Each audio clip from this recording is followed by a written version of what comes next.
Zhou Yan, a slave to capitalism, on one fine day just casually wished to become a salted fish, and guess what? Heaven heard her, and bam, she got reincarnated into another world. Too bad she didn't become a fish, but got reborn as Liao Tingyan, the lowest-ranked disciple of the Geng Chen Immortal Mansion. Talk about bad luck on top of bad luck. Liao Tingyan was chosen as one of the disciples to serve the abstinent Tao Lord, whose ancestor is in closed-door cultivation in the Three Saints Mountain, famously known for being gentle and kind. But plot twist. Once inside, she discovers that the famous abstinent Tao Lord is actually Sima Xiao, the last survivor of the Fengshan family who was sealed for 500 years. So what's going to happen to Zhao Yan's fate? Will she survive and return, or become chicken wrapped in sticky rice under Sima Xiao's hands? The clock showed 12:24 a.m., and the light on Zhu Yan's desk hadn't dimmed for a single second. Her boss's voice echoed from the phone. Zhu Yan, is the design draft done yet? The client needs it ASAP, her boss urged. Sitting at her desk, Zhao Yan was still frantically editing, her fingers flying across the keyboard non-stop, while replying, almost done. After a long while, Zhao Yan finally leaned back in her chair. She stretched and sighed wearily. Done. Oh, by the way, let me introduce you. This is Zhao Yan, an ordinary person slaving away for capitalism, whose biggest dream in this ordinary life is to be a salted fish. She clasped her hands together and muttered in her head. This devout follower is willing to lose 5 kilograms in exchange for a world without overtime. But unexpectedly, the soul within Zhu Yan suddenly lit up. Even she couldn't believe it. Utterly never expected that. My wish came true. Too bad, it came true in another world. Zhao Yan returned to another reality. Still in the same pose with her hands clasped in prayer, a voice called out, Disciple Ting Yan. A man she didn't know where he came from approached Zhou Yan, calling her name and startling her. Liao Tingyan, why are you meditating? Zhu Yan was shocked. The scenery around her changed 180 degrees, and there was even a strange man beside her. Who is Liao Tingyan? Who the heck is Liao Tingyan? Where the hell is this place? Wasn't I lying in bed about to go to sleep? Could this be the transmigration in legends? Zhao Yan trembled immediately, her vision blurred, so scared that she didn't dare to change her position. I'm now a disciple of Qinggu Heavenly Branch, a guard god of Xianfu, immortal abode, named Liao Tingyan, she muttered to herself. But why don't I have any memories? Why isn't there a user manual for newbies? I'm about to kick the bucket. As the thought flashed through her mind, Zhu Yan's master gently said, Tingyan, you don't really need to be so diligent. You joined the sect late to begin with, and your cultivation isn't high. In terms of level, you're also at the very bottom. This time, the 8 main branches of Xianfu guard gods are selecting outstanding disciples. Qinggu Heavenly Branch is just contributing to make up the numbers. Zhao Yan blankly stood there for 5 seconds. What the heck? I transmigrated to a cultivation world and became this handsome guy's disciple. Finishing his words, Zhu Yan's master waved his hand, parting the clouds and pointing downwards. The Grand Master has been in seclusion on Mount Sansheng for 500 years, and is finally about to emerge today.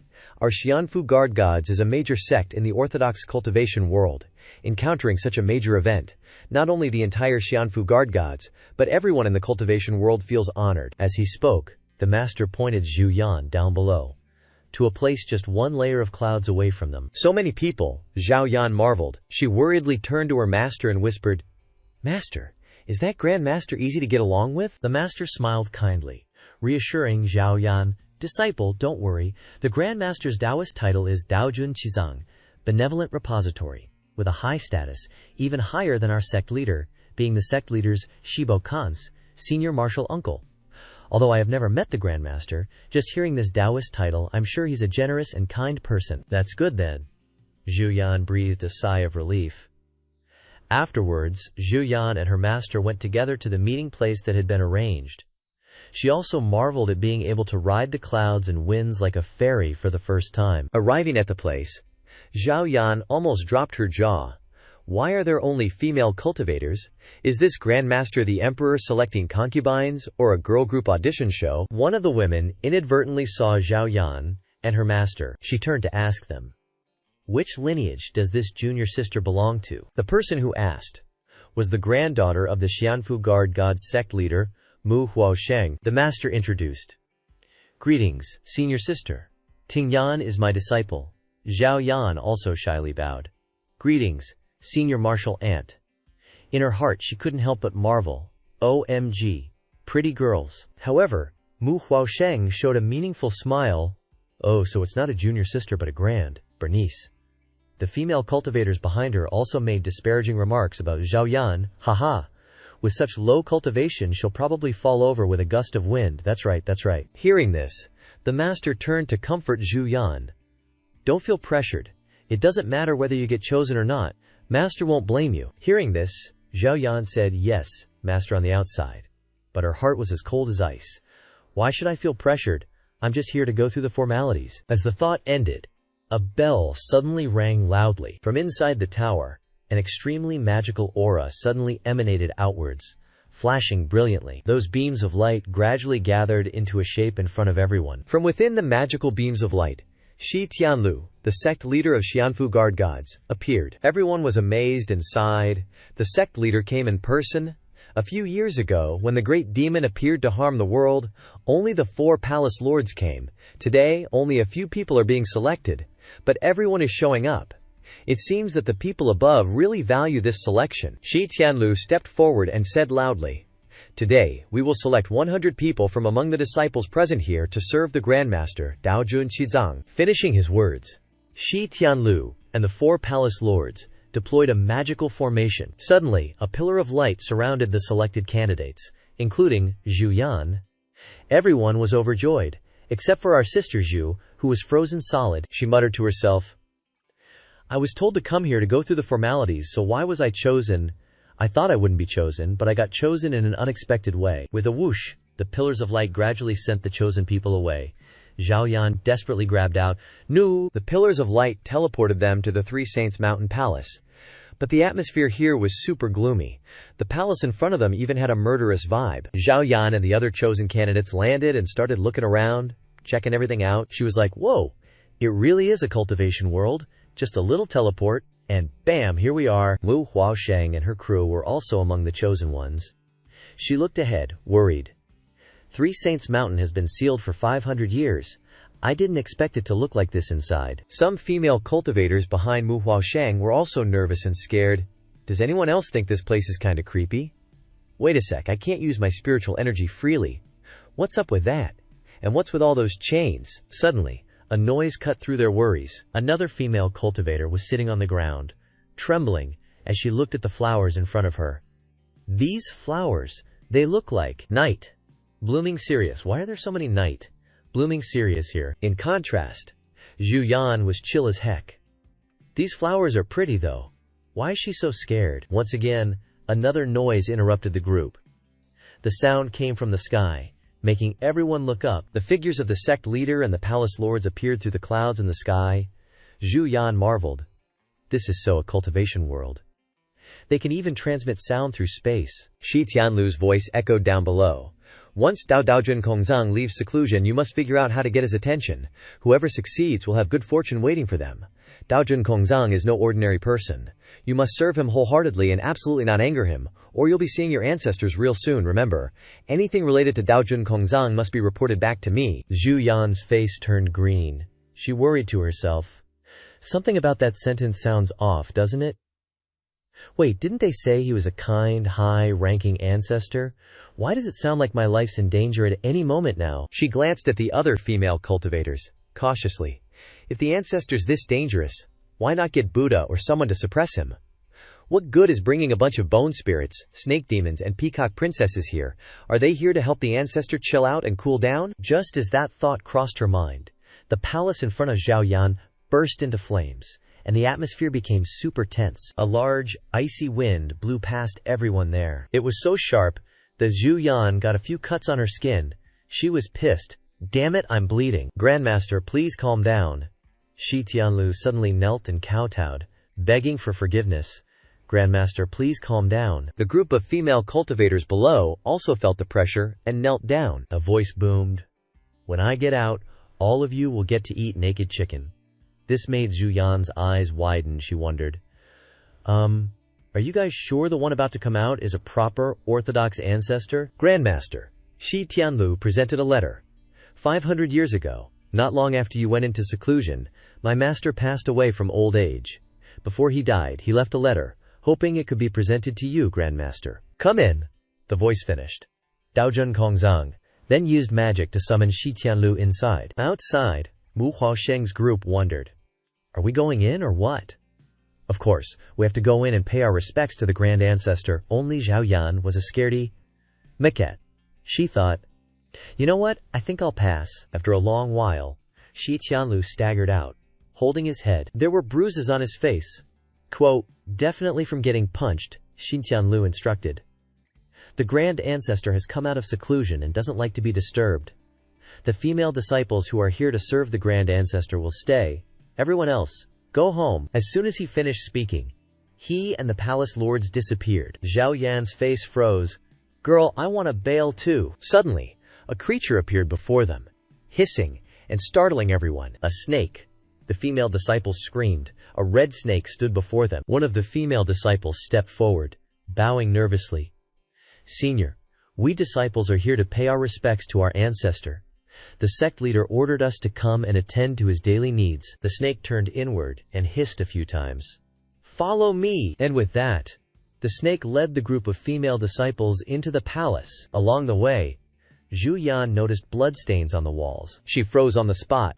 Could this be the sect leader's blood from earlier? OMG, I want to go home. After a long while, the snake led them to the ancestor. Come here. The ancestor beckoned the disciples. Each of them was fearful. Heads bowed as they greeted the ancestor. Only the stubborn Zhu Yan dared to steal a glance. Before them, the rumored merciful Tao Lord, tall and imposing, stood and began walking towards them. He even had a string of small beads wrapped around his ankle. Zhao Yan was curious. This string of tiny beads gives off such a soul-crushing feeling. At this moment, the ancestor approached a female disciple. How audacious, he said softly. As soon as he finished speaking, a stream of blood splattered before Zhu Yan. That female disciple had just kicked the bucket. Zhu Yan's heart leaped into her throat. She screamed internally. What the heck is going on? This is bad. This is really bad. Someone just died. I'm so scared. Someone died. However, the female disciple who had just been killed was very strange. Her face, after departing to the afterlife, gradually revealed a different appearance. Some of the others whispered, who is this? Isn't this junior sister Wan Ling? How did this person infiltrate here? How did no one notice? Suddenly, the ancestor approached Zhu Yan, lifting her chin in her confusion. How audacious! Just then, Zhao Yan clearly saw the cold eyes of the ancestor known as the merciful Tao Lord, Sima Xiao. Inside, Zhao Yan was in utter panic. Why am I being so bold? I haven't even done anything yet. Tears welled in her eyes as she was in Sima Xiao's grasp. Oh heavens, this is so unfair, I'm gonna die, please don't kill me. Suddenly, a tremor ran through Sima Xiao, causing him to freeze. Sima Xiao withdrew his hand from Zhu Yan. She was dazed, wondering, with tears still in her eyes. Did I just get saved? Sima Xiao clutched his head, looking exhausted. He roared, get out! All of you, get out now! Sima Xiao chased the female disciples away. Seeing their grandmaster lose his temper, the disciples scattered like chickens. Zhao Yan followed them out, turning back in confusion before leaving. He just lost it like that. Is this old geezer freaking nuts or something? Outside, the atmosphere was much more breathable. The mountains and rivers even looked more scenic now. Zhao Yan breathed a sigh of relief. I actually survived. They were standing outside the Three Saints Mountain Tower. Mu Huasheng stepped forward and announced to the crowd, everyone, since the sect leader wants us to serve Grandmaster, we have no choice but to stay here. Let's find a place to rest first. Yun Xinyue, the Cloud Clan Master's granddaughter, stepped forward from the crowd to argue. But senior sister, it seems Grandmaster doesn't want us to serve him at all. Staying here will probably be a waste of our effort. That's right, several people chimed in. Shishu Xinyue is absolutely right. Mu Huasheng immediately flared up, pointing at Yun Xinyue. Stop manipulating everyone, Yun Xinyue scoffed and retorted. Manipulating? Everyone saw how tragically that junior sister left just now. Mu Huasheng was even more furious. That woman wasn't junior sister Wan Ling. The Grandmaster probably saw through her disguise as an outsider, so he eliminated the threat. Oh, so who's the threat now? Yun Xinyue continued to provoke. Before they could get a few words in, they started brawling, throwing punches. Whoever's making trouble here is the threat. Who's afraid of who? Standing on the sidelines, Zhao Yan could only watch. What's with this unsightly mess? Aren't we supposed to be cultivating immortality here? How did this suddenly turn into a palace drama? And the kind of palace drama like a Thai drama, all the action and the drama at the same time. Suddenly, a sword flew out from the crowd. The sword nearly skewered Zhao Yan into reincarnation, causing her to scream. Zhao Yan quickly turned away, sighing, "I just dodged a disaster from the ancestor. I can't die here." After a while, the scene became quiet. "Are they done fighting?"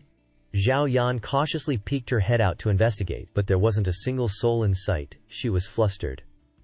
"Wait, did they abandon me?" Zhao Yan sighed. "Oh, esteemed Shibo, please look at this insignificant, helpless, pitiful niece." After a while, she stretched and yawned. "Oh well, if no one cares, then so be it." As she walked, Zhu Yan consoled herself. "Anyway, I'm not even from this world. Maybe reincarnating early will send me back. Dying isn't scary, it's the pain that comes with it that's the scariest."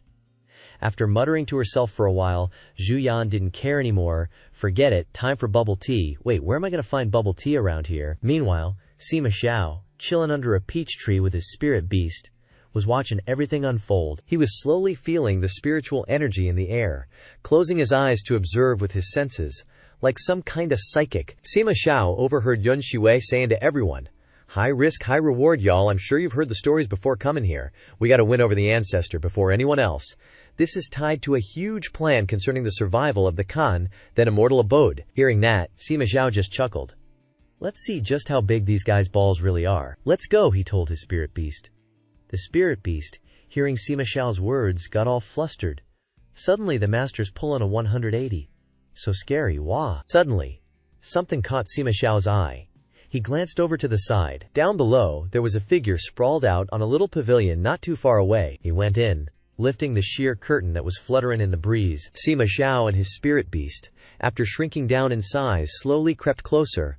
What kind of crazy person has the nerve to sleep in front of master? Sima Xiao got closer and realized it was Zhao Yan. She was just casually passed out on the bed. Glancing over to the side where Zhu Yan was snoozing, Sima Xiao spotted a bamboo cup with some unfinished drink in it. He sat down next to Zhu Yan and lifted her blindfold. Turns out, she's the biggest daredevil. Seeing this, Sima Xiao's spirit beast thought to itself, she's a goner. This person is so dead." Suddenly, Sima Xiao's face turned serious. He looked at Zhao Yan and said, "Even people from the demonic realm have managed to sneak in here." Then, he raised his hand near Zhao Yan's neck. But then, Sima Xiao cracked a smile. "You think those Kanthan immortal abode mutts deliberately sent her here to piss me off? Or are they really so useless they didn't even notice?" Weirdly enough, Sima Xiao didn't send Zhu Yan to meet her maker. But what the demonic realm wants to do with the Kanthan immortal abode is none of my business. With that, Sima Xiao plucked off one of his spirit beast's scales. The snake was in pain but didn't dare cry out, "Waha! Why'd you pluck my scale?" when I was just minding my own business. Holding the scale in his hand, Sima Xiao grinned evilly. "Maybe I'm looking forward to seeing the Kanthan immortal abode destroyed even more than those demonic cultivators are." The next few days, Zhu Yan was chilling in the Three Saints Mountain Gardens at night, just strolling around and enjoying the scenery. Honestly, if you look at it positively, it's not so bad. Beautiful scenery, food and drinks provided, and no need to work. Isn't this basically a free vacation? Zhu Yan was super relaxed, until she noticed the flowers and leaves of the sun moon Udumbara changing color at night. How magical is that? Suddenly, she heard a noise nearby. "Who's that? Someone else here to admire the flowers like me." Zhu Yan pushed aside the leaves and saw another female cultivator also admiring the Udumbara flowers. "Hey, the flowers are blooming so beautifully. Why are you picking them, girl?" Suddenly, something caught Zhu Yan's eye, leaving her stunned. "Wait." She trembled slightly, her eyes wide with shock, but she didn't dare move. "Girl, behind you." Behind the girl, a shadowy figure appeared. She had no clue, and kept picking flowers, thinking, who knew such a weird place would have such pretty flowers? Turns out the shadowy figure was Sima Xiao, giving the girl a look of pure hatred. Sima Xiao slightly raised his hand, looking like he was about to do something bad. Zhao Yan froze, not daring to make a single sound. In the blink of an eye, the girl was sent to meet her ancestors, courtesy of Sima Xiao. Witnessing that, Zhu Yan plopped onto the ground, covering her mouth. "So scary I feel like throwing up. Please, gods, don't let him see me. Don't let him see me. I didn't see anything. I can't just wander around anymore. I'm going back to my room and staying there. Absolutely must not run into that psycho again." Sima Xiao's silhouette disappeared into the night. That night, Sima Xiao's spirit snake slithered into Zhu Yan's room. It stared at her, wondering, why isn't she awake yet? There's no way she's this unalert. Did she faint or something? Out of nowhere, Zhu Yan, still half asleep, grabbed the snake and hugged it tight. My darling baby, stop messing around. Oh, she's dreaming about her precious dog. Okay, stop licking. Go away now. After muttering a bunch of nonsense, Zhu Yan pulled the snake closer. Baby, are you shedding? Something feels kinda weird. Then, she slowly opened her eyes and glanced up. Suddenly, the spirit beast's snout was right in her face. She let out 2 earths, shattering FCK. Zhao Yan instantly switched to coward mode. Snake bro, can't you ration things out a bit? There are 100 of us here. If you eat 1 a day, that's still 3 months. If you eat 3 a day like that, you won't even make it to 2 months.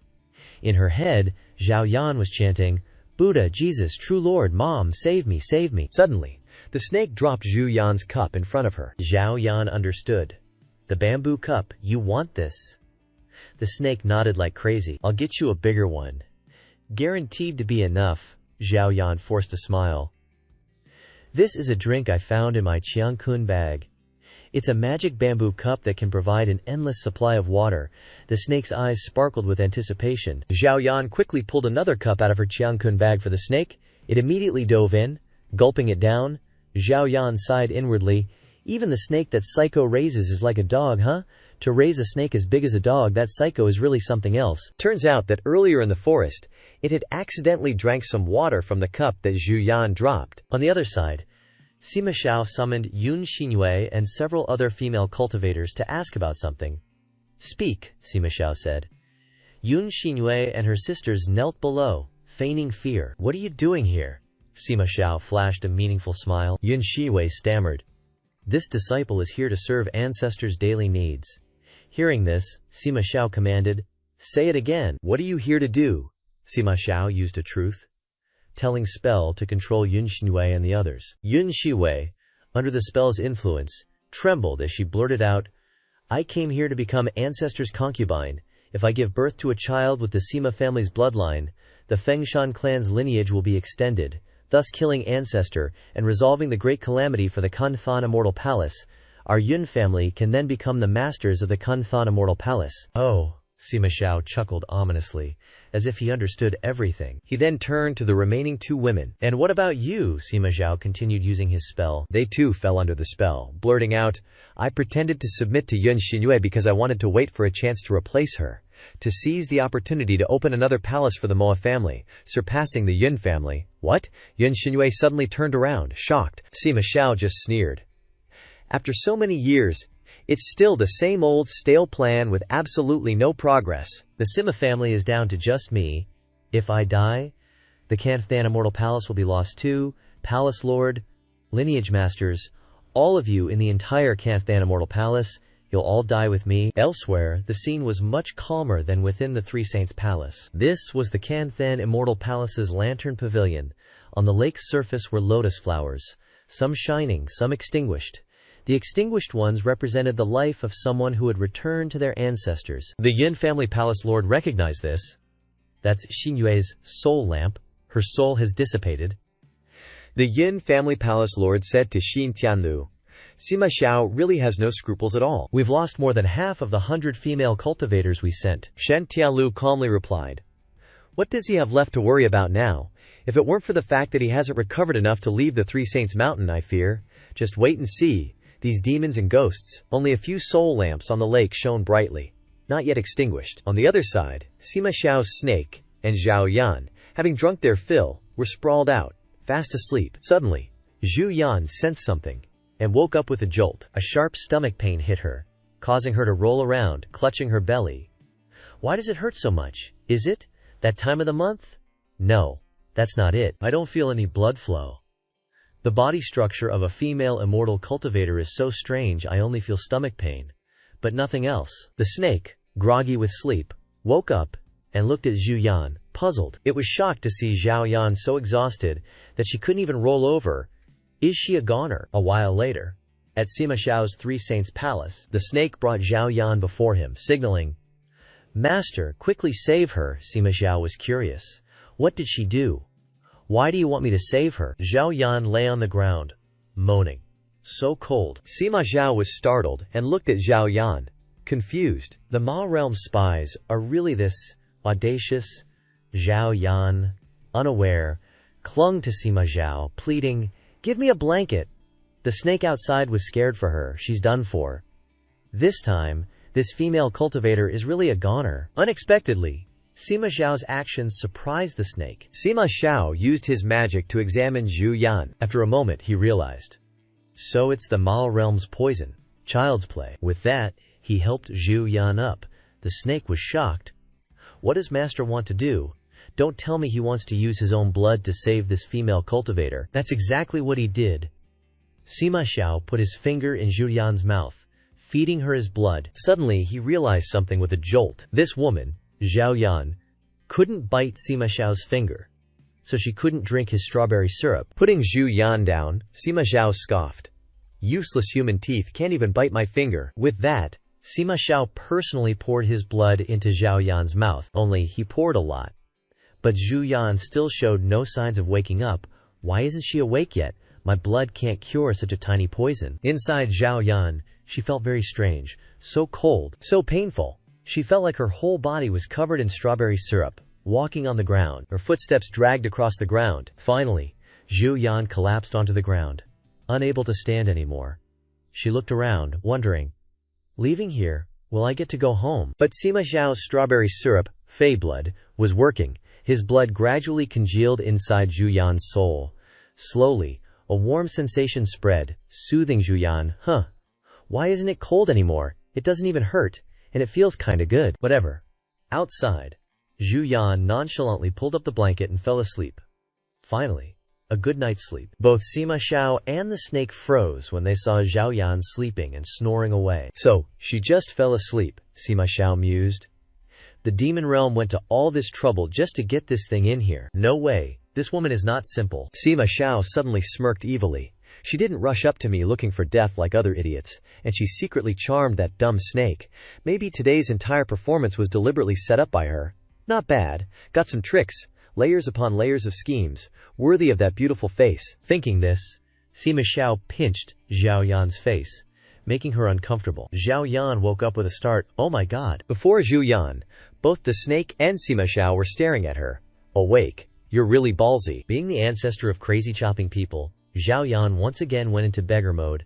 Ancestor, spare me. She trembled, thinking to herself, this is like the second time the ancestor has said I'm ballsy. It's so unfair. If I were really ballsy, I wouldn't need to pee right now. Wah wah wah wah. Sima Zhao looked outside. What did you come here to do? Zhao Yan answered in confusion. This disciple came here to serve the Grandmaster. Hearing this, Sima Zhao glared at her with a bullet-like gaze. He used the truth-telling spell again. Answer me. What did you come here to do? Zhao Yan was unable to control herself under the spell. She blurted out honestly. I came here to adjust my rest, to relax my mood. Sima Zhao frowned. Is this human language? Looks like the demon realm spies have cultivated to the point of brain damage. Inside, Zhu Yan was freaking out. What's going on? Why did the words I wanted to say change? This kid is definitely playing tricks. This fantasy world is killing me. I didn't expect there to be a lie or truth bug too. Sima Zhao suddenly lunged forward and grabbed Zhao Yan by the neck. He didn't let Zhu Yan struggle. Those old geezers from the immortal abode are all scared of my place. Even if people from the demon realm don't have brain problems, they wouldn't dare come here to relax. Unless, you want to kill me? Zhao Yan spoke with difficulty, one word at a time. Don't. Want. To. Why don't you want to kill me? Sima Zhao pressed his face close to Zhao Yan's. She was almost out of breath, still struggling to stammer. Because, no hate, no grudge, no reason. Zhao Yan's words made Sima Zhao pause. He laughed maniacally. In this world you don't need hatred or grudges to kill someone, you don't even need a reason. For example, right now, no reason, no hate, no grudge, I want to kill you, what do you think? Held in Sima Zhao's hand, Zhao Yan wondered, is this cultivation world really this brutal? Just wanting to kill someone for no reason? However, she didn't complain at all. Still speaking with difficulty, a tearful and painful smile on her face. I think I'm okay with it, anyway. I can't beat you either, right? As soon as she said that, Sima Zhao's expression changed. Actually, inside Zhu Yan's heart, she was freaking out. X314. OMG, when will I fix this truth telling, lying glitch? Can't someone give me a chance to beg for mercy? What if this jerk gives me one palm strike? Won't I be meeting my ancestors already? I still want to fight for a chance to live. Sima Xiao gave a sinister smile and suddenly released his hand from Zhao Yan's neck. You want me to kill you? He pushed Zhu Yan away with both hands. But I don't want to kill you anymore. Sima Xiao stood up leisurely, while Zhao Yan lost her balance and fell to the ground, coughing laboriously a few times, thinking to herself, is this ancestor a psycho teenager? Sima Xiao added. From now on you will serve me. Zhao Yan was startled and asked back. Me? Wah wah wah, Zhu Yan cried without even being hit. Can I refuse? Oh well, I know I can't. The snake next to her even looked happy. Hee hee, finally someone suffering with me. A few days later, several female cultivators came to Mu Huaosheng with a dog-like servile attitude. Shishu, Master Uncle. I dare not go to see Shizu, Grandmaster, anymore, the female cultivator said. Mu Huaosheng looked puzzled. Serving Shizu, wasn't that what you wanted at first? The female cultivator immediately knelt down and begged, I don't want to anymore, Shishu, I'm scared. Has Shizu gone crazy? Otherwise, why would he massacre the inner disciples of our sect? He can kill the Shishu and Shiji, senior sisters, so he can kill me too. Please, spare me. Mu Huaosheng's eyes were icy, glancing at the other female cultivators. Is there anyone else like her? Get lost. Mu Huaosheng waved his hand and announced, You cowardly disciples are even more timid than rabbits. You can't even withstand such a small challenge. How can you enter Shizu's eyes? With that, she went alone to Sima Xiao's palace, kneeling there, calculating in her heart. Anymet. I am the one chosen by the sect leader, unlike those ordinary mortals.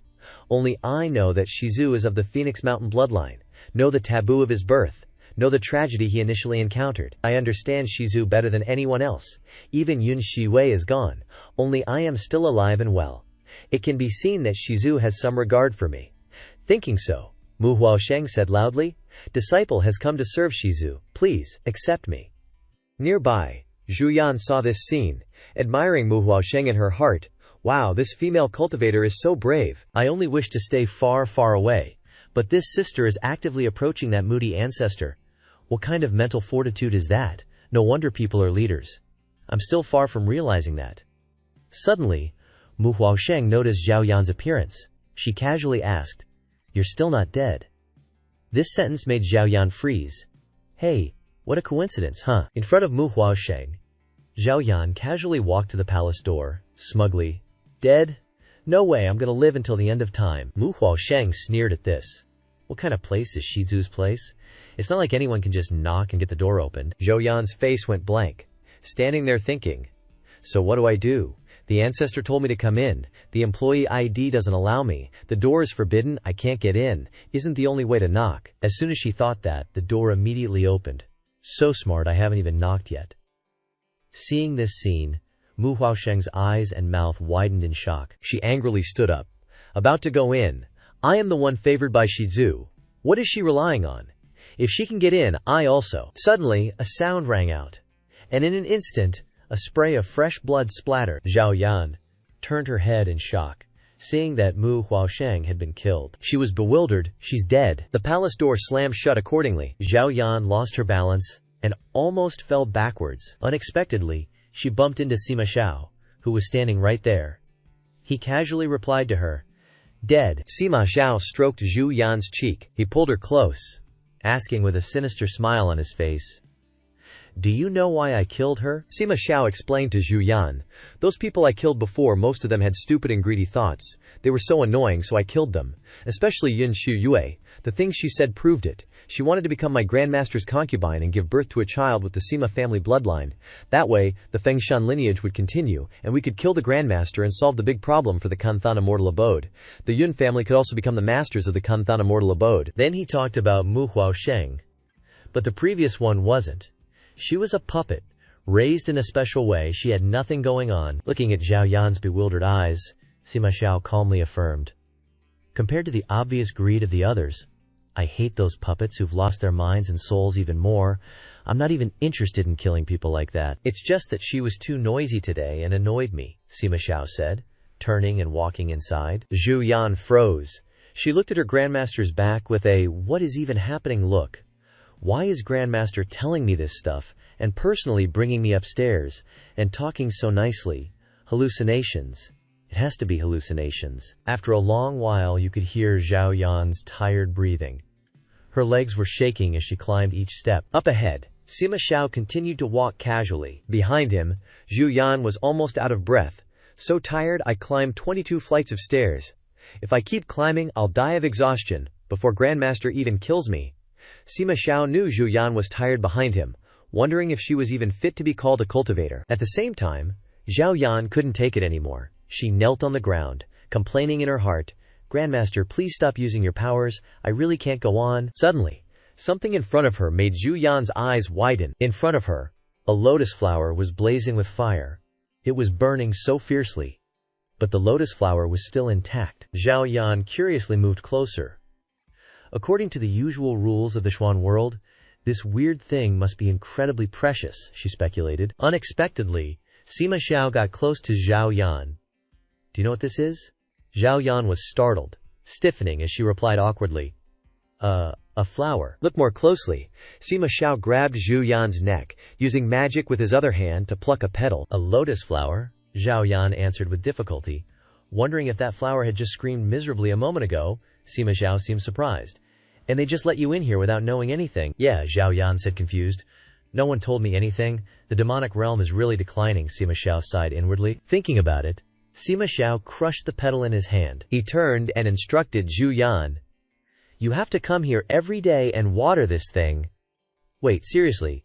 Zhu Yan was all like, "WTF, there's a flower under the fire, but watering it won't put out the fire." But Sima Xiao didn't say anything else, slamming the door shut, leaving Zhao Yan stranded.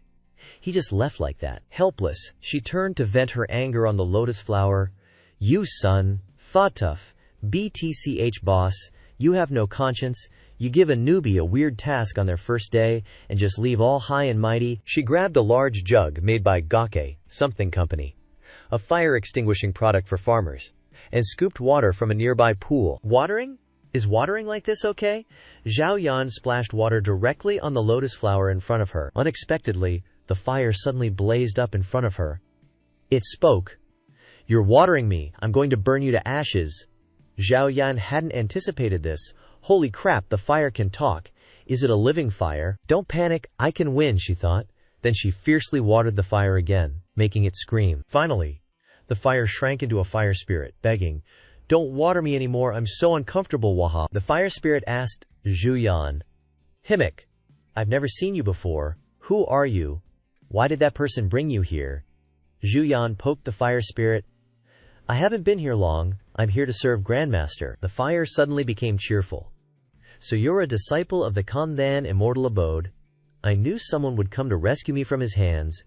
If you're from the Kandhan Immortal Abode, then don't water me next time." Zhu Yan was startled and asked, "If I don't water you, what will I tell Grandmaster?" The fire asked naively. "Aren't you his woman? Just flirt with him and it'll be fine." The fire spirit's question made Zhu Yan freeze. "How did I become Grandmaster's woman?" The fire confidently explained, even ordering Zhu Yan, "The person he dared to bring here must be his person. You're a woman, so that means you're his woman. Where's the problem? Didn't the person who brought you here teach you how to act cute? Go act cute. It'll definitely solve things with him. I can't stand this life anymore." Zhao Yan couldn't take it anymore and splashed water at the fire spirit. "Shut your mouth. You're really the fire of our ancestors, with a problem in your head. But I heard they've been locked up here for 500 years. No wonder their condition has become more serious." The fire spirit covered its face, scolding Sima Xiao. "Sima Xiao is crazy. If you extinguish me, he'll die with me. This stinky woman of yours dares to water me. One day I'll recover and burn you to ashes." Scattering the ashes in front of Sima Xiao. "Is that so?" Sima Xiao suddenly appeared. His appearance startled both the fire spirit and Zhu Yan. Silence fell. In just a moment, Sima Xiao had wrecked all of Fire Spirit's flowers, leaving it nothing but tears. "My flowers." Zhao Yan gave a wry smile, thinking to herself, "I literally just watered them." The Fire Spirit looked mournfully at the petals scattered on the ground. "I worked so hard to grow those flowers, wah. Grandmaster is seriously something else, so unpredictable." Zhao Yan watched Sima Xiao's retreating figure. The Fire Spirit sighed in relief. Finally, Sima Xiao's gone, seizing the opportunity. And determined not to be a slave, the fire spirit recruited Zhu Yan. Don't even worry about that Sima Xiao dude anymore, you gotta help me. I can give you so many treasures. It pointed at the petals on the ground. See these petals? One petal is worth 1,000 years of cultivation. If you help me, I'll give you 20 petals. Isn't that super generous? The fire spirit was feeling pretty smug. Who needs you to give them to me? Zhao Yan carefully picked up each petal from the ground and put it in her Qiankun bag. I can just grab what the Grandmaster throws away, that's good enough. Thanks, I know these are treasures already. The fire spirit kept trying to convince her. If you help me, I'll give you even more. Besides Sima Zhao, only I can pick the lotus petals. Even so, Zhao Yan only focused on picking up the fallen petals. Nah, no thanks. She thought to herself, 1,000 years of cultivation. What if I use it carelessly and just kick the bucket? These tricks are all over the novels. After picking up all the petals, Zhu Yan closed her bag, wondering, watering duty's done. I should be good to take a nap now, right? Seeing that it couldn't convince her, the fire spirit got angry and scolded Zhu Yan. Such a huge benefit right in front of you, and you just want to sleep, you're such an idiot. Suddenly, someone sprayed water on the fire spirit, making it scream. It turned out to be Sima Xiao's spirit beast. The fire spirit saw it and cursed, "You snake dog, that woman already watered me, why are you still watering me?" However, the fire spirit's words were completely ignored. Zhu Yan took a bamboo cup out of her Qiankun bag and asked the snake, "Thirsty again?" A moment later, Zhao Yan brought a huge basin of water for the spirit beast, who seemed super excited. "All the water in this bamboo tube is for you, bro, just drink it slowly." Seeing that it couldn't persuade them, the fire spirit's heart ached and tears streamed down its face. "Wahala, this is so unfair, you guys listen to Sima Xiao so much you'll never get a peaceful death." Zhao Yan sat next to the snake, musing.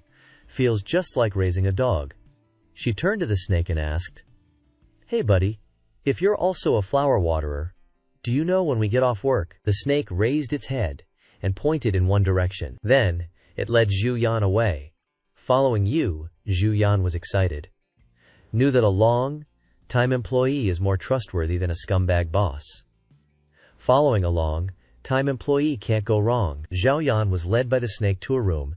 The atmosphere inside was gloomy, and there was a curtain in front. "Hey bro, I asked you when we get off work, why are you bringing me to the bathhouse? Does that mean we go shower right after we're done?" "But it's so cold in here." Zhao Yan stepped inside, rubbing her arms. Who would come here to take a bath? Suddenly, she was shocked, and her face turned red.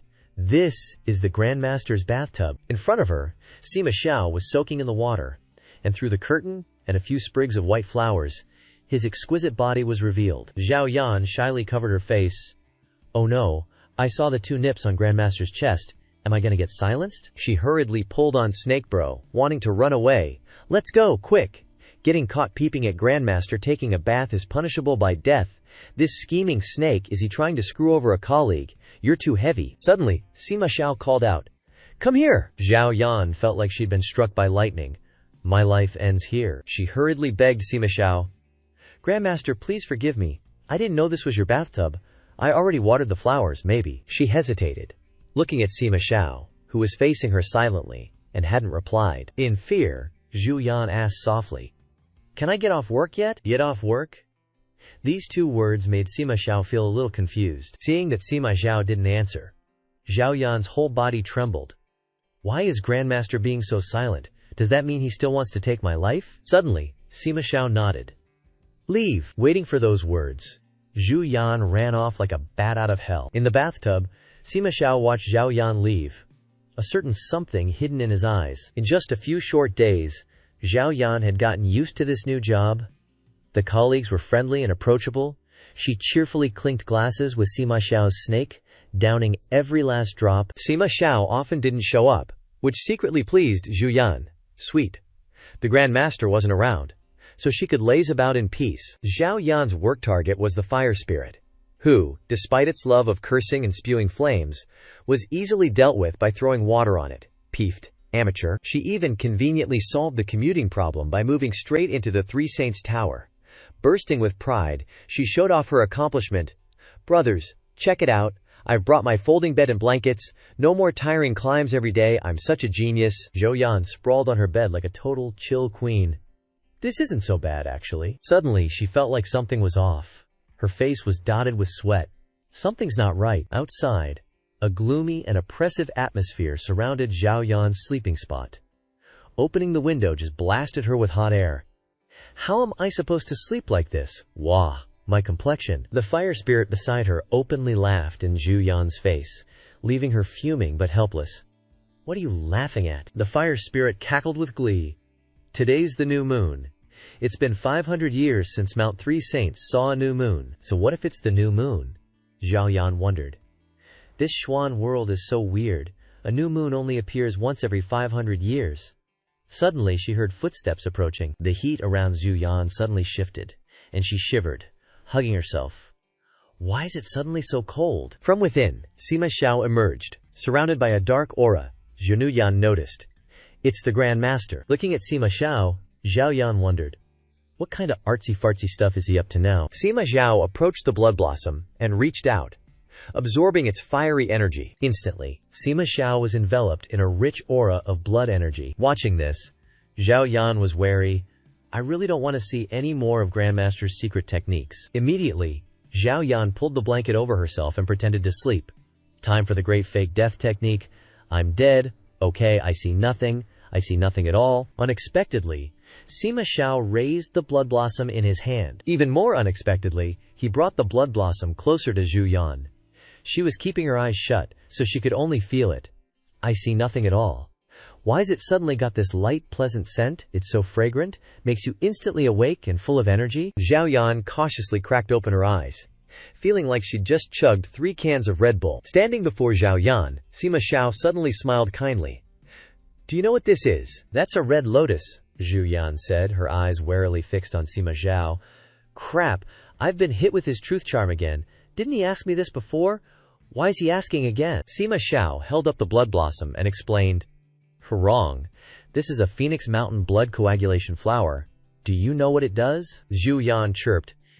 Yeah, 1 petal is worth 1,000 years of cultivation, Sima Xiao nodded. That's right, but without my blood to balance it, even a tiny petal will explode into a blood splatter, Zhu Yan internally wailed. Mom, I told you this stuff can't be eaten randomly, or I'd have already exploded into a blood flower mess. Thank goodness for my lethargic nature. Sima Xiao once again used his truth, telling magic on Zhu Yan, asking, Do you want to kill me? Zhu Yan was taken aback. What's up with the Grand Master today? Asking me questions he already asked before. Do I look like a crazy murderer? Thinking this, she replied to Sima Xiao, I don't want to. As soon as she said that, Sima Xiao suddenly gave the blood blossom to Zhao Yan. Here, it's yours. Zhao Yan was completely confused. Even if it's a treasure, I can't use it, you stingy bastard boss. Giving me the box without giving me the key, are you kidding me? Sima Xiao asked again. Are you secretly cursing me in your heart, because of the truth charm? Zhao Yan truthfully nodded, yeah. Hearing this, Sima Xiao didn't get angry, he just laughed heartily. This gesture made Zhao Yan jump. The boss is unusually nice tonight, and he's laughing like that. But that laugh is creepy AF. Suddenly, Sima Xiao lunged forward and grabbed Zhao Yan by the throat. You think I'm being nice today, don't you? Guess why? The blood coagulation flower suddenly started to fall. Sima Xiao spoke a shocking sentence. Because I'm about to croak. Zhao Yan was crying inside, thinking about her own memorial tablet after kicking the bucket, so she's about to die, huh? Suddenly, Sima Xiao released his hand from Zhao Yan's neck, catching her off guard. Aya, isn't he trying to kill me? Another unexpected thing happened. Several figures flashed before Zhu Yan's eyes, and she blurted out, Holy SHT, kill. Out of nowhere, a group of cultivators wielding swords charged fiercely to attack Sima Xiao. Sima Xiao glared, his attitude serious. Want to leave this world early, huh? The leading female cultivator was sent flying into the wall with just one blow. A surging magical power emanated from Sima Xiao, and the murderous aura he released was terrifying to behold. Severely injured, the female cultivator still struggled to speak. How can this be? Weren't we told that you are at your weakest during the new moon? Sima Xiao confirmed. That's right, I've been locked up here for 500 years, my cultivation is suppressed, and I'm tortured every day. The first new moon night is indeed when I'm at my weakest. The blood coagulation flower suddenly flew out of Zhu Yan's hand. Sima Xiao took it, a knowing smile on his face. If you don't make a move now, there won't be another chance after tonight. Zhao Yan, upon hearing this, exclaimed, This is the first time I've seen someone openly reveal their weakness to those who want to kill them. This old geezer either has a screw loose or is looking for a place to die. Without further ado, the female cultivator jumped up and launched a series of attacks at Sima Zhao, some of which nearly hit our Ms. Zhao, who was just trying to chill. She was terrified inside. Didn't they say you can't use spiritual power here? How can these people fight so outrageously? Even I'm getting caught in the crossfire for no reason. Sima Zhao calmly continued to use the coagulating power of the blood flower. With just a snap of his fingers, all the moves the female cultivator unleashed were reversed and stabbed back at her, severely injuring her. Sima Zhao also used that move to attack the surrounding cultivators, not letting anyone survive. The female cultivator resentfully said to Sima Zhao, "You weren't fundamentally injured in your primordial spirit, nor were you affected by the new moon. You deliberately lured us to attack. I even thought you hadn't noticed us, but it turns out you knew all along. It's a pity I was just a pawn doing someone else's dirty work." Sima Zhao once again offered the blood coagulation flower to Zhao Yan, replying, "You're wrong. My primordial spirit is indeed injured, and today is the day I'm at my weakest. Wanting to kill me, this is indeed a once Parian Fippergium opportunity. It's just that. Even if I'm this weak, you guys are still very weak." As he spoke, Sima Zhao was drooling strawberry syrup like crazy. Zhao Yan was speechless. "Grandpa, boss, when you say those shocking words, you're drooling syrup from the corner of your mouth." "But even Ancestor is getting hurt." Sima Zhao wiped the blood from his mouth. "Back then it seems I killed all the elders and the master of the immortal god pavilion. Now someone like you wants to kill me. You're seriously overestimating yourself." The female cultivator struggled to stand up, holding her sword. "This is my master's sword, the Moonbloom sword, the inherited sword of our Moonbloom sect to this day. You killed my master back then, I must avenge this grudge. The entire degenerate Sima family is on this Feng Mountain. We severed ties long ago." Finishing her words, she slashed towards Sima Zhao. Zhao Yan, standing on the sidelines, could also feel the tension. The strong wind and blinding light, I can't even open my eyes. Is this what a fight looks like? It's so scary. Suddenly, there was a hand on Zhu Yan's back. She was startled and turned around. In front of her, Ancestor was chanting an incantation to reflect the female cultivator's attack. HMPH Sima Zhao, even if his primordial spirit is severely injured, he won't admit defeat. Zhao Yan could only hug her head and tremble. "So scary. I just want to live in peace." A whooshing sound rang out. Zhao Yan felt like the atmosphere had become quiet again. "Ancestor." She stood up and called out to Sima Zhao. He was in front of her, clutching his chest with difficulty. "Ancestor, are you all right?" Zhao Yan rushed to Sima Zhao's side, worried. "No way. Is boss this badly injured?" Suddenly, the female cultivator lying on the ground shouted at Zhu Yan, "Liao Ting Yan, I recognize you. You are a disciple of Qingjiyu Tian. Your master has to call me Grand Aunt. Sima Zhao no longer has the strength to resist. Kill him quickly. If you kill him, our Moonbloom sect will be your backing in the future. As long as you mix Sima Zhao's blood with the moon coagulation flower of Feng Mountain, you can immediately possess profound cultivation. Then, use my Moonbloom sword to take out his heart and place it in the Butan over there, and he will die completely." Zhao Yan looked around in confusion. She was still trying to figure out what the heck the cultivator was talking about. Ancestor doesn't seem to be doing too well. Just then, Sima Zhao suddenly fell to the floor, unconscious. Zhao Yan was terrified. Did Ancestor just kick the bucket? Sima Zhao, not quite dead yet, smiled faintly at Zhao Yan. "That's right. Come, kill me. Go on, kill me," Sima Zhao said. Zhao Yan was like, "WTF, what's this Ancestor on about? You uncomfortable or something?" Sima Zhao was still pointing at his chest, but Zhao Yan's attention was drawn to the wood planks behind him. "I get it," she thought. "He's lying there rubbing his back raw. Must be super annoying. Looks like I gotta put in a little elbow grease," Zhao Yan muttered, frowning thoughtfully. Just when everyone thought she was gonna off Sima Zhao, she used all her strength to hoist him up. Then, she placed Sima Zhao on the bed. He looked completely bewildered. Zhao Yan said sweetly, "Ancestor, is that a little better? Just gotta make do for now. I'll get you a new bed later." The other cultivator, ignored by Zhao Yan, exploded. "Liao Tingyan, what are you doing? Kill him now. He's a demon lord. If he doesn't die today, more people will die later. You're playing with fire. You'll regret this." Zhu Yan plugged her ears, blocking out the noise. She thought, "I've lived for over 20 years, and I've never even killed a chicken. You think a few words are going to make me kill someone? No way. I'm just an innocent bystander watching the show, not getting involved in this world's squabbles." Then she looked at the Ancestor lying next to her. "Why does everyone want to kill people?" she wondered. "This world has nothing to do with me. These people have nothing to do with me. Why should I listen to that woman? And Sima Xiao and I have no grudges, she reasoned. I'm not gonna kill him. It's simple. Why make it complicated? Liao Tingyan, Sima Xiao suddenly said. Zhao Yan replied, Ancestor. She immediately rushed over and patted Sima Xiao a few times, asking anxiously, Are you okay? Got any last words? If the boss goes down, I gotta rethink my career path. Sima Xiao promptly coughed up blood right in front of Zhao Yan. She jumped back, thinking, Okay, yeah, he's definitely not doing well. Zhu Yan panicked. I'm guessing there's some kind of magic healing potion around here somewhere. Where is it? Should I go look? Suddenly, Sima Xiao seemed to realize something. He unexpectedly pulled Zhu Yan close to him. The next second, Sima Xiao scooped Zhao Yan up and flew into the air, catching her completely off guard. Below, for some unknown reason, a massive explosion erupted right after they took off. Now far away from the blast, Zhao Yan was still stunned. What the heck just happened? So much has happened tonight. Was all that weakness just an act? Sima Xiao looked at Zhu Yan with a knowing smile. Don't worry, he said, I wasn't going to let you die. He raised his hand.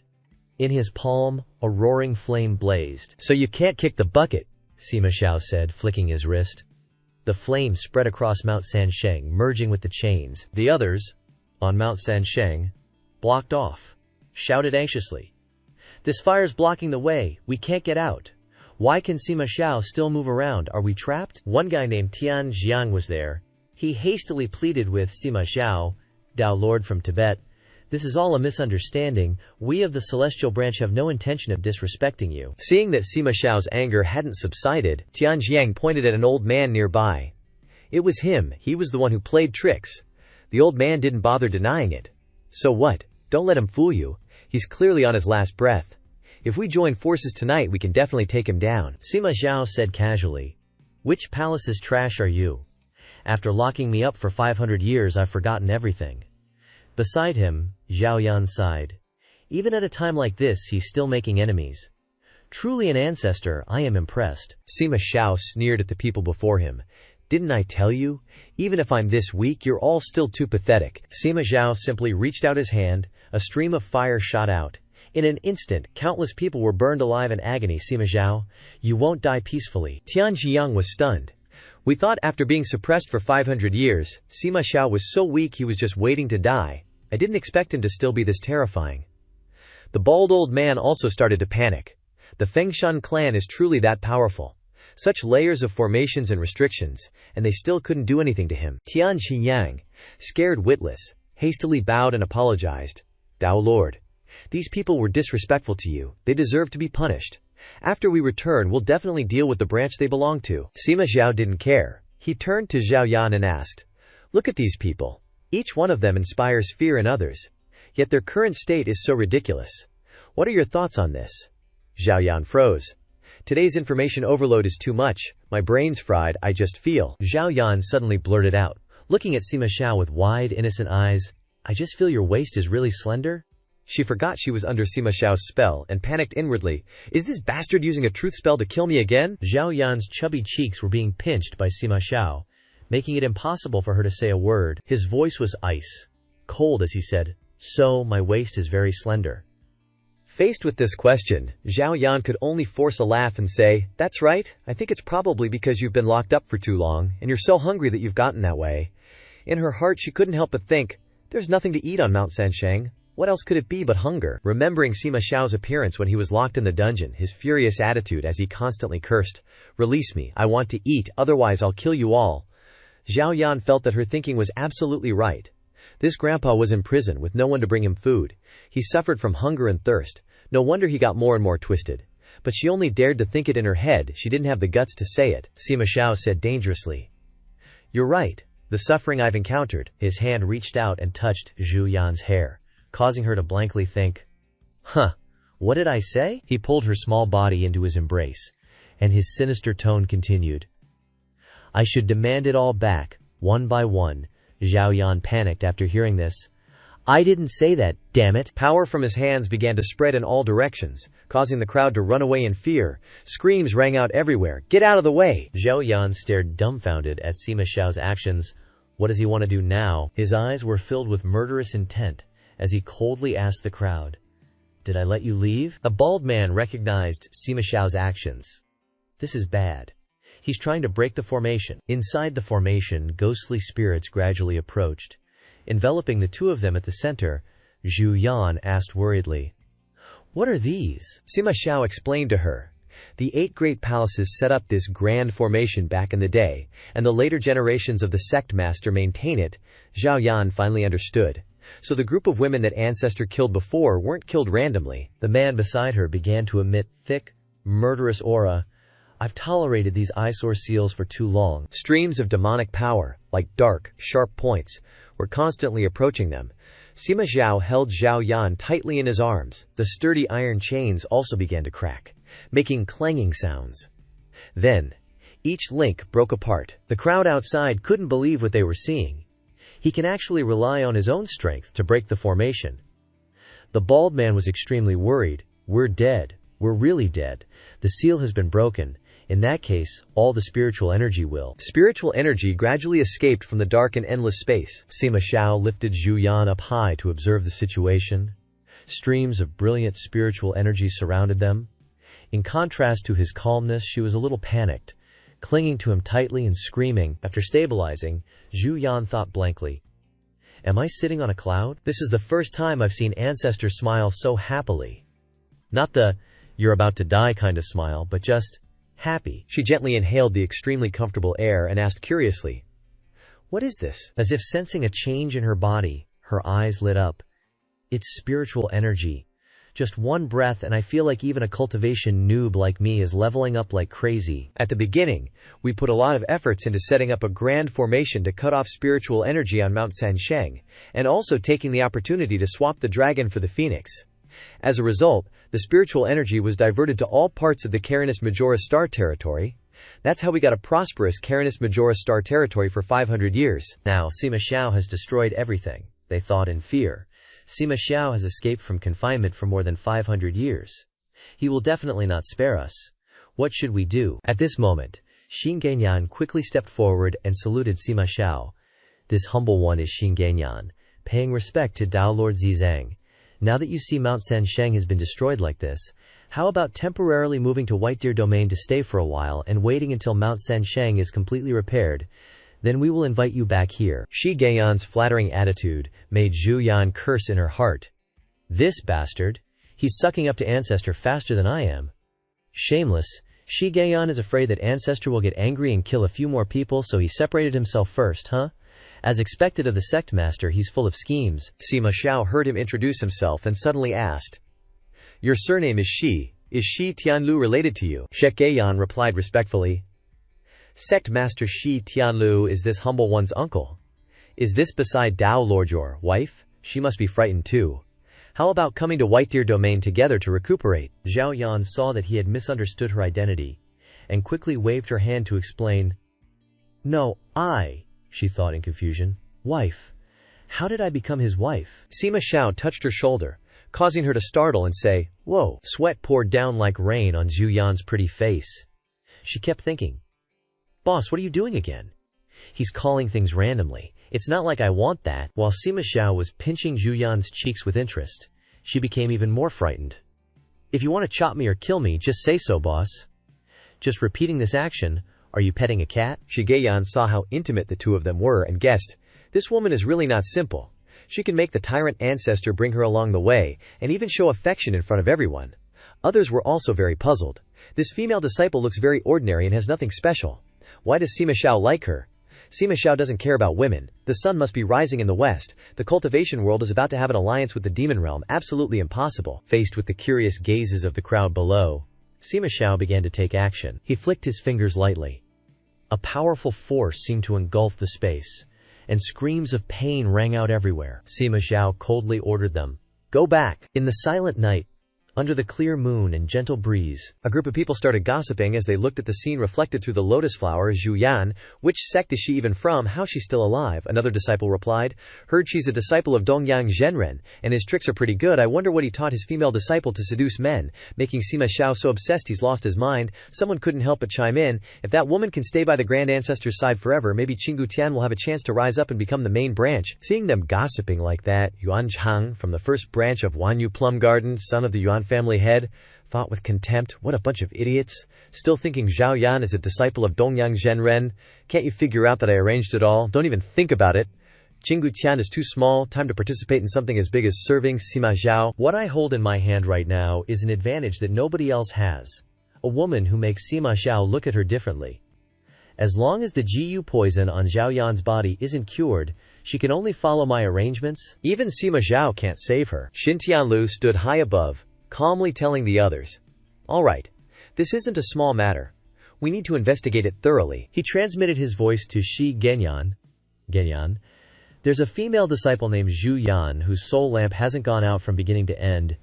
Do you know what's going on?" Shi Genyan reported. "Uncle Master, I was also very surprised about this. It seems that female disciple is very much favored by Tao Lord Xingkang, who protects her at all times. It's a pity we don't know the reason." Shi Tianlu snorted softly after hearing this information. Streams of spiritual energy emanated from his hand. "Perhaps this is our opportunity."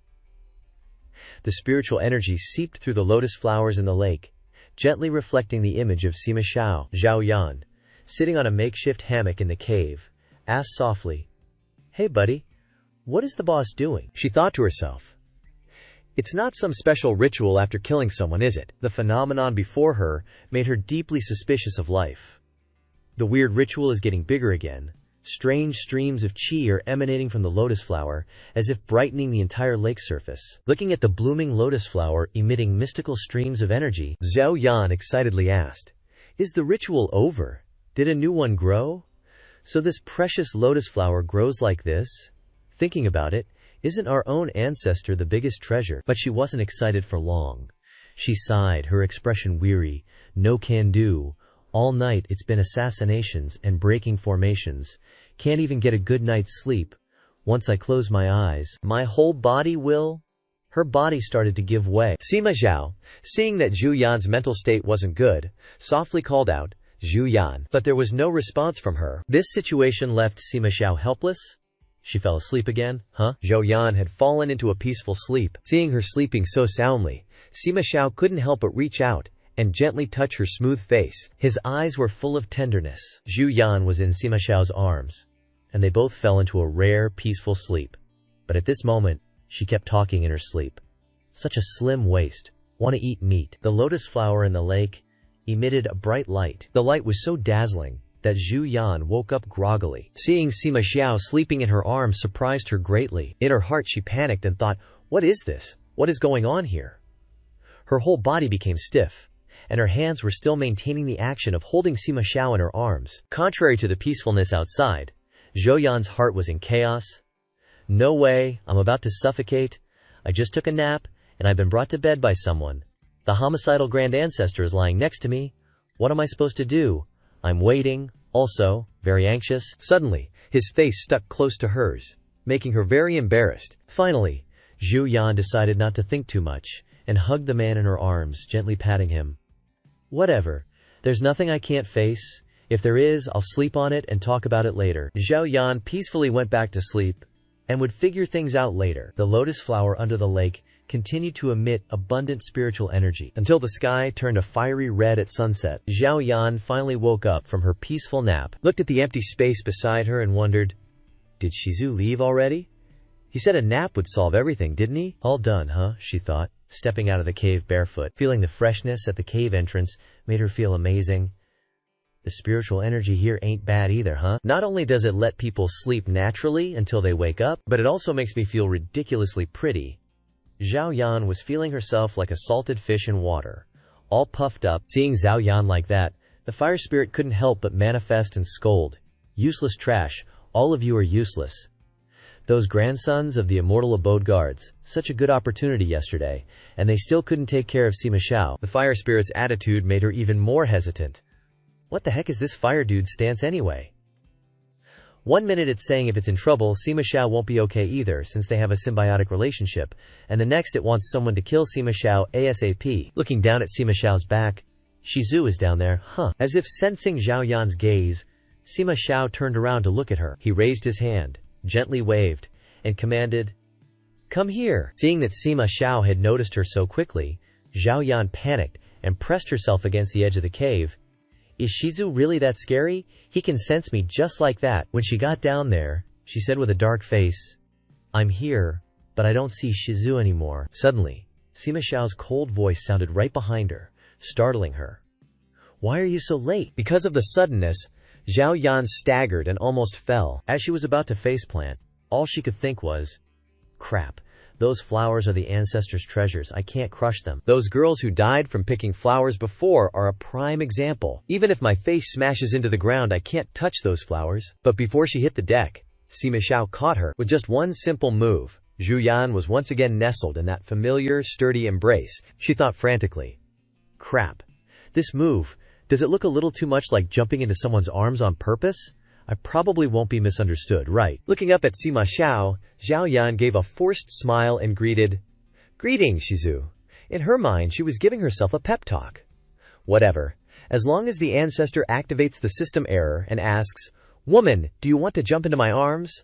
I'll prove my innocence. Seeing her attitude, Sima Xiao said coldly, Give it a rest. This attitude made Zhu Yan so embarrassed that she wanted to bang her head against the wall. Seriously. I've seen that I'm such a pervert expression a lot. Use the system error to tell the truth. Use it now so I can tell you the truth. Sima Zhao suddenly asked. Do you know what this is? Zhao Yan, still a bit annoyed, replied. The Sun Moon Utambara. In her mind she was still cursing. Damn it, seriously. Why aren't you using the system error to tell the truth anymore? He continued to ask. Then do you know where this flower comes from? She snapped. No. Sima Xiao picked up the flower, his voice even. The seeds of the Sun Moon Utambara are the bone jade left behind by the Sima clan after death. One jade can grow one Sun Moon Utambara. There used to be many jade stones, and I scattered them all here. They grew into these flowers. This news made Zhu Yan realize. So this is a graveyard. How many people must have died here with so many Sun Moon Utambara? After the sun goes down, the flowers and leaves of the Sun Moon Utambara will change color. He asked her, Isn't it beautiful? Zhao Yan gave a forced smile and said, Beautiful. Sima Xiao said casually, Then I'll give you one. Pick one yourself. This suggestion made her stunned. Why do I have such a bad feeling about this? He continued to provide Zhu Yan with new information. Pick one.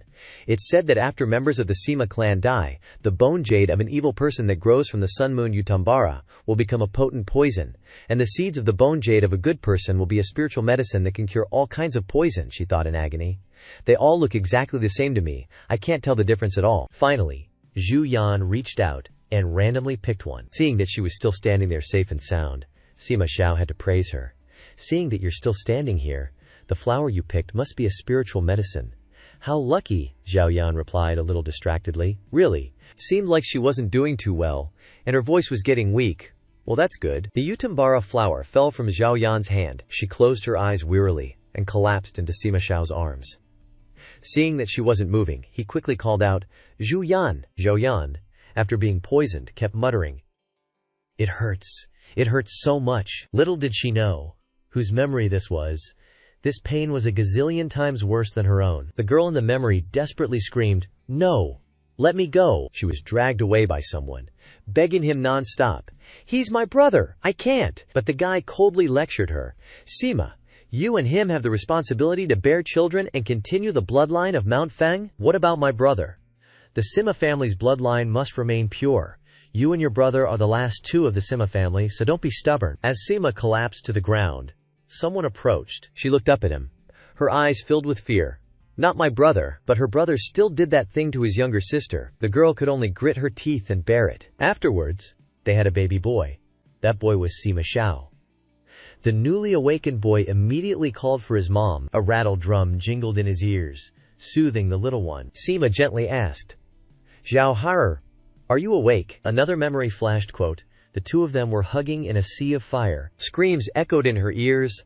The Silima family has gone mad. He suddenly went crazy, burned down more than half the place. He committed suicide. Sima was stunned upon hearing this. A group of people threatened Sima. Your brother, that lover of yours, betrayed the responsibility of the Sima family. An unforgivable crime. You must bear a daughter with Sima Xiao. Sima hugged the crying child tightly, almost lifeless. Finally, she made the difficult decision to strangle her son. Sima Xiao pleaded desperately, I don't want to, I don't want to. The group kept ordering Sima. Once Sima Xiao is a little older, you must quickly mate with him to bear a child. The bloodline of Mount Feng must never be interrupted. Sima Xiao cried out, Mother, if you don't have a daughter the first time, then keep having them, just keep giving birth. You're used to it anyway. Right, Sima Xiao was gradually running out of strength. As a mother, she couldn't bring herself to lay a hand on her son. Sima Xiao stared blankly at the scene before him. Even though he was young, he had to witness his mother commit suicide right in front of him, Sima said with a pained heart.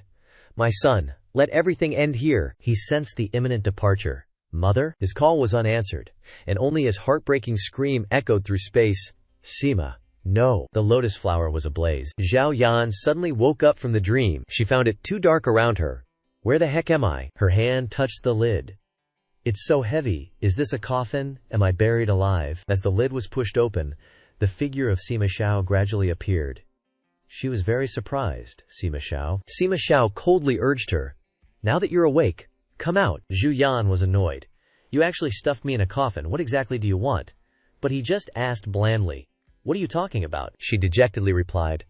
Nothing. Never mind. Forget it. I won't curse him anymore. He's already so miserable. His whole family was harmed so terribly by those demon freaks from the Canthan Tianfu, Divine Guard Manor. It's no wonder some went crazy, some died, and some are constantly killing. Sima Xiao secretly observed Zhao Yan's expression. He moved closer and lightly pinched her chin, then guessed. You want to curse me, don't you? Zhu Yan honestly blurted out, yes, in her heart. She wailed. Ancestors, why am I blurting out the truth again? Sima Xiao looked expectantly amused. Try cursing then. She didn't disappoint him, and started cursing like a machine. You stupid idiot, I beep you, got it? Her soul, hearing all the community guideline violating words, cried out, Goodbye, my beloved friend, Zhao Yan thought despairingly. It was so hard to push open the coffin lid, and now it looks like it's going to be closed again. Am I really going to rest in peace underground? But before she could be melancholy for long, she heard him laughing in her ear, which surprised her. What's wrong? You are so angry that you're stunned, bro. Sima Xiao stopped laughing. He looked at her with a very unreadable gaze, which made her tense up. What's he gonna do now? His hand slowly grabbed Zhu Yan's waist. He lifted her up and said gently, Let's go. She was still bewildered. Sima Xiao carried her away, Zhao Yan asked curiously. Where are we going, ancestor? The two of them rode off on the giant black snake. Meanwhile, she took the opportunity to pry information from Sima Xiao. Why did my Shizu, Grandmaster, suddenly faint? He explained succinctly. You touched a poisonous flower. Zhu Yan paled and broke out in a cold sweat. Poisonous? But didn't you say only evil people make poisonous flowers bloom? He replied, That was just me lying to you. too. How can a person be purely good or purely evil? And how can a single flower decide? She understood. Oh, okay. He continued. Before death, if the mood is calm and happy, a spirit flower will form on the bone. Before death, if there is resentment and suffering, a poison flower will form. Zhu Yan repeated softly. Resentment and suffering. She thought to herself, the flower I picked must be the spirit flower that grew from his mother's bone essence. Her pain was so strong that even I was affected, giving me a terrible headache. You must be suffering a lot too. But, all things considered, I still have to thank him for saving me this time. But she realized, thank him for what? Wasn't I poisoned because of him in the first place? Thinking that, she started punching Sima Xiao relentlessly in her imagination. Zhao Yan was so angry that she was fuming, constantly patting her chest. I'm so pissed. But her patting hand stopped. Wait, why do I feel like my chest is like 2 sizes bigger? This heavy feeling is really full.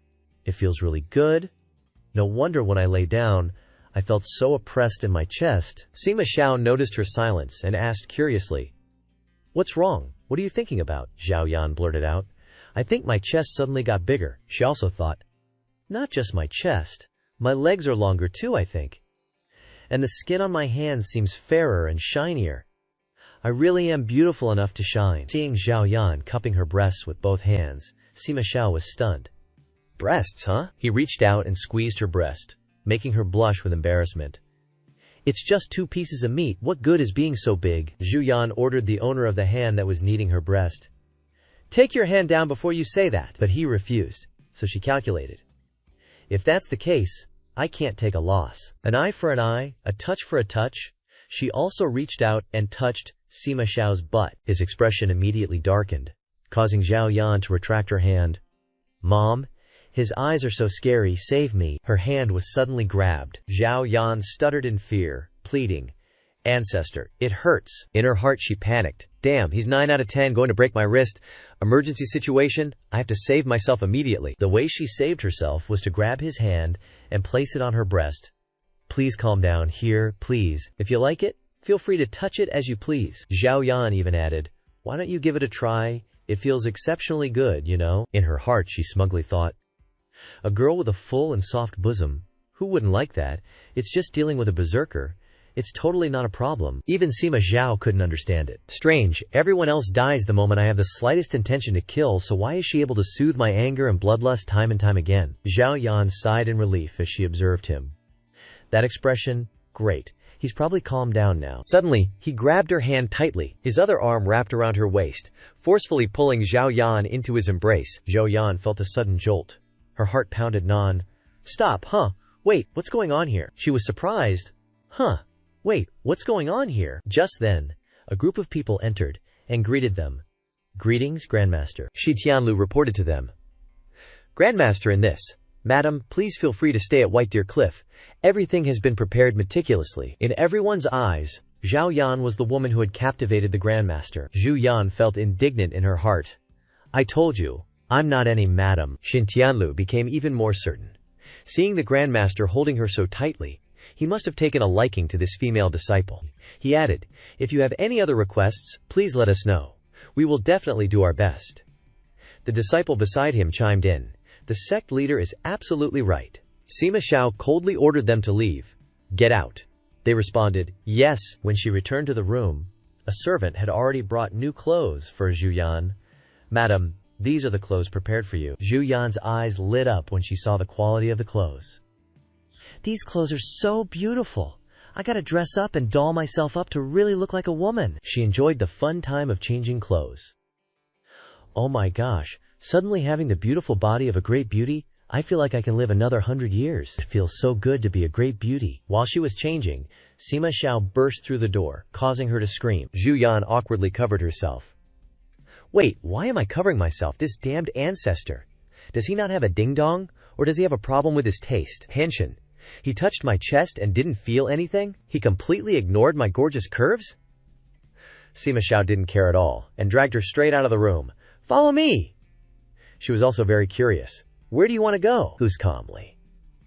I've already said it. When I go out, everyone must die. Now of course we're going to kill people. Zhao Yan wasn't very interested in this. Sorry, I'll take my leave. Sima Xiao asked darkly. You don't want to go? Zhao Yan blurted out. I don't want to! In her heart, she cried silent tears. Damn it, boss. You activated the truth-telling buff again. Sima Xiao threatened her. If you don't go, I'll kill you first. To protect her little life, Zhao Yan changed clothes in a hurry. I'm ready, let's go, Sima Xiao pressed her.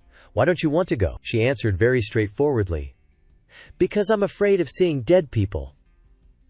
Sima Xiao supported his forehead helplessly and wondered, what the heck? Did the demon realm send a spy who's afraid of corpses? Zhao Yan put on a defeated look and left with Sima Xiao.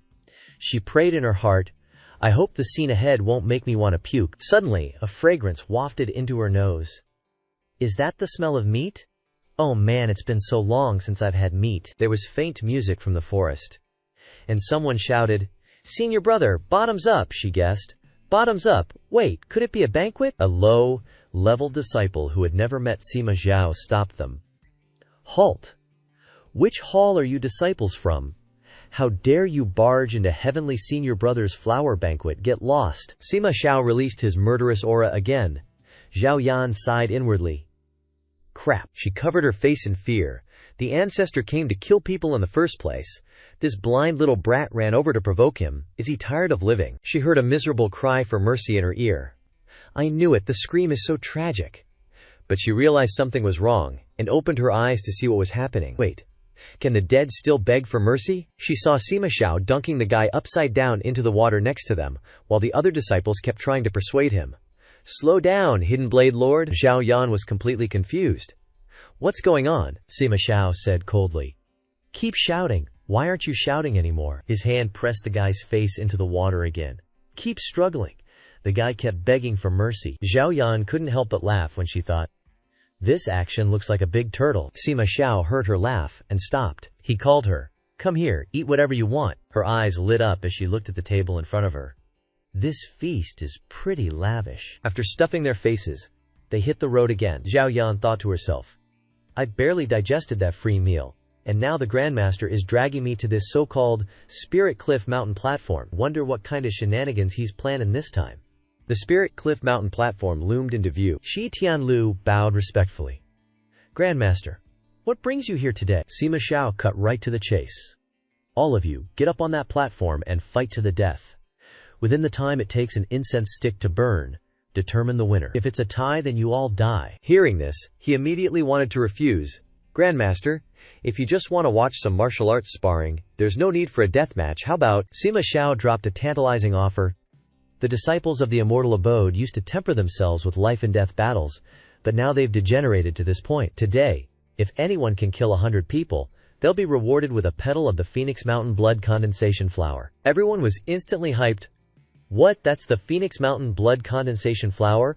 One petal can increase your cultivation by 1,000 years. Sima Xiao commanded. Begin. They lunged at each other, hacking and slashing. Just one petal, and I can easily break through my current realm without any effort.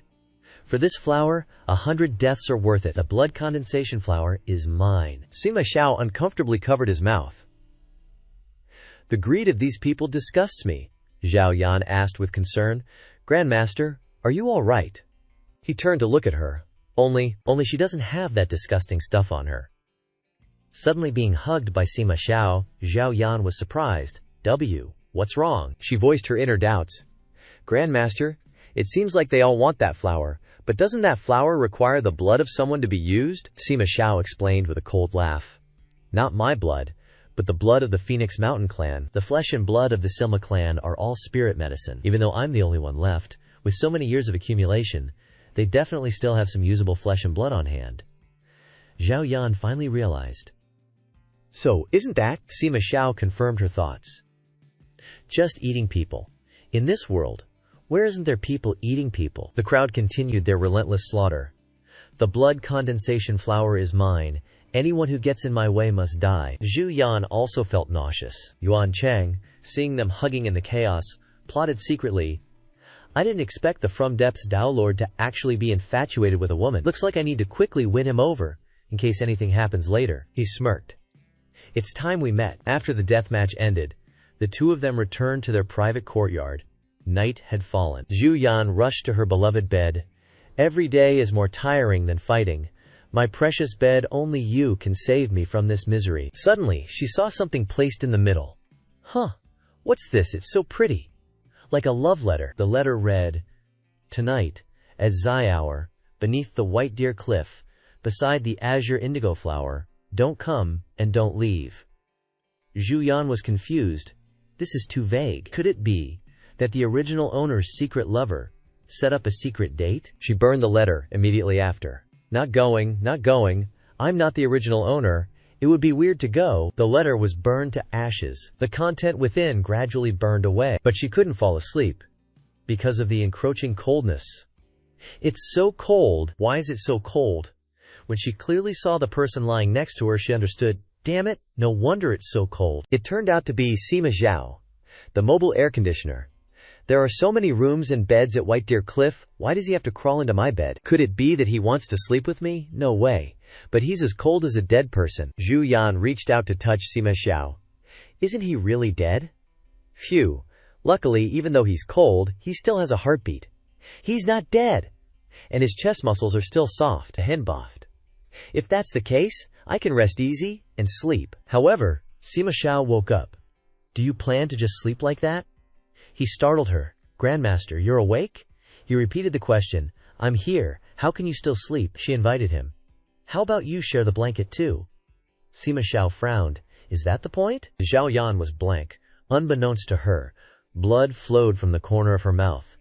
Then what is the point? She immediately fell into Sima Xiao's arms, clutching her stomach. My stomach, it hurts. Zhao Yan gasped. It hurts so much. Sima Zhao checked her over and thought to himself, the demonic realm's methods aren't as weak as I thought. Isn't she supposed to be a spy from the demonic realm? Why does she keep getting backfired like this? He slit his own wrist to use his blood to detoxify Zhu Yan. As the blood dripped into her mouth, Sima Zhao urged, drink. But the corners of her mouth remained tightly shut. Sima Zhao thought in annoyance, can't get it in. I really want to dislocate her jaw already. He had no choice but to use the manual method of mouth transmission, grumbling in his heart. So troublesome. I used to just kill people. Since when did I start saving them? Why do I even have to save her? How weird. Zhao Yan finally started to react gradually. Sima Zhao felt too hot. This woman's cultivation is too low to withstand my blood. Saving someone is even harder than killing them. Can't handle it. If that's the case, then just eat a few more Fengshan blood coagulation flowers to increase your cultivation. That way, you'll naturally be able to withstand my blood. A day had passed. Zhao Yan woke up with a start, utterly stunned. Didn't I have a stomachache and vomit blood last night? Why do I feel so full of energy now? Is this for real? She subtly sensed that a lotus had bloomed in her sea of consciousness. OMG, why is there a flower in my sea of consciousness now? I feel incredibly powerful now. Like I can move mountains and fill seas in the blink of an eye. Zhao Yan was pulled out of her consciousness by a noise beside her. Seeing Sima Zhao lying weakly nearby, Zhao Yan called out worriedly, Shizu, she realized. His face looks awful, and there's a wound on his hand too. Last night I was in so much pain I was half dead. My memories are blurry. It seems like he gave me blood to drink. She recalled. Blood, he saved me.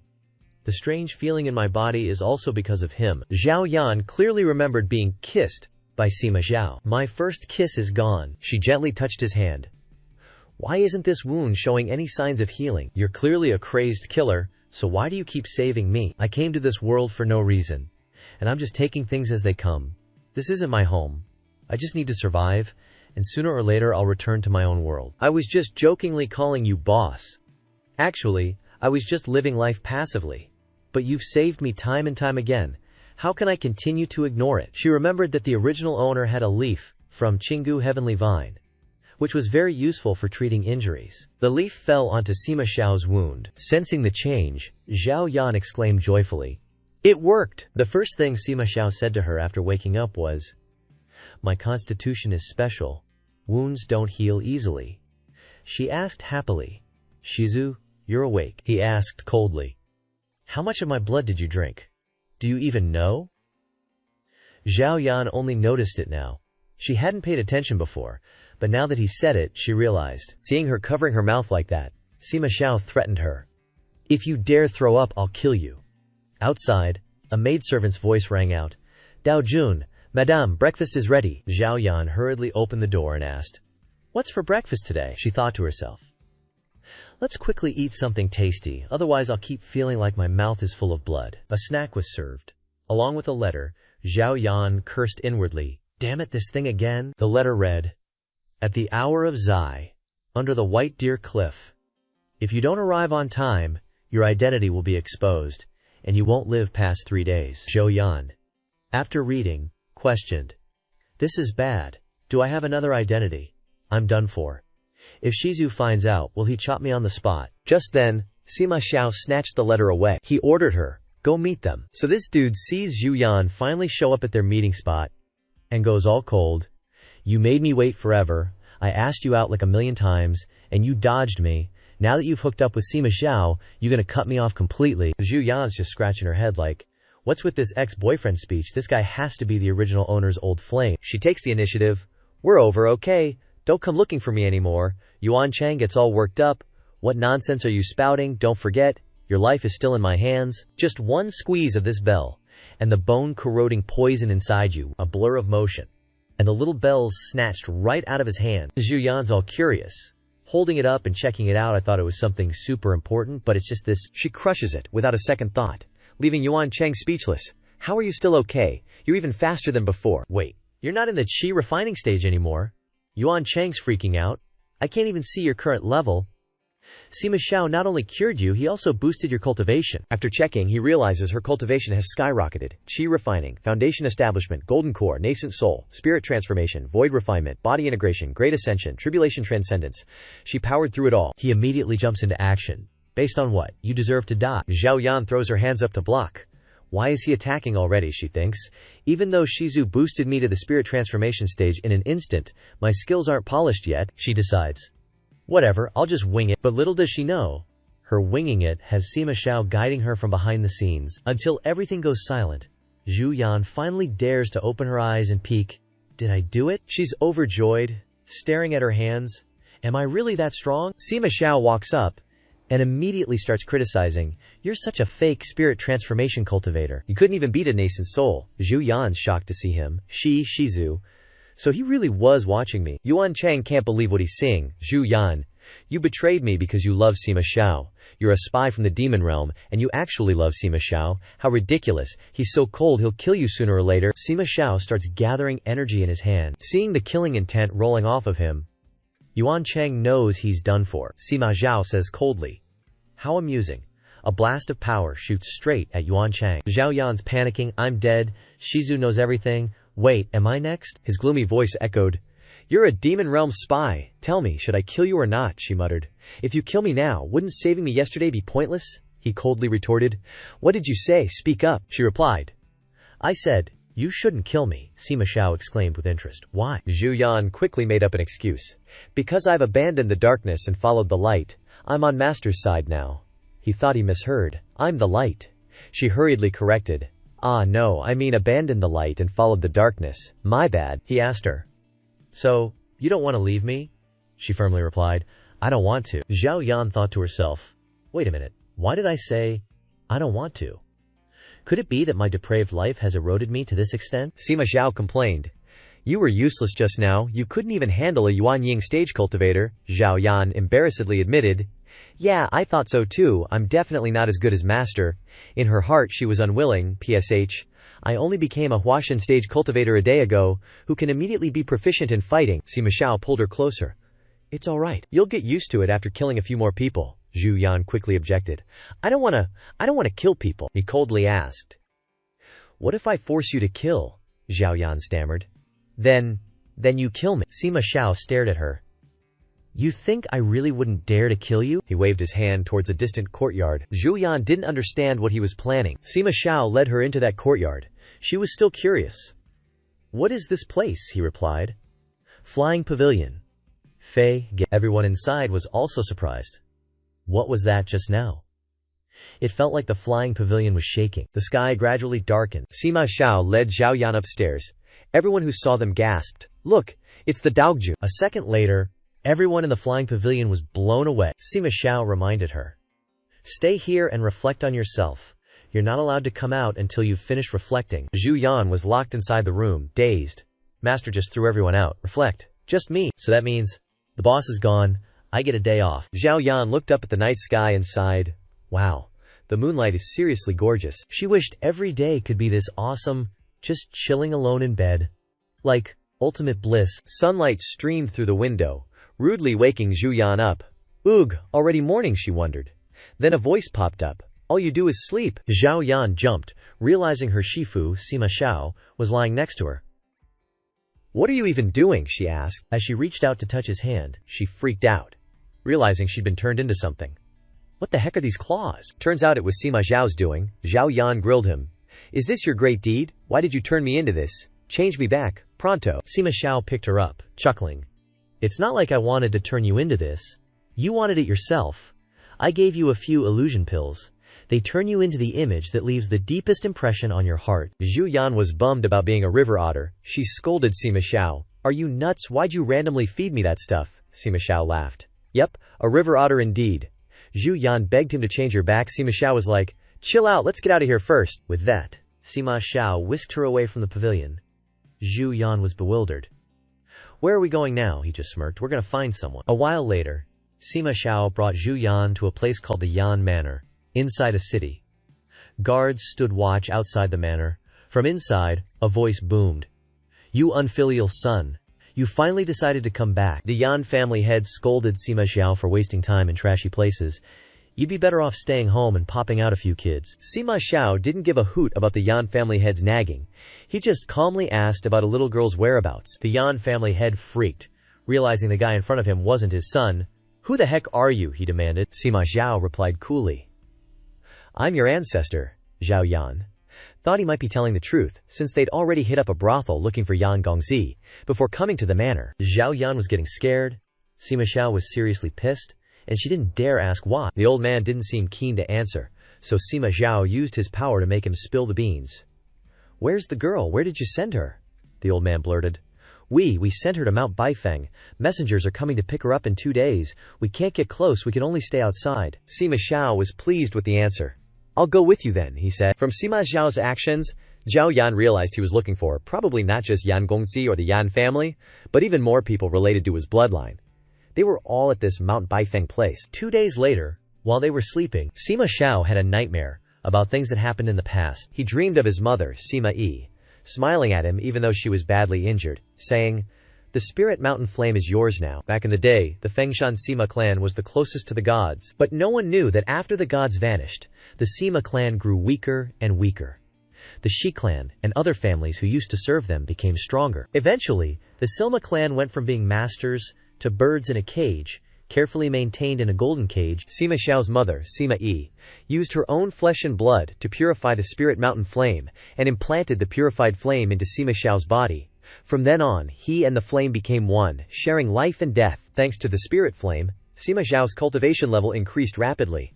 The Shi clan and others had to be wary of him because of the flame. They tried everything to please and win over Sima Xiao, but they didn't know he could easily see through their hearts. The lies, the greed, the fear, all kinds of malice. It disgusts me. His mother, Sima Yi, had once wanted to kill him, but at the last moment, she softened, gave up, and passed on to him only gentleness, love, and cherishment. Droplets of water fell, bringing a warm feeling. Zhu Yan wondered, It's been morning for ages, Shifu. Why are you still asleep? Sima Xiao woke up and realized Zhao Yan was splashing water on his face to wake him up. Sima Xiao felt a bit tired and said, I just had a dream. Zhao Yan was surprised. A dream? An ancestor who hasn't slept for centuries. And you were dreaming. Sima Xiao looked at Zhu Yan and felt she was the strangest person he'd ever met. He didn't have strong dislike for her, nor strong affection, like roadside weeds that allowed him to calm down. Sima Xiao threw a golden pill at her, making Zhu Yan scream in pain. He told her to wait for him there. At the same time, someone knocked on the door and said, Senior, the people here to take us to Mount Baishan are here. Then he disguised himself and left the room. Zhu Yan was thrilled he wasn't taking her along. Could this be real? Is there really such a good thing? A moment later at Bakfang Mountain, the mystical scenery remained unchanged. Sima Xiao, in the guise of young Master Yan, had a dark expression as he listened to the person opposite him giving orders. Just bring him here. Before him were a man and a woman. The young man facing him extended his hand. Give me the child. When Master Yan learned Ma Xiao's true identity, he became even more aware of the changing atmosphere, worried sick. Crap, this is bad. The two hadn't realized anything was amiss and turned to Master Yan, questioning him. Does your son not understand the rules? Hurry up and offer the child. The ignorant brat dares to offend the sacred mountain? The old man panicked inwardly, apologizing repeatedly. Yes, sorry. Only then did Ma Xiao reveal a face of disgust, scoffing coldly. Sacred mountain. The young man before him, still unaware of his own limitations, raised his hand, moving his magic power to show off. Hand it over now. Ma Xiao obliged, throwing the baby towards him. Master Yan caught Ma Xiao's strange moment. Was he smiling? The two people opposite him looked at the child in their hands, exclaiming uncomfortably, This is just an empty shell. The young man glared at him angrily. You have some nerve. You dare deceive us. The girl beside him was equally furious. The damned Yan family. But all they received was Ma Xiao's mocking smile. He used only a bit of his power to injure their qi and blood. The girl, who was audacious earlier, finally realized the gravity of the situation. What's going on? This person kills a Yuanying stage cultivator as easily as picking a flower. At this moment she looked up, a trace of horror flashing in her eyes. Ma Xiao didn't bother hiding it, glancing at her with a cold expression. Lead me inside. The Fengshan clan has been promoting the maintenance of pure bloodlines, but there are bound to be rebels, leaving behind descendants with other clans. Cut to another location. The scene was hazy, and all that could be heard were gasps of breath. Inside was a pool of water. Slender hands, gripped tightly by the person opposite, emerged from the surface, accompanied by broken sounds. It was a couple struggling to do the deed. This was a place where those without pure bloodlines were treated as tools for reproduction, and beside them stood guards, regulating the activity, constantly urging, "Hurry up and work! Don't stop!" These descendants, called impure by the Fengshan clan, were gathered by some people and brought here. Ma Xiao, just entering, asked, "So, all the branch families with ancestral blood of the Fengshan clan are here." They had to work as hard as they could, urged on by the regulators, and after giving birth, these women would be taken elsewhere. If these people were viewed as animals, this would be a large farm. Women nearing their due dates were lined up, like an industrial conveyor belt, with people in charge of delivering the babies, and the babies were born, their fates already sealed. After they grew up at Bakfang Mountain, they would continue the task of mating and giving birth. But before she could finish speaking, Ma Xiao twisted her neck slightly, ending her life. A murderous intent appeared on his face, and a sinister smile said, "Xi Tianlu, so this is your secret.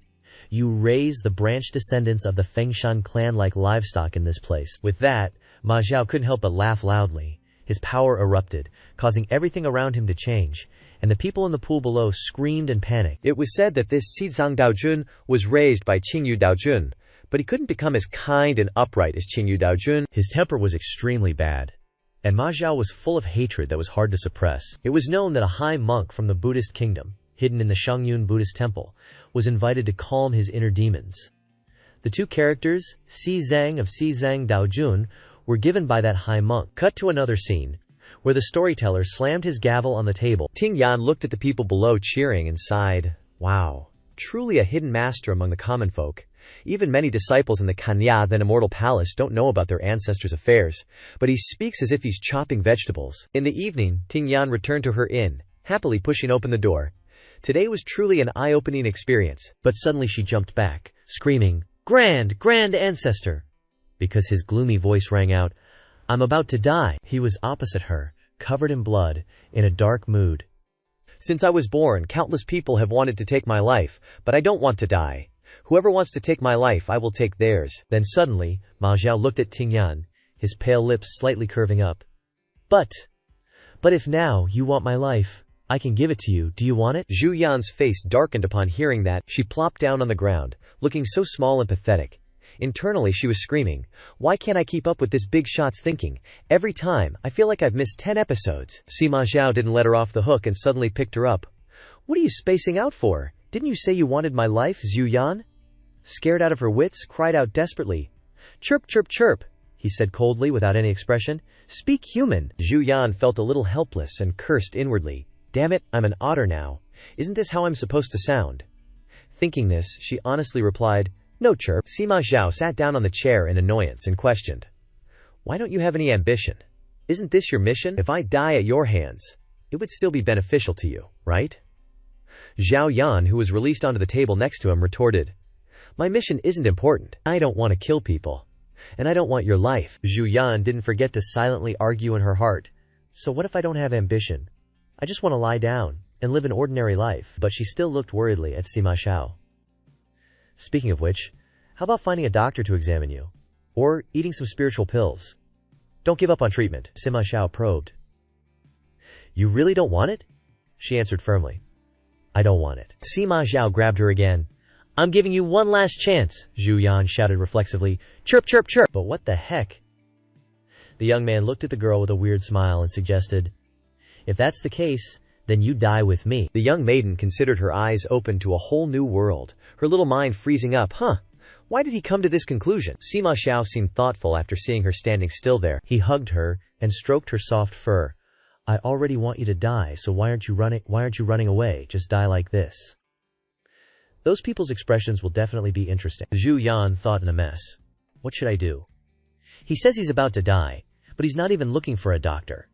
I really can't stand his appearance covered in blood. Outside, it was raining heavily, Sima Zhao said darkly.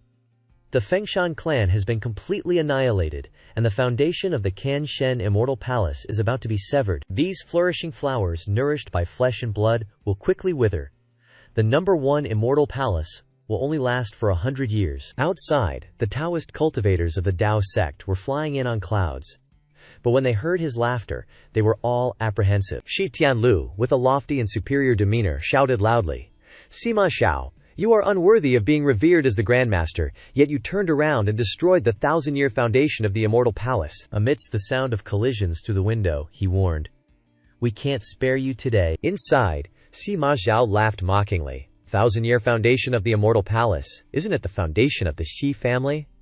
The Shi family exhausted their efforts to build Mount Baifeng. Wasn't it just to completely seize control of the Kanshen Immortal Palace and rise up to be the masters? Shi Tianlu angrily roared and charged in. "Nonsense! Capture him!" Sima Zhao's eyes turned sharp.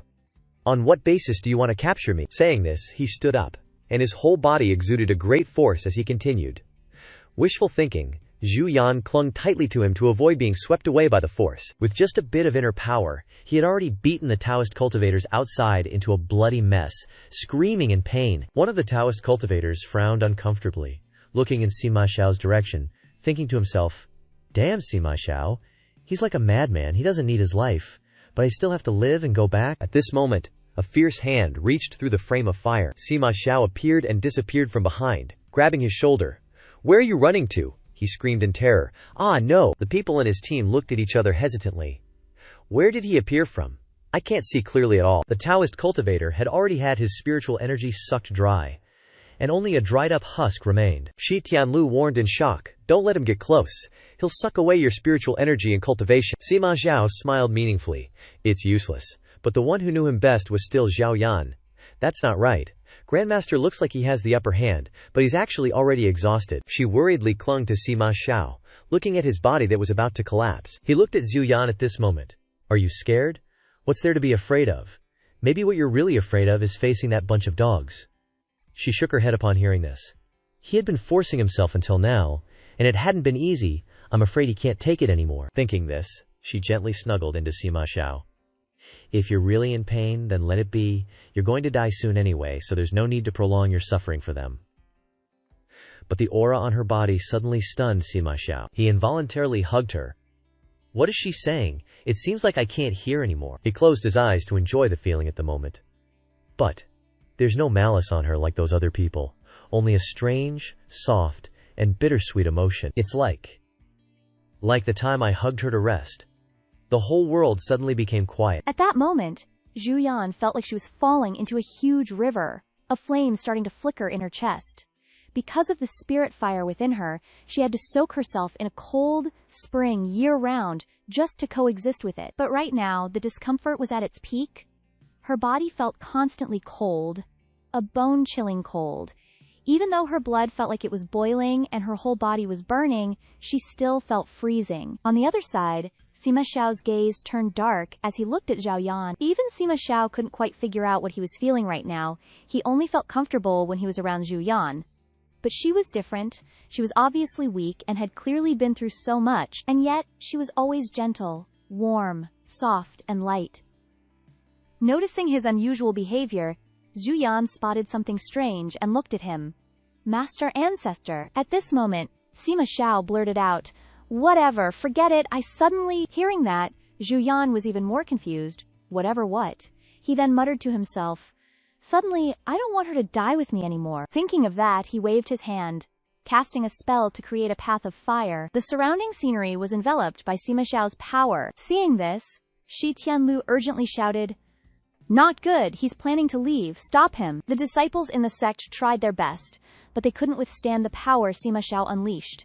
Covering their eyes in discomfort, they replied, "Sect leader, that's the spirit fire of Fengshan, we can't get through." On Sima Xiao's side, he shot straight down like a meteor, creating a huge streak of light. Zhao Yan clung tightly to his shoulders, worriedly thinking, "So much blood, he's really strong, but he was injured before and has been holding on until now, as if he doesn't feel any pain." At this moment, she had also transformed back into her human form, tightly hugging Sima Xiao's neck, feeling impressed.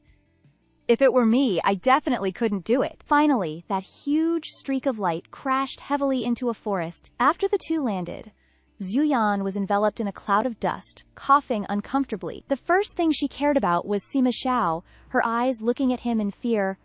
"Master, Are you all right? A black snake appeared next to them, making a sound that caught Zhu Yan's attention. She happily stood up and walked towards it. Snake bro, why are you here? Sima Xiao then spoke softly. I told it to come. Zhao Yan turned back to look at him in surprise. Huh. The black snake quickly crawled towards Sima Xiao, lovingly nuzzling his neck. He gently stroked it and said, You go with this idiot. Get lost, you stupid snake. I'm not going to kill you anymore. You don't even know how to run away. Hearing that, Zhu Yan just stood there silently looking at him. Then, she immediately ran off in the other direction, but it was to push the black snake aside and pull Sima Xiao up. The sudden action caught him off guard, his eyes widening in shock. He looked at Zhou Yan in disbelief as she supported him, asking, What's wrong? Do you want to die? Zhou Yan calmly replied. Actually, I don't want to, Sima Xiao then asked. Aren't you trying to die by bringing me along? You're not that stupid, right? She lowered her head and replied gloomily, I'm not stupid. Then she explained, You saved me last time, so I have to repay you this time. Then she said to the black snake, Bro, I'm counting on you next. Please use your fastest speed to carry us forward. The black snake was a little surprised, but still nodded vigorously. In just a moment, it had grown 10 times larger. Zhu Yan supported Sima Xiao, lost in thought. If it was just me, it wouldn't matter if I died, but since there's another ancestor here, I have to try a little harder. Her eyes filled with determination, affirming to herself, Gotta run. After settling down on the black snake, Zhu Yan looked at Sima Xiao and asked, Master Ancestor, where should we run to now to be safe? He immediately replied, Nowhere is safe. If you guys don't leave, they'll catch up and kill you later, and I'll kill them to avenge you. Hearing that, Zhu Yan was speechless. Your logic is, surprisingly reasonable. It's really useless to reason with a crazy person, but the person who said he would avenge Zhou Yan couldn't hold on any longer and fell onto her, scaring Zhou Yan. Master Ancestor, wake up! Suddenly, a beam of bright light shone directly into her eyes. Ahead was a Buddhist monk. Zhou Yan was a little scared. We've wandered into someone else's territory, the monk calmly asked. Since the two of you are destined to come here, why not stay? That master was like water skimming across a lake. His feet stepped on the water's surface, sending droplets flying. Zhao Yan, riding on the black snake, stared at the master. Clearly, the little snake wasn't a fan. Ding Yan worriedly supported Zhao Yan, while he cautiously blurted out, Bald-headed monk. Then he warned Ding Yan, fall back. Hearing this, she was surprised and thought, could it be that this ancestor has a strong will to survive when facing danger, and immediately regains his vitality? He can even stand up. Thinking this, she anxiously said, Don't push yourself. He stubbornly remained on guard. Did you come to kill me, or save me? The master opposite, radiating light, said with clear eyes, Amitabha. Whether to kill or save depends on the female benefactor. Suddenly being addressed, Ding Nian pointed at herself, startled. Then, looking at Zhu Yan beside her, she hesitated and whispered, Grand Ancestor, what does that mean? But before she could hear an answer, Zhu Yan collapsed. At this point, Ding Nian's little heart screamed, He's clearly exhausted. Why is he still forcing himself to stand? The master on the other side calmly smiled and looked at her. It seems his injuries are indeed serious. Even so, he can still control himself. Female benefactor, please follow this humble monk. I have a small favor to ask. A thought popped into Ding Nian's head. This eminent monk seems to know our ancestor. Could he be the great monk who gave our ancestor the Dharma name, Si Zhang, back then? A moment later, inside the wooden house, the master recounted, Many years ago, this humble monk had the chance to meet Zhu Yan once. At that time, he showed extraordinary wisdom and deep thoughts, and Zhao Yan had been bandaged and was lying quietly on the bed. The master added, This humble monk gave him the Dharma name, Si Zhang, hoping he would be compassionate towards all living beings and hide the killing intent within his heart. But this humble monk once saw in the divination that he would use his body to disrupt the entire cultivation world. He will destroy the Kanth gods, slaughter mortals, turn fertile land into scorched earth, transform paradises into hells, and cause the extinction of living beings, committing sins that reach the heavens. But this string of prayer beads is originally a seal, and also a spiritual medicine. Hearing this, Ding Nian was shocked and frightened. So the high monk came to exterminate the demons. The master opposite continued with a smile. But everything has a turning point. In that bloody future, this old monk saw a glimmer of hope. this humble monk left a Buddhist bead, both to suppress the killing intent and to help clear the mind. When the killing heart arises, there will be boundless pain, but this wooden string is both a seal and a spiritual medicine. Only someone destined to untie the Buddhist beads can save him from this life and death tribulation, Ding Nian asked, confused. A fated person. As if realizing something, she pointed at herself and asked, startled, Master, are you saying that I am the fated person? He smiled with satisfaction and replied, That's right. Zhu Yan then glared at Sima Xiao, resentfully saying, This destined person theory is totally a transmigrator's standard. Even a salted fish like me can't escape this fate. Hesitantly, she raised her foot and asked cautiously, So, should I give it a try? The old monk replied expressionlessly. Without hesitation, Zhu Yan yanked off the rope around her ankle. She looked at the rope with a bit of apprehension. Do I really have to take it off? Can't I just break it? The monk's satisfied expression vanished at the sight before him. As expected, the benefactor is Sima Xiao's vitality, and the vitality of the common people. In the future, I hope the benefactor will advise Sima Xiao and lead him toward the path of goodness. Zhao Yan looked around frantically, searching for the monk.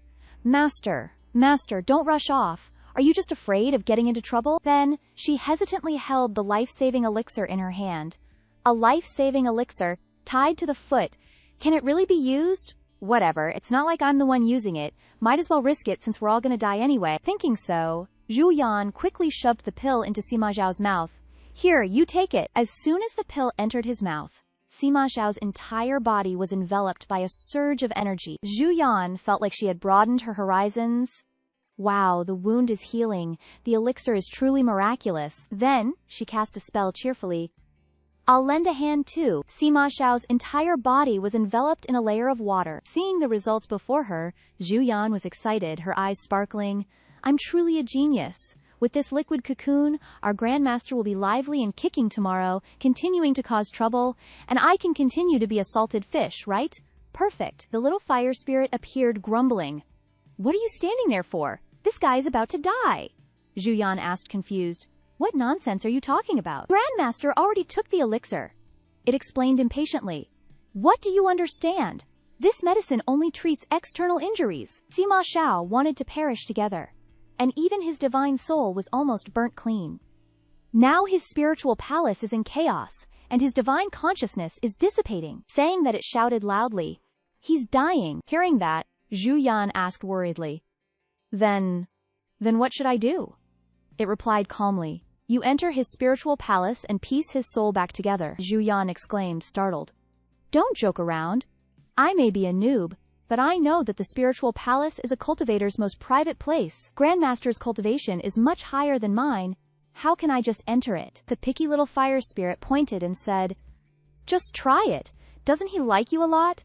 Maybe you can get in. Zhu Yan touched her chin hesitantly. Where do you think he likes me? It replied impatiently. I don't care where he likes you. Stop wasting time and go in, charge. Zhao Yan looked at Sima Zhao with despair. Oh God, we're really dead this time. Thinking that, she still gently held his face and kissed him. The spiritual palace is like the door to the mind, and everyone's is different. For someone with deep defenses and heavy killing intent, the spiritual palace must be full of danger. For example, Sima Xiao's. Inside the consciousness, Sima Xiao's figure appeared. She fell into the consciousness and shouted in disbelief. Ah! Why could I get in so easily? Ting Yan landed softly on the ground. Her expression turned sour as she took in the surroundings. Oh my God. How could his spiritual domain be so dilapidated? Seriously, the scenery around here shows absolutely no signs of life. Suddenly, Ting Yan noticed something else. Can I really save him, huh? She exclaimed in disbelief. Holy crap, are these all fragments of his soul? She reached out, trying to gather each piece of the spirit. No, don't disappear. Even if I don't know what to do, I at least have to collect these soul fragments. Suddenly, one of the soul fragments tried to pull her in. A look of incredulous surprise flashed in Ting Yan's eyes. Her whole body felt like it was suspended in mid-air. At this moment, it was as if Sima Xiao had completely enveloped her, her small body experiencing indescribable sensations. This is so strange. Why do I feel both melancholic and numb? No, why is my whole body so weak? Ting Yan felt like she was wrapped in thousands of fine threads, her cheeks already flushed red. Not just one, but two figures of Sima Xiao appeared. Both teasing Tingyan's small body, she felt her legs go weak and had a slight headache. She tried to use the last of her reason to shake her head back and forth, trying to regain her senses. No, I have to concentrate. Tingyan finally dispelled the illusion. Calm down, calm down. As expected, it's not easy to break into someone else's domain. Suddenly, a new illusion appeared before her eyes. Tingyan hugged the soul fragments in her arms, determined. Since I'm here, I have to finish what I started. I can't leave empty-handed. The scene before her became clearer. She could see a private mansion. She tentatively took her first steps inside. Tingyan carefully observed her surroundings, her expression changing noticeably. I'm done for. This place is a total wreck. She seemed to notice something changing. Her eyes suddenly widened. Before her was a large, ominous red jade in the middle of the room. She exclaimed with joy. Found it, Tingyan said with a little trepidation. This doesn't look good at all. She hugged Sima Xiao's soul fragments tightly, whispering to herself with determination. If this core disappears, then he will really be obliterated. I have to hurry. Only when she got close to it did Tingyan dare to breathe a sigh of relief. But a big problem emerged. She didn't know what to do with that big ball. How am I supposed to stick these soul fragments back together? Use myself as tape? That's it, I'll wrap myself around these soul fragments and stick them on. Maybe he can recover on his own. Thinking it, she did it. Tingyan hugged the big jade and smugly stuck the fragments on. Hurry up and recover. And it actually reacted. Shining brightly, the surrounding scenery also changed with each change of the jade, but it made Tingyan uncomfortable. Her eyebrows furrowed, an indescribable suffocating sensation. Ugh, his soul fragments are too sharp. While Tingyan was in a daze, a hand suddenly touched her chin. Even though there's no attack, why do I still feel pain? Not knowing if it was an illusion or reality, Sima Xiao kissed her lips.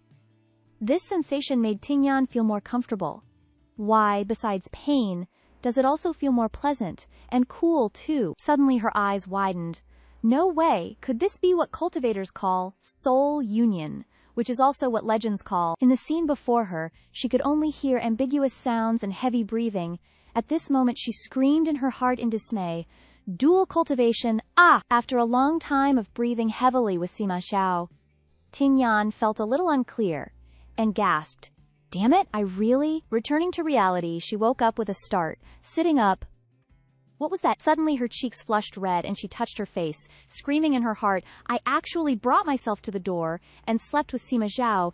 Does this count as sleeping? I'm doomed. If he wakes up, will he immediately obliterate my soul? Little Fire appeared at the right time and asked cheerfully, I told you that you could do it. Now his condition is much more stable. You just need to try a few more times and it will be done. Tingyan covered her face and asked, Try a few more times. Tingyan shouted back loudly.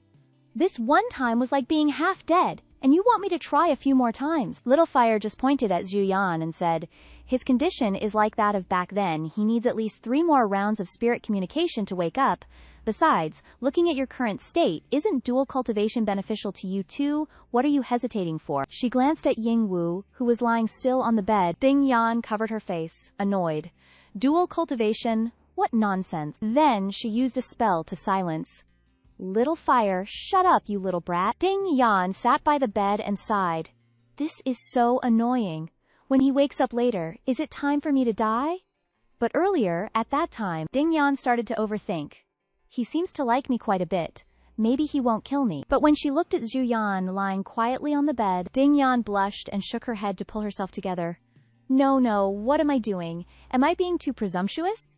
It's one of the 3 greatest illusions in life. Thinking the other person definitely likes you, I'm definitely just being delusional. Then she touched Zhu Yan's forehead.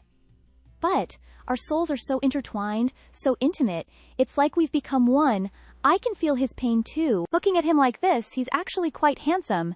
It's just that he always has such a cold face, and his aura is so intimidating that people don't notice what he looks like. His hair is so soft and smooth. Then she touched Zhu Yan's ear. His earlobes are a bit fleshy, feels pretty good to touch. Thinking of that, her cheeks flushed red. But Ying Wu suddenly opened his eyes and said coldly, What are you doing? Tingyan was startled and flustered. I. So she quickly pulled the blanket over him. I was afraid you were cold. Her little heart secretly screamed in resentment. Damn it, that little flame kid is so unreliable. All my sympathy for his innocent voice was wasted. I should have doused him with even more water. Suddenly, Zhu Yan reached out, one hand wrapped around Ding Yan's waist, the other around her neck. She was so shocked she freaked out. Ah, ancestors. Wait. Before she could finish, Zhu Yan pulled her closer and whispered, "One more time." Ding Yan was slightly surprised. "My spiritual palace, it's open." At this moment, inside the spiritual palace's mystic realm, Zhu Yan and Ding Yan were entangled on the bed. Only ambiguous sounds could be heard. Zhao Yan buried his head in Ding Yan's neck, and she was panting beneath him. Zhao Yan lazily asked after letting her go. "What were you doing just now?" Ting Yan tearfully replied with difficulty. "Shizu, I can't." But he didn't let her off, and kissed her lips. This is what you call a soul connection. You could see her entire body covered in hickeys, big and small. Her exhausted body limply let her hands fall into the water. Beneath her, the flower petals gently glided on the water's surface. After being released, Ting Yan lay on the boat, desperately gasping for air. Only then did Zhao Yan gently wipe away the tears from the corner of Ting Yan's eyes. He chuckled and said, "You're crying pretty loud." Ting Yan looked at him with affection, secretly cursing in her heart. "You perverted bastard! You're laughing even louder." Ting Yan dragged her exhausted body, limping away from there, her voice full of pity. "Grandpa, please spare me." Yet Zhao Yan heartlessly grabbed Ting Yan's leg and coldly replied, "No way." The poor baby could only scream helplessly. He hugged her, his hands and feet behaving dishonestly as they groped around. "What are you afraid of?" Zhao Yan asked. Ting Yan stammered. Shizu. Ting Yan was bullied by Zhu Yan again, and could only grumble inwardly. "Damn it, you're asking me what I'm afraid of? I just died and came back to life, then died again, my kidneys are about to fail, and you want to do it again?" So Ting Yan used her ultimate move and stuck a leaf on his forehead. After doing so, she probed and looked at Zuniu Yan, a special spiritual herb from Qing Jiu Tian. Sticking it on your forehead will help calm your mind. But then Zhu Yan burst out laughing. His expression darkened as he raised his hand towards her.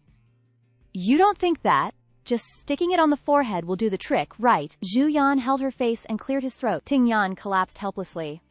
"Whatever, just destroy me. If you want to be burned to ashes, then come get me." Zhu Yan, of course, wasn't afraid, and placed his hand next to her. He said with a teasing tone, "You think that if you do this, I won't make a move." At this moment, Sima Shao touched Zhao Yan's cheeks, making her so scared she couldn't even speak. "Ancestor!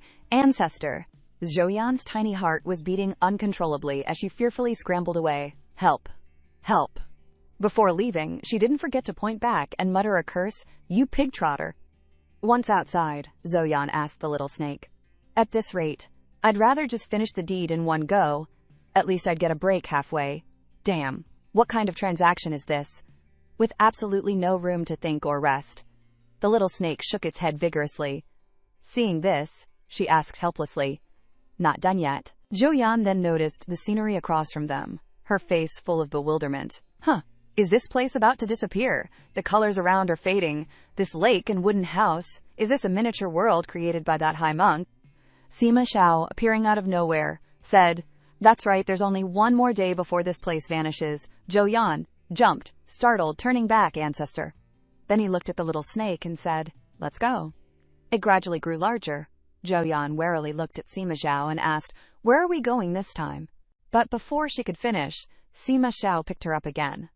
Zhou Yan thought in confusion. Why does this ancestor like carrying me more and more? Sima Shao then said, "To Luohe Immortal Manor." Zhou Yan could only resign herself. Whatever. As long as he doesn't drag me into any more spirit communication stuff, he can carry me however he wants. A few days later, at Luohe Immortal Manor. So early in the morning, listening to Shi Tianlu say, I heard from Master that this is a market town where mortals and cultivators live together. It's also the first stop to enter the Jingting Immortal Abode area. In front of them was Yongli Chun. She put her hands on her hips and said loudly, "Brother, this place is so old and run down. Do we really have to stay here for a day? I can't take it anymore. I'll rest for a bit and then leave right away. Otherwise, I'll find a better place." Yang Yiqiu, across from her, calmly replied, "When you're out, the conditions naturally won't be as good as at home. Just try to endure it a little longer." Zhou Yan revealed, "We've been following these two siblings for a while now. The younger sister is named Yang Lichun, and the older brother is named Yang Yiqiu. They are the children of the Mu family's eldest daughter who married out, and the young lord of the Yeyu Palace. I don't know why Master is following them, she said, clicking her tongue.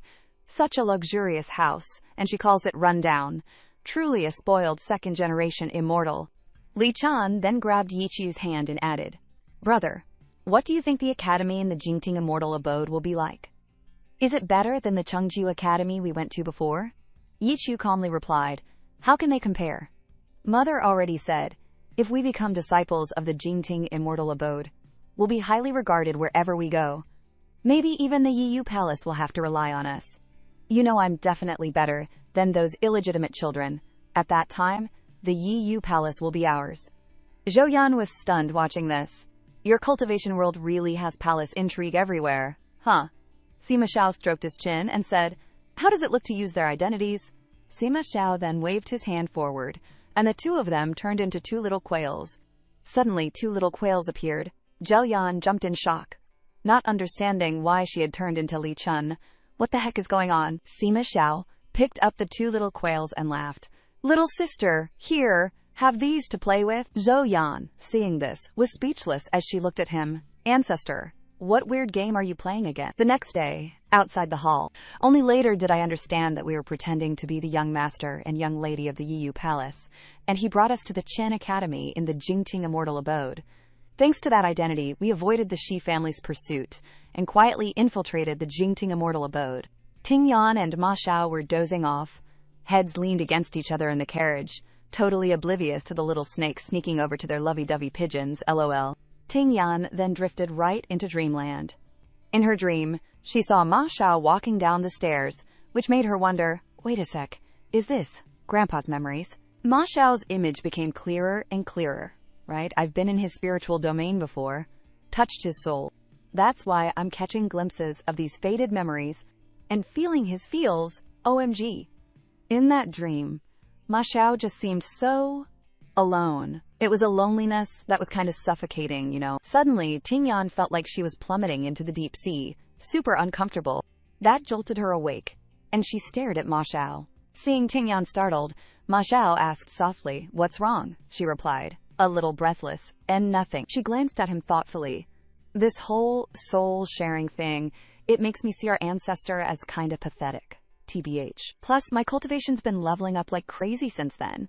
It's like I'm constantly absorbing his yang energy, which is kinda awkward and makes me blush. Those R-rated scenes, though Grandpa wasn't even a little bit shy, the perv. A while later, inside the Heavenly Immortal Abode lecture hall at the Academy, the teacher droned on. Today, we'll be learning about the 5-element spiritual roots and how to circulate spiritual energy. Ting Yan listened while thinking, besides being a bit more touchy-feely, he's still his usual weird self, doing things I can't understand. But that kinda puts me at ease, actually. After a bit, Ting Yan turned to Ma Xiao and asked, Grandpa, did you bring me here to learn the basics of cultivation? He clenched his palm slightly and said calmly, Learn what? I'm here to kill someone. Hearing this, Ting Yan sighed. Okay, now I can relax. But then she got a little nervous. Wait, who are you planning to off this time? Zhou Yan looked at his palm, laughing excitedly. Wiped out the Shi clan, along with all the families closely related to them. Ding Nian, who was next to him, could barely speak, looking at him in horror. Thank goodness this ancestor doesn't plan to kill everyone in the guardhouse. So many people, how long would it take to kill them all? No. Why is that my first reaction? Xin Yan seemed to understand her thoughts and chuckled. I've already spared the others out of respect for you. But the Shi clan, not a single one will be spared. Don't expect me to soften my heart. Hearing this, Ding Nian was stunned. Huh, respect for me? Is my face really that big? Why do you need to show me respect? I haven't even told you not to kill people indiscriminately. Inside that body, Zhou Yan smiled indulgently. Then he touched Ding Nian's forehead. Are you able to see my thoughts during telepathy? Ding Nian looked at him thoughtfully. Oh, right. It's over. Then Ding Nian held her forehead and thought, I saw some of his memories, so naturally he saw some of mine too. Next time we have telepathy, I definitely can't think of random things. But then Ding Nian covered her face. Her cheeks flushed red. Wait, that's not right. Why am I even thinking about next time? I can't think about it. Thinking about it will shorten my lifespan. Zhou Yan propped his chin up and asked, Tell me, Which one should I withdraw? Ding Nian sighed inwardly. Is this great master playing a death lottery? Then she perked up her ears to listen to the teacher say, "Let me demonstrate some water magic for you all." It's water magic? She couldn't help but think, my foundation is too weak. Although my cultivation is high now, I know so few skills. I should take this opportunity to make up for it. The teacher above added, watch carefully and practice diligently. He only just started casting, and a tower appeared. Ding Nian exclaimed with admiration, amazing. Ding Nian didn't hesitate and excitedly followed suit. Let me try too. Like this. But the water droplet hadn't even taken shape before it was distorted, making her disappointed. Why did it melt? Zhou Yan silently watched the naive girl stubbornly repeating the water-gathering motion. He couldn't stand it and grabbed her hand. You're such an idiot. With just a few movements, Zhou Yan created a smoky waterfall. Ding Nian couldn't help but exclaim, whoa! Zhou Yan indifferently retracted the water flow, saying, you get amazed by such a small trick. Why are you copying that half-baked dude up there? Right after saying that, he turned the water streams into deadly weapons. Needless to say, Ting Yan was utterly terrified, blurting out in praise. Now that's a real pro. Sima Xiao casually replied, my spiritual root is special. You can't do this. Ting Yan, seeing the needles falling, exclaimed in horror, dude, turning water into needles? Even you gotta follow the basic rules of the game. Then he helped Ting Yan practice water manipulation. You can use something else. Using water, wood, or earth elements is best, especially if there's enough water-based spiritual energy around. If you use your full power, you could wipe out an entire pond within 100 miles. She felt the energy gathering around her and couldn't help but sigh. His spiritual energy is so strong. Sima Xiao then switched to the next technique. His lips slightly curved up as he placed Ting Yan's hand on his face. The wood element isn't used much, but you can turn people into wood, then just add a little fire and burn them to ashes. Easy peasy. Ting Yan uncomfortably blurted out, what is this? His spiritual power is cleansing me. It hurts too much. Sima Xiao controlled her body to let her feel each aspect of the technique. The earth element is just about transforming matter. You can crush earth into stone. For those with cultivation levels lower than yours by 1 grade, you can use this technique to smash them however you want, crushing both flesh and bones. She was truly overwhelmed, unable to even speak. Enough, really, enough. The eager student Ting Yan humbly requests to surrender. My spiritual meridians can't handle this kind of hands-on teaching. Sima Xiao then crossed his arms, looking down at her critically. Your divine cultivation is still too weak. Ting Yan just laughed it off. Nah, I'm satisfied with this. Really enough. Then she immediately offered him water. Oh, great master. Please rest a bit and have a cold brew. Sima Xiao took the drink and repeated, cold brew. He curiously looked at it and asked again. What is this? Ting Yan thought to herself. This ancestor doesn't eat or drink anything, so picky. Giving him something to eat is harder than telling him not to kill anyone. Thinking this, she explained. Master Ancestor said he wants to deal with the Shi family and the families close to them. But how does Master Ancestor know which families are close to them? Sima Xiao put the cold brew down on the table and replied, didn't they already tell me? The 100-person deathmatch at the Lingyan Mountain platform? See who they sacrifice? See how those families are linked? All the relationships. Clear as day. Hearing this, Ting Yan secretly admired him. I thought he was really going crazy. Who knew he had a hidden purpose? Meanwhile, the little black snake took the opportunity to gulp down the entire cold brew. Sima Xiao said again, come here, draw. She looked at the creatures in front of her, hesitant. Here. Sima Xiao looked at her with amusement. Whoever you draw, I'll kill them first. Sima Xiao looked at her with interest. Whoever you draw, I'll kill that person first. Ting Yan nervously grabbed the innocent little snake that was just drinking water, stammering, be back up, let this idiot do it. The little snake conveniently chose a ball. Sima Xiao caught it. A small smirk playing on his lips. The Qi family. That look on his face scared Ting Yan so much she broke out in a cold sweat. Ancestor, do you have any idea that your smile is giving off major supervillain vibes? The next day, everyone at the academy headed to class again. Ting Yan, still half asleep, let out a huge yawn. Where did that ancestor of mine go? He didn't come back all night. Ting Yan rushed to her desk to sneak in a quick nap. Don't tell me he actually went off to murder someone, leaving me here to suffer through school all by myself. But just then, someone walked up to her. Seeing him sit down next to her, she jumped. Holy crap, who is this guy? You scared the hell out of me.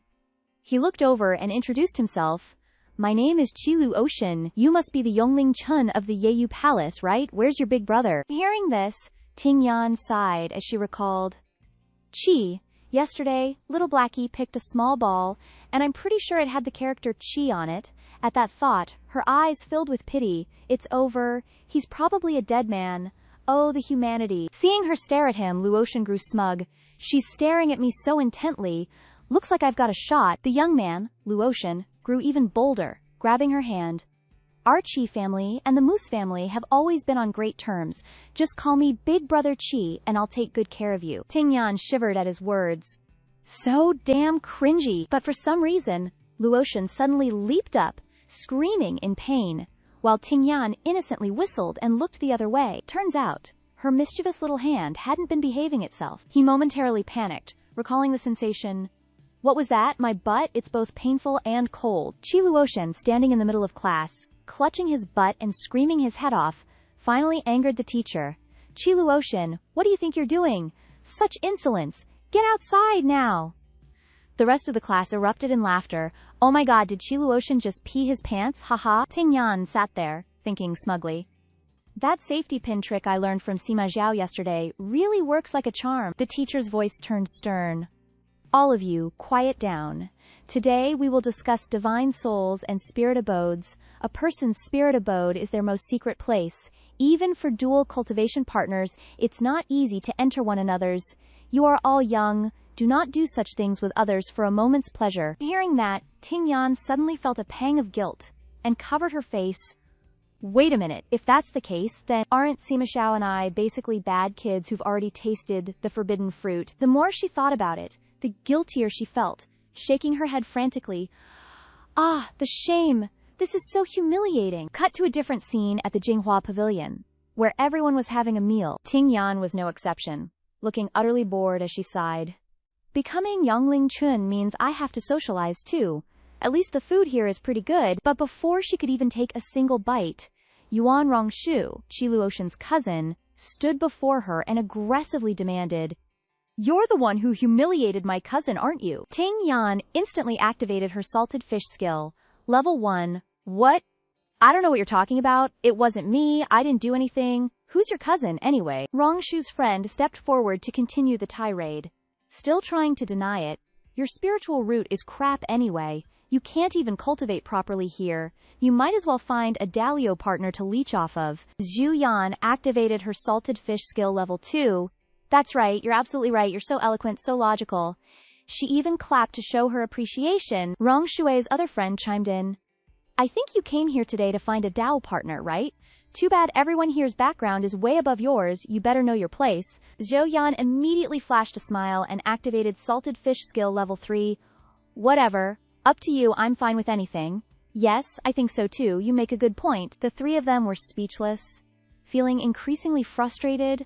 Unbelievable. Someone can be this shameless. Unable to get a rise out of Zhu Yan, the three beauties huffed off in anger. Rongshu fumed.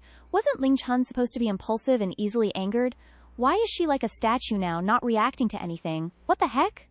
Meanwhile, Zhu Yan happily enjoyed her snacks in the back. This sweet soup is really good. Discussions at the next table caught Zhu Yan's attention. Did you guys hear about the big incident in the inner sanctum recently? Could it be related to that Grandmaster? Zhu Yan thought suspiciously. They're talking about Sima Xiao. I knew it. Our ancestors caused such a ruckus, killing so many high-ranking Earth immortals.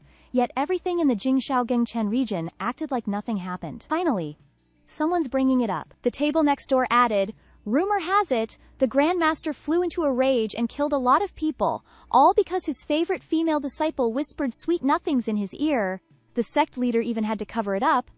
Now the Grandmaster is in secluded cultivation on Bai Lu Cliff, not coming out. Zhu Yan calmly refuted in her head, idiots, that's fake news. The higher-ups are definitely trying to maintain stability by concealing the truth. However, the gossip grew even more heated.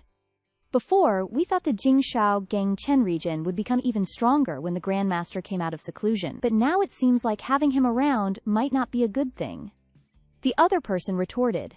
That's wrong! The Grandmaster's cultivation is extremely high. And he's the only descendant of the Silma clan. It's normal for him to be a little eccentric. He deserves to be a respected senior and role model for us.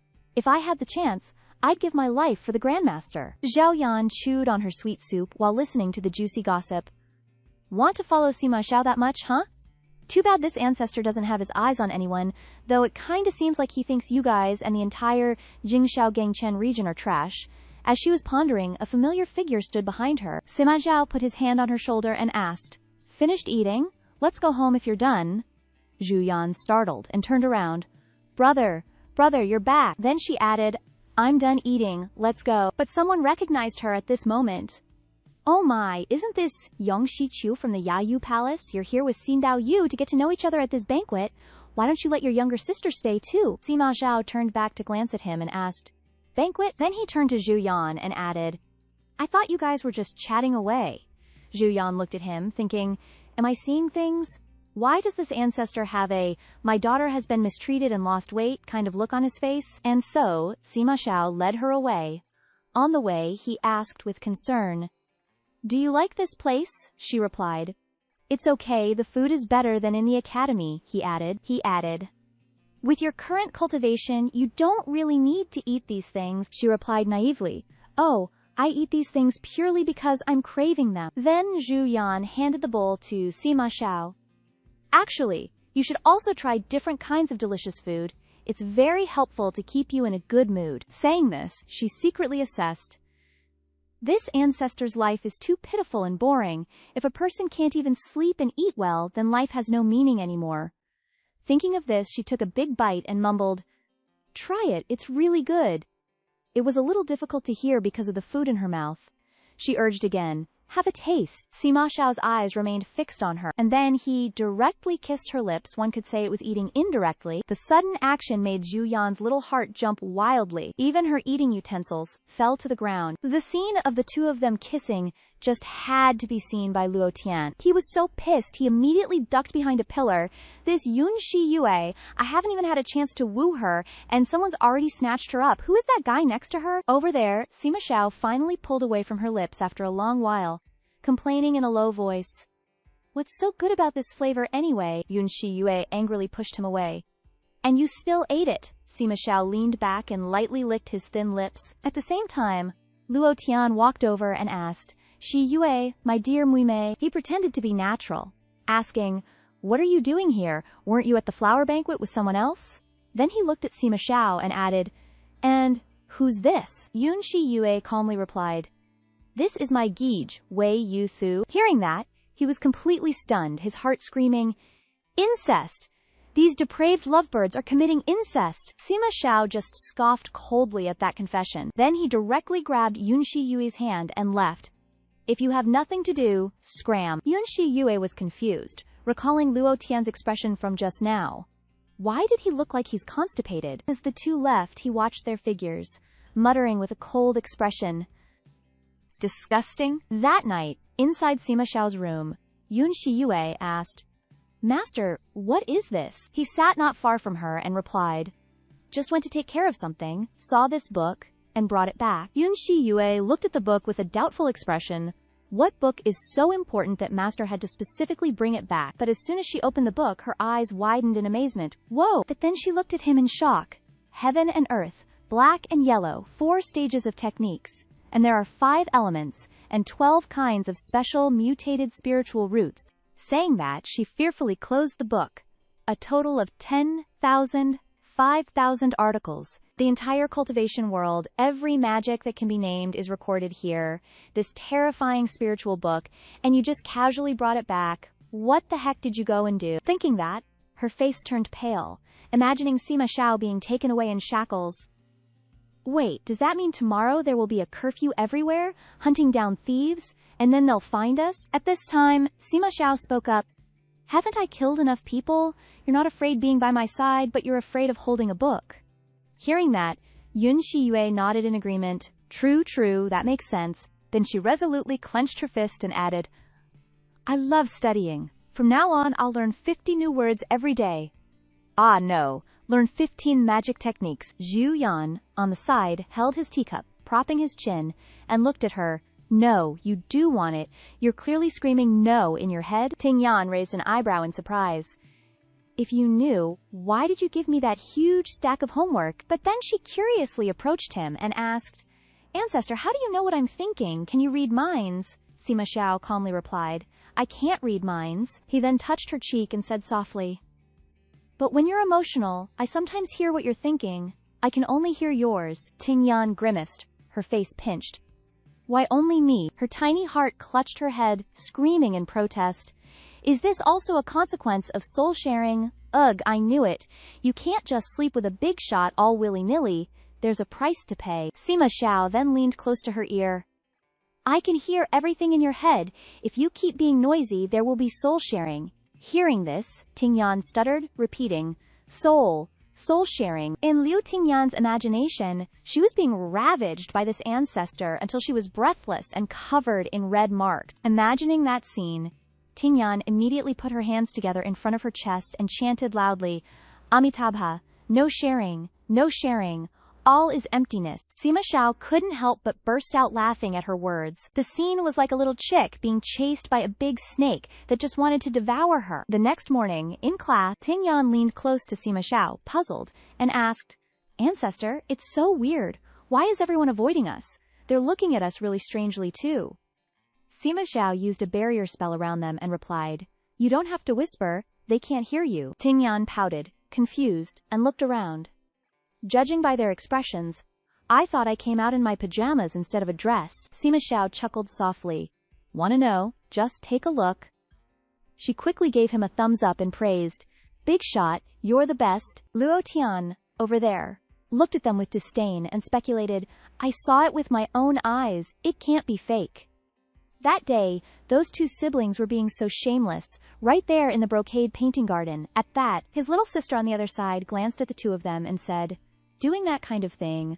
The Yongxi siblings are so shameless and disgusting, they're defiling our pure place of cultivation. Hearing those words, Ting Yan froze, her face paling.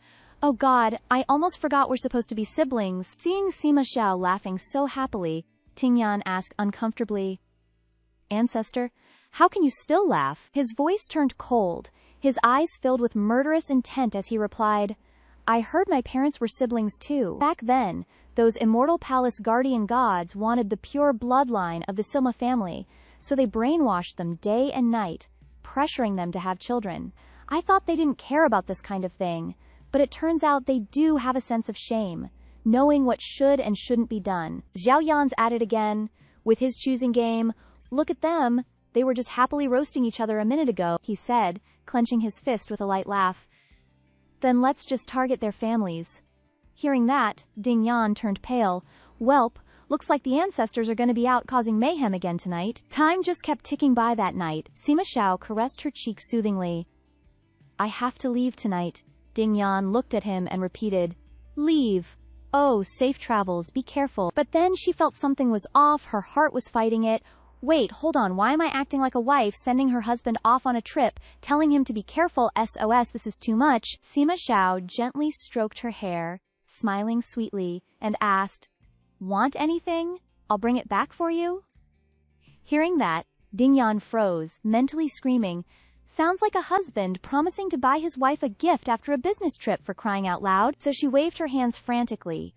Anything's fine, I'm not picky. But then Ding Yan imagined him bringing back a little skull as a gift, and she regretted it, thinking, the ancestors are supposed to be out there killing and arsoning, and you're bringing me back a gift.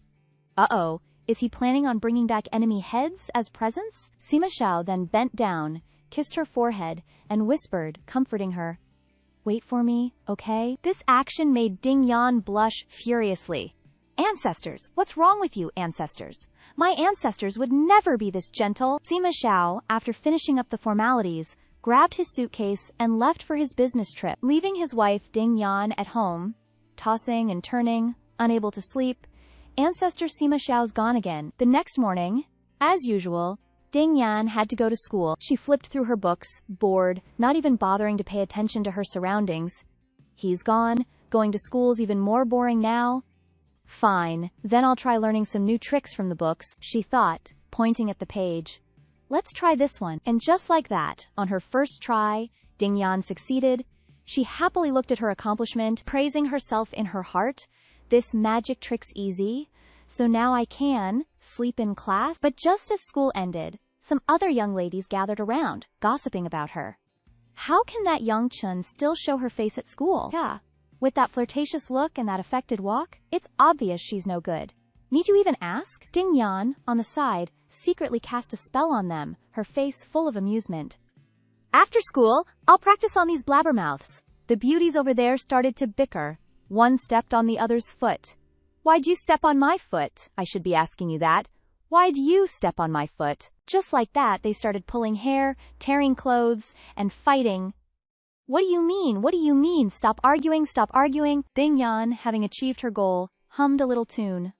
Fight well, fight harder. Cut to a different scene a few days later. While Ting Yan was sound asleep, she suddenly rubbed her eyes and woke up. Zhao Yan, who knows how long he'd been there, was sitting next to the bed, gently stroking Ting Yan's head. She let out a sigh of relief. You're back. Zhu Yan held out a mirror to her. Here, take it. She instantly woke up fully. This is a mirror. But when she tried to look at herself, she couldn't see her reflection. Ting Yan was a bit confused. She looked it over. This mirror had two sides, both equally blurry. Logically, the treasure brought back by the ancestors shouldn't be this simple, right? So she shyly asked, Dadji, how do you use this? Zhu Yan chuckled softly.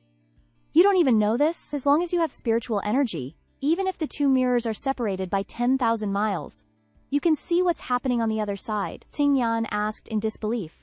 Really? Really? But when she saw him lying down next to her, she got a little worried. Why are you lying down again? Zhu Yan gently touched the mirror. The image of the two of them instantly appeared in the mirror. Ting Yan couldn't help but sigh in amazement. Then the scene in the mirror changed to something else. It was at this moment that she suddenly realized, wait a minute, the treasures in this cultivation world are far inferior to mobile phones. Phones can see the other side even from 10,000 miles away, and they have so many more functions and are more convenient. But seeing her reaction, Zhu Yan was a bit displeased. You don't like it. Ting Yan was caught off guard and stammered. Without saying more, Zhu Yan raised his hand to break it, his voice cold. If you don't like it, then I'll break it. Ting Yan jumped and grabbed his hand. Ancestral grandfather, calm down. I like it very much. In her tiny heart, she was screaming in complaint. What the heck? Ancestral grandfather is ruining my stuff. She hugged the mirror, sighing in relief. Luckily, I saved one side. She finally got a clear, unambiguous gift from him, and he almost broke one side himself. What's with this low EQ way of giving gifts? Seriously. Zhao Yan then placed his hand on her lips and used the truth-telling spell, asking, You really like this thing? Luckily, Ting Yan really did like it, so she replied, I like it. Actually, she was a little scared inside. What's wrong with him, ancestral grandfather? He has to use a truth-telling buff to ask about something this small. Zhao Yan grabbed the mirror, showering it with compliments. Oh my ancestors, if only I had a few more of these. One to broadcast the immortal abode, Guardian God's Grand Square, watching disciples fight and compete. One to film the bustling neighborhood, seeing the realities of human life, the dramas of the mortal world. And one in the mountains and forests, watching the wildlife. Wouldn't that be awesome? But then she regretted it. Oops, looks like I asked for quite a lot, huh? Yet, Sima Xiao simply placed his hand on the mirror and softly agreed. It's simple, really. Zhu Yan looked into the mirror, eyes shining, and exclaimed, Wow, this is Three Saints Mountain. Inside the mirror, the image of Three Saints Mountain was incredibly sharp, a true 4K experience. But Sima Xiao just tapped the mirror lightly, and immediately, the scene switched to a dark and gloomy volcano. It really scared our little beauty Zhu Yan silly. Although I don't know where this is, it's probably another one of Ancestor's masterpieces. Thinking that, she still happily scooted her butt closer to him, leaning against him. Ancestor, if this is a gift for me, can I try it out? Sima Xiao glanced at her indifferently. Do as you please. Without waiting, Zhu Yan knocked on the mirror eagerly. Knock knock, I want to try too. But even after knocking until her fingertips turned red, nothing changed. Why isn't it working? Seeing this, Sima Xiao lovingly took her hand. Silly girl, you need to use spiritual power. He channeled his spiritual power into Zhu Yan's hand. Inside the mirror, a scene of beautiful women dancing gracefully appeared, captivating the eye. There was even a scene of a waiter carrying a tray of steaming buns, bending at the waist. It truly struck Zhu Yan's heart. Her eyes widened with excitement. Isn't this live streaming? Ancestor really gets me. Seeing her reaction, Sima Xiao confirmed, "This is what you wanted. Anything else?" Zhu Yan smiled gleefully, replying, "That's right. Watching live streams like this is a great way to kill time, and it helps me sleep too." Suddenly, Zhao Yan panicked, crying silently in her heart. Crap. Seeing how Ancestor indulges me in everything, isn't this about to turn into a domineering Ancestor falls in love with a little demon consort drama? The drama Domineering Ancestor Falls in Love with a Little Demon Consort is now airing, enthusiastically calling on the masses to come and enjoy the show. But how could Zhu Yan let that happen? She quickly changed the subject. Ancestor, aren't you going out? Are all your tasks done? Sima Xiao replied, "Not yet. Let them live a little longer." Then he gently cupped her face. "Do you like excitement?" Zhu Yan hesitated. I do. Although that's what she said, she was secretly dancing inside. Could it be that Ancestor has realized something and plans to take me somewhere lively for a date? Hee. I'm kind of looking forward to it. My heart's pounding. Sima Xiao revealed a dark expression and said in a deep voice, "In a while, the immortal abode guardian gods will be incredibly lively. When that time comes, I'll take you to see the most exciting moment the immortal abode has had in 10,000 years." Zhu Yan was secretly tearing up, looking at the unpredictable person in front of her. "Just say you're a domineering CEO, don't suddenly go all dark and twisted on me." Before you know it, Sima Xiao is out causing trouble again. It's almost a new season, and Jiao Yan, accompanied by her maid and guards from Yonglichun, went out to buy clothes at the Yunyi brocade shop. The owner greeted them enthusiastically.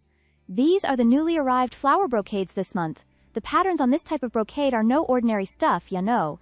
This flower is called the Sun Moon Udumbara. It's totally extraordinary." Zhu Yan was super intrigued and secretly exclaimed, "Whoa, even the Sun Moon Udumbara is a fabric pattern now." Zhu Yan picked up a piece of fabric and praised, "It's really beautiful, but the shape of the flower seems a bit off, kinda, wrong." The owner added, "This Sun Moon Udumbara design is a flower that grows alongside the Sima clan, so hardly anyone has ever seen its true form. Only my Yunyi shop has this pattern, and it's a bestseller every year." Zhu Yan didn't argue and just cheerfully said, "I'll take it. And that nebula gauze next to it too." But then, a young miss from Yuezihi Palace, Yue Chu Hui, butted in. "Hold it right there. Who dares snatch something I've already chosen?" Zhou Yan looked at her, puzzled. Why does this girl look so familiar? Oh, I remember. It's the owner of the Bai Yanfei Pavilion. Last time we went there, she was the loudest one. Back then, Shizu took me to watch the show, and she spotted us and pointed, shouting, "Look, it's the Ancestors." But now, she's acting all high and mighty with her maids, bossing everyone around.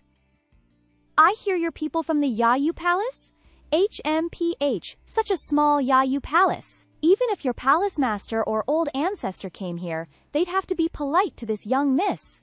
Do you even know who this young miss is? My mother is from the Gong Yuizihi." Zhu Yan's maid couldn't stand it and retorted, "Let's be reasonable, okay? First come, first served. Why should we give it up? Your Yayu Palace is going too far." Those two ignored her and sneered. "Bullying people too much, huh? We're already being nice by not making you kneel. Look at your own status. You think you're worthy of being compared to the Gong Yue Zihi." Zhu Yan, on the other hand, was confused and muttered to herself, "Ugh, it's just some fabric. Why is everyone making such a fuss?" Thinking this, she shoved the fabric towards Chu Hui. "If you want it, I'll give it to you." After that, she grabbed her maid's hand and quickly ran away. "There are too many of them. It's best to retreat." Chu Hui, instead of being happy, shouted loudly, "Did I say you could leave? Someone, grab her for me." Chu Hui's maids were surprisingly efficient. The moment the order was given, they were already blocking Zhu Yan's path. Seeing the two of them, Zhao Yan hesitated. "Whoa, seriously? Even the guards are nascent soul cultivators who've been through hundreds of battles. Looks like, not only can I not win, but if I make a move, it might expose my and Shizun's identities." At this moment, the black snake slithered out from her clothes and asked, "Hiss, what's going on? I want in too." Chu Hui saw it and was instantly filled with fear. "That thing? Why does it look like a demon lord's pet snake from Tibet? How does she have a snake like that?" Thinking this, Chu Hui brazenly pointed at Zhao Yan and ordered, "Leave that snake behind and I'll spare your life. Don't let me see you again. Go get her." The two maids acknowledged the order and drew their swords, rushing towards her. Oh crap, you dare snatch the ancestor's snake. Are you guys tired of living? At the Can Thon Immortal Estate, Ling Mountain. Within the estate, there are 9 Ling Mountains in total. Each one is occupied by the Xing family, and the mountains are overflowing with spiritual energy that cultivators crave. However, no one in the Xia family knows that the constant surging spiritual energy has formed a complex network of spiritual energy conduits thousands of feet deep beneath the Ling Mountains. Drip, drip, drip. A drop touches Sima Xiao's blood-stained hand. It is these conduits that have converged to form spiritual pools, the most vital heart of each Ling Mountain. At this moment, Sima Xiao chuckled softly. The spiritual pool of the secondary peak is complete. He left directly. The dark fire has been lit, waiting for the day the east wind arrives. His face was cold as he stepped outside. In front of the cave, several people from the Kanmath Than Immortal Estate were already waiting. Upon seeing Sima Xiao, they bowed respectfully. Grandmaster, he glanced at the person next to him. Go. Hearing the order, the person immediately responded, yes. With that, he activated his cultivation technique and flew up. I want to see a grand show, and the abandoned members of the Shim family will be the kindling. The Kanthan Immortal Estate's roots run too deep to be easily uprooted, but what if I ignite a fire right in the heart of the tree? Thinking of this, he smirked. Burn it all, burn it clean, purify it all. A moment later, he returned to the pavilion and called out without waiting. Liu Tingyan. He looked towards the bed, seemingly annoyed. Where is she? The little snake immediately slithered over, squeaking, SSS's, SSSSSSSSSSS. Hearing this, Sima Xiao's mood plummeted, and his entire being radiated murderous intent. He immediately grabbed the black snake, scolding angrily, You idiot! Lead me to her! The black snake squeaked in pain. At the same time, in the Yu family's dungeon, Sima Xiao charged in, yelling, Liu Tingyan. Seeing her lying on the ground, the black snake cried out in sorrow. Sima Xiao frowned slightly, his emotions complex as he reached out to check Liu Tingyan. His hand grew heavy as he looked at the bloody wounds on Tingyan's face. But before he could even feel sorrow, she snored a few times, leaving the handsome Sima Xiao speechless. Sleeping. She's asleep. He pinched her cheek without hesitation. Aren't you going to wake up? Sleeping well? Tingyan replied instinctively. Yeah, not bad. Hearing this, Sima Xiao repeated in a low voice. Not bad. Tingyan suddenly woke up and turned to look at him, exclaiming, Ah, you scared me. Seeing that it was Sima Xiao, she immediately threw herself into his arms. No, no, no. It was so uncomfortable, Grandmaster. You finally came to save me. Wah. She looked at him with teary eyes, complaining, This place is a death trap. There's not even a bed, the ground is cold, and that girl Yu Chu is so cruel. She beat me so much that I can't even use my spiritual energy anymore. But at this moment, because she spoke too excitedly, the wound on her mouth reopened. Sima Xiao suddenly leaned forward, bringing his tongue close to her lips. Shut up! Tingyan was startled, her heart racing. What? What is he doing? There's no such thing as sterilizing with saliva in the cultivation world. Please don't do anything weird. But she couldn't avoid being kissed senseless by him. After a long while, both of their lips were stained with red blood. Sima Zhao said curtly, Let's go, Tingyan asked in confusion. Go. Go where? She suddenly asked, startled. Are we going to kill someone again? Sima Xiao said darkly, his voice full of murderous intent. Or what? Hearing this, she was left helpless. Why is he even angrier after kissing me? She thought to herself, and then comforted, Grandmaster, calm down first. He then picked her up. Be quiet, or else. Tingyan awkwardly grabbed his shoulders. Please don't. Sima Xiao looked at her with murderous intent, warning, I'll kill you too. Dying in my hands is better than dying in the hands of others. Tingyan, of course, didn't dare to open her mouth. This ancestor is having another episode. There's no reasoning with him. It's best to try to survive first. In the blink of an eye, Sima Xiao had already carried Dingyan out of the concubine's palace. Needless to say what happened behind them. Total chaos with smoke and flames everywhere. Anyone involved got a one-way ticket to see their ancestors, like ASAP. Dingyan clung tightly to his neck, feeling super queasy and covering her mouth. Ugh, this bloody smell is making me want to hurl. Just how many people did our forefather off? I seriously can't even look. Wah. Scene changed to a quiet room in the Yun family's residence. Yun Chu Hui suddenly caught a whiff of blood and jolted awake. Furious, she yanked back the curtains and snapped, How dare you? Who allowed you to barge into my, Yun Chu's palace? But when she saw Sima Xiao, she kind of froze. You! Chu Hui then gasped, thrilled. It's the Zhang Dao Lord, what brings you here? Before she could even get her hopes up, Sima Xiao plopped Ding Yan down in front of him. You! Peel the skin off her face and then kill her. Ding Yan, still totally out of it, waved her hands frantically. No way, gag. Sima Xiao firmly grabbed her hand. This woman bullied you. You need to take revenge yourself. As Ding Yan's hand trembled uncontrollably, he kept pushing. She ruined your face, so you peel off her skin. She had people beat you, so you break all her bones and meridians. She made you suffer, so you make her die in agony. Peel. Seeing that she was about to lose the battle, she cried out, I can't do it. Just as the sharp ice spear was about to reach Chu Hui's face, she screamed in terror. Dao Lord, spare me. I'm the young palace master of the Yun Palace. If you spare me, my mother will shower you with countless treasures, heaven-tier cultivation techniques, spiritual tools, elixirs, anything you want. Ding Yan, looking pale and weak, pleaded, Ancestor, just let go for now, okay? Let's talk about this back home. All right. Sima Xiao flatly refused, his eyes filled with hatred as he stared at Chu Hui. No. Ding Yan couldn't take it anymore, wincing in discomfort. But my stomach hurts so bad. My injuries are super serious.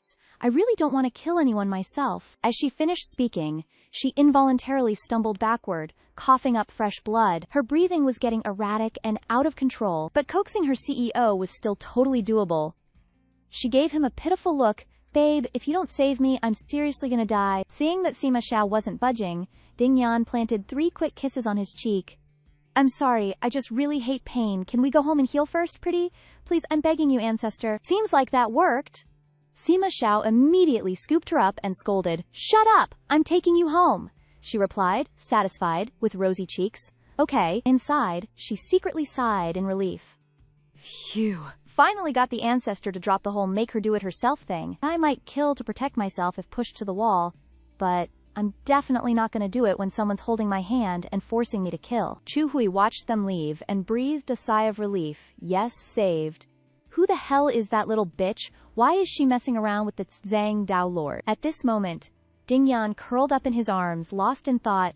I still haven't gotten used to this world, but I can't use my standards to interfere with Sima Xiao either. Even though Sima Xiao was leaving, he didn't forget to glare back at Chu Hui, and there she was, thinking she finally caught his eye, waving like crazy, all excited. But before she could even finish her high, that icy glare of his sliced her in half, sending her straight to the afterlife before she could even blink. Ouch! A bit later, Sima Xiao got Ding Yan back to her room to rest. Inside, she was totally buzzing, showering him with praise. Sifu is seriously amazing. My tummy feels so much better. Ding Yan, lying on the bed, watched him gently rub her stomach and said shyly, Before, there was this thunder-type cultivator who whipped me and stuffed lightning spiritual power into the wound. It hurt so bad I almost passed out. Sima Xiao, without a hint of emotion, responded, If only I knew. A dark, ominous aura started swirling around Sima Xiao as he emphasized each word. I'll make them suffer, a fate worse than death. Ding Yan, hearing that, froze up. Worse than death, dude. Please don't get all horror movie on me. I'm gonna hurl. Sima Xiao pinched her cheeks, making her look at him intently. Scared? She nonchalantly replied, Nope. He raised an eyebrow, suspicious. Still not scared. You deserve a little punishment. She jolted, stiff as a board. Punishment? Like what? At the same time, Sima Xiao's hand reached for her chest. In her mind, she was screaming, Crap, did I pick the wrong answer? But then, Sima Xiao gently took off her outer robe. Only then did she realize what was going on, and her cheeks flushed red. She mentally sighed in relief. Oh, that's the punishment. You could have said so. I was freaking out. Sima Xiao saw her lying there, unmoving, and teased. You don't seem to have any intention of resisting. Ding Yan blinked at him, all innocent. Huh, if you're requesting it, I guess I could give it a shot. And just like that, Ding Yan started rolling left and right, putting on a grade A actress performance, shouting dramatically, Ayah, stop, please have mercy. Sima Xiao, losing patience, stopped her. Don't move.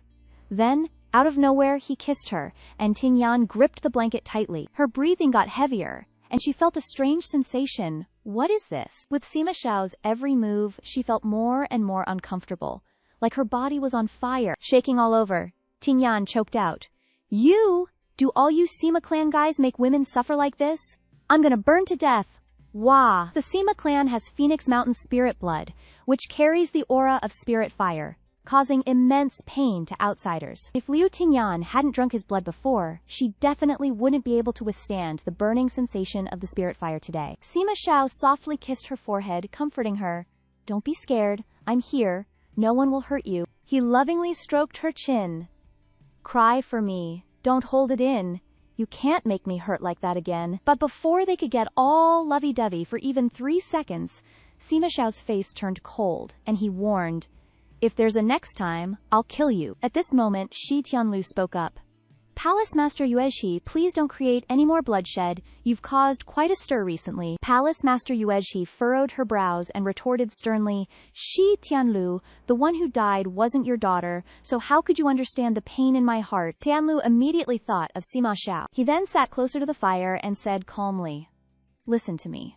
I suspect this matter is related to Sima Xiao. Since that battle, Sima Xiao hasn't shown his face. The most dangerous place is the safest place. Could he be hiding in the immortal abode of Kanshen? Perhaps he hasn't recovered from his serious injuries, so he hasn't appeared. We can find him quickly. Scene changes. Sima Xiao asked from the side, City Lord, haven't you had enough sleep? She yawned and replied, I feel much better. My stomach doesn't hurt anymore, my spiritual meridians are clear, and I'm as healthy as a carp transforming into a dragon. At this, Tingyan secretly smiled in her heart. Indeed, dual cultivation heals and saves people. It's true. Then she reached for the mirror beside her. The wound on my face, is it? But when she saw the unfamiliar person in the mirror, she exclaimed in shock. Oh my god, ancestor! Sima Xiao, in a different form, replied calmly.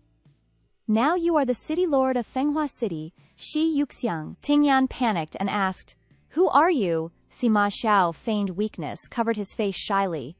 The gigolo that Shi Yuxiang is keeping. Tingyan, seeing that expression, unhesitatingly gave a thumbs up and praised, Big boss, you really know how to advance and retreat. Then she stood up and asked further, What exactly is going on? Where are the Yongling Chun siblings? Sima Xiao replied calmly. The Yongling Chun siblings have returned to their original identities. They won't remember what happened during this time. They won't remember anything. All traces have been erased. Ting Yan added. Then what are we doing in this Fenghua city? Sima Xiao interrupted. You're asking too much. Just follow me. A moment later, the two arrived at another place. Ting Yan looked around and exclaimed, Wow, this room is full of magical treasures and spiritual energy. Shi Yuxiang is really rich. What are these used for? Sima Xiao replied. Defense, she continued. What kind of defense are you talking about? He said impatiently. Word by word, I said it's for defense. Ting Yan was disheartened. Okay, I understand. It's all for me, the noob. To use, right? Then she went to touch the items in the chest, shoulder armor, nose rings, with a look of disgust. Ugh, I can't wear these. They're so ugly. Sima Xiao smiled knowingly. I think they're fine. Ting Yan looked at him coquettishly. But I don't like them. Can we skip it? Hearing this, Sima Xiao couldn't help but laugh out loud, so sweet-mouthed. But you're cursing me in your heart, aren't you, fierce much? Then he handed her a bracelet. Do you like this? She immediately lit up, hugged her cheeks, and exclaimed, Love it so much. Look how beautiful this is. But before she could rejoice, Sima Xiao threw it away. Too bad it's not a defensive magical treasure. Not taking it, Ting Yan lamented regretfully. My tiny heart is screaming inside. That damn man, what's wrong with him? Does he really have feelings for me? What's with these plastic emotions? That night, dark clouds gathered, and rain poured with thunder and lightning. Ting Yan sat in her room, bored, tossing pills into her mouth like peanuts. It's weird. Ever since I woke up, I've felt restless, uneasy no matter what I do. Taking some pills makes me feel better. Then she flopped onto the bed, stretching out to enjoy herself. Whatever, I'll just sleep on it. If I can't decide, I'll just sleep. Suddenly, the necklace flew in by itself. Ting Yan immediately sat up and grabbed it. Huh, the necklace from earlier. Ma Xiao simultaneously lifted the curtain and walked over. Wear it. She examined the necklace, innocently asking. But didn't you say this wasn't a defensive magic item? Ting Yan suddenly raised her eyebrows. Wait, how did this necklace become a defensive magic item? Ma Xiao took the necklace. What's the big deal? I refined several defensive magic items into it, Ting Yan suspiciously asked. Where did you learn to refine artifacts? He put the necklace on her and replied, It's as easy as pie. Why would I need to learn? At that moment, a loud thunderclap boomed outside. Ting Yan startled and instinctively hugged him. Ah, Grandmaster, why do I feel so anxious when I hear thunder? I wasn't like this before. Ma Xiao looked at her with amusement. You're probably about to break through, that's why there's a lightning tribulation, she thoughtfully replied. So that's it. It seems I really am about to break through. It's all because the ancestors forced me to increase my cultivation and even made me drink the blood of the frozen phoenix. I've broken through so many times, but I've never encountered a lightning tribulation. It's been smooth sailing all the way. I don't have any experience. This is the first time. So the ancestors prepared this defensive armor for me to block the lightning tribulation. Thinking of this, she grabbed Ma Xiao's arm. I'm not going to be the first incarnation to be struck dead because I can't withstand the lightning tribulation, am I? Ma Xiao immediately hugged her. No way. His gaze was deep and unreadable as he stated clearly. If I don't let you die, you won't die. Switching to another scene, Ting Yan stands on a cliff, looking thoughtful. Thunder rumbles in the valley. It's the secret realm of the Kanshen immortal abode. This place is shielded by celestial beings, able to ward off most lightning tribulations. It's a perk for disciples of the Sima family. Each time they break through, they can come to Thunder Valley to avoid lightning strikes. A few days ago, Sima Zhao brought a long-tailed hamster and gave her instructions. Take this, I won't accompany you anymore. Tingyan was taken aback. Ancestor, I'm going to transcend tribulation, not going on a picnic. What are you giving me this white mouse for? Sima Zhao replied. This is Shi Yuxiang. Remembering this, she involuntarily praised, Ancestor really knows how to pick people. Shi Yuxiang is a Sima family disciple, just like me, and also preparing to break through to the Transformation God stage, but she couldn't help but worry. Having me replace her to come to Thunder Valley for the breakthrough is reasonable and undetectable. But ever since coming to this world, I don't seem to have been away from Ancestor for so long. This time, my breakthrough will probably take half a month, so I won't be able to see him. Immediately after, Tingyan tiredly sat down and yawned. This godforsaken place doesn't even have a single blade of grass. It's freaking hot. But suddenly her eyes lit up. Whoa, this lightning-struck rock is so flat. It feels so comfortable to the touch. Perfect for sleeping. She immediately stood up and waved her hands around. Soon, a set of glittering bedding appeared. Hee hee, watch this. Tingyan couldn't wait to fly onto it. Bearing the name of an outstanding exam taker in a test-heavy education system, she took out a book to read. Before an exam, you must rest well, keep a relaxed mood, and review the key points. At the same time, Sima Xiao secretly observed her actions and couldn't help but chuckle. Still couldn't help but follow. She's still the same. Wherever she goes, she'll make herself comfortable. Suddenly, a lightning tribulation appeared in the sky. Without hesitation, it struck the middle of the mattress. Tingyan barely dodged it. Holy crap, you said you'd strike, and you really did. Tingyan quickly sat up and started chanting incantations. I'm just breaking through. From the Transformation God stage to the Void Refinement stage, normally it's just the 49 Heavenly Tribulation, which means 9 major Heavenly Tribulations, and each one has 4 minor Heavenly Tribulations. At the same time the lightning tribulation struck, a large hole appeared in her defensive layer. Sitting inside, she nervously watched each crack. Whoa, it seems my defensive circle isn't very effective. The cracks grew larger and larger, and Tingyan started to panic.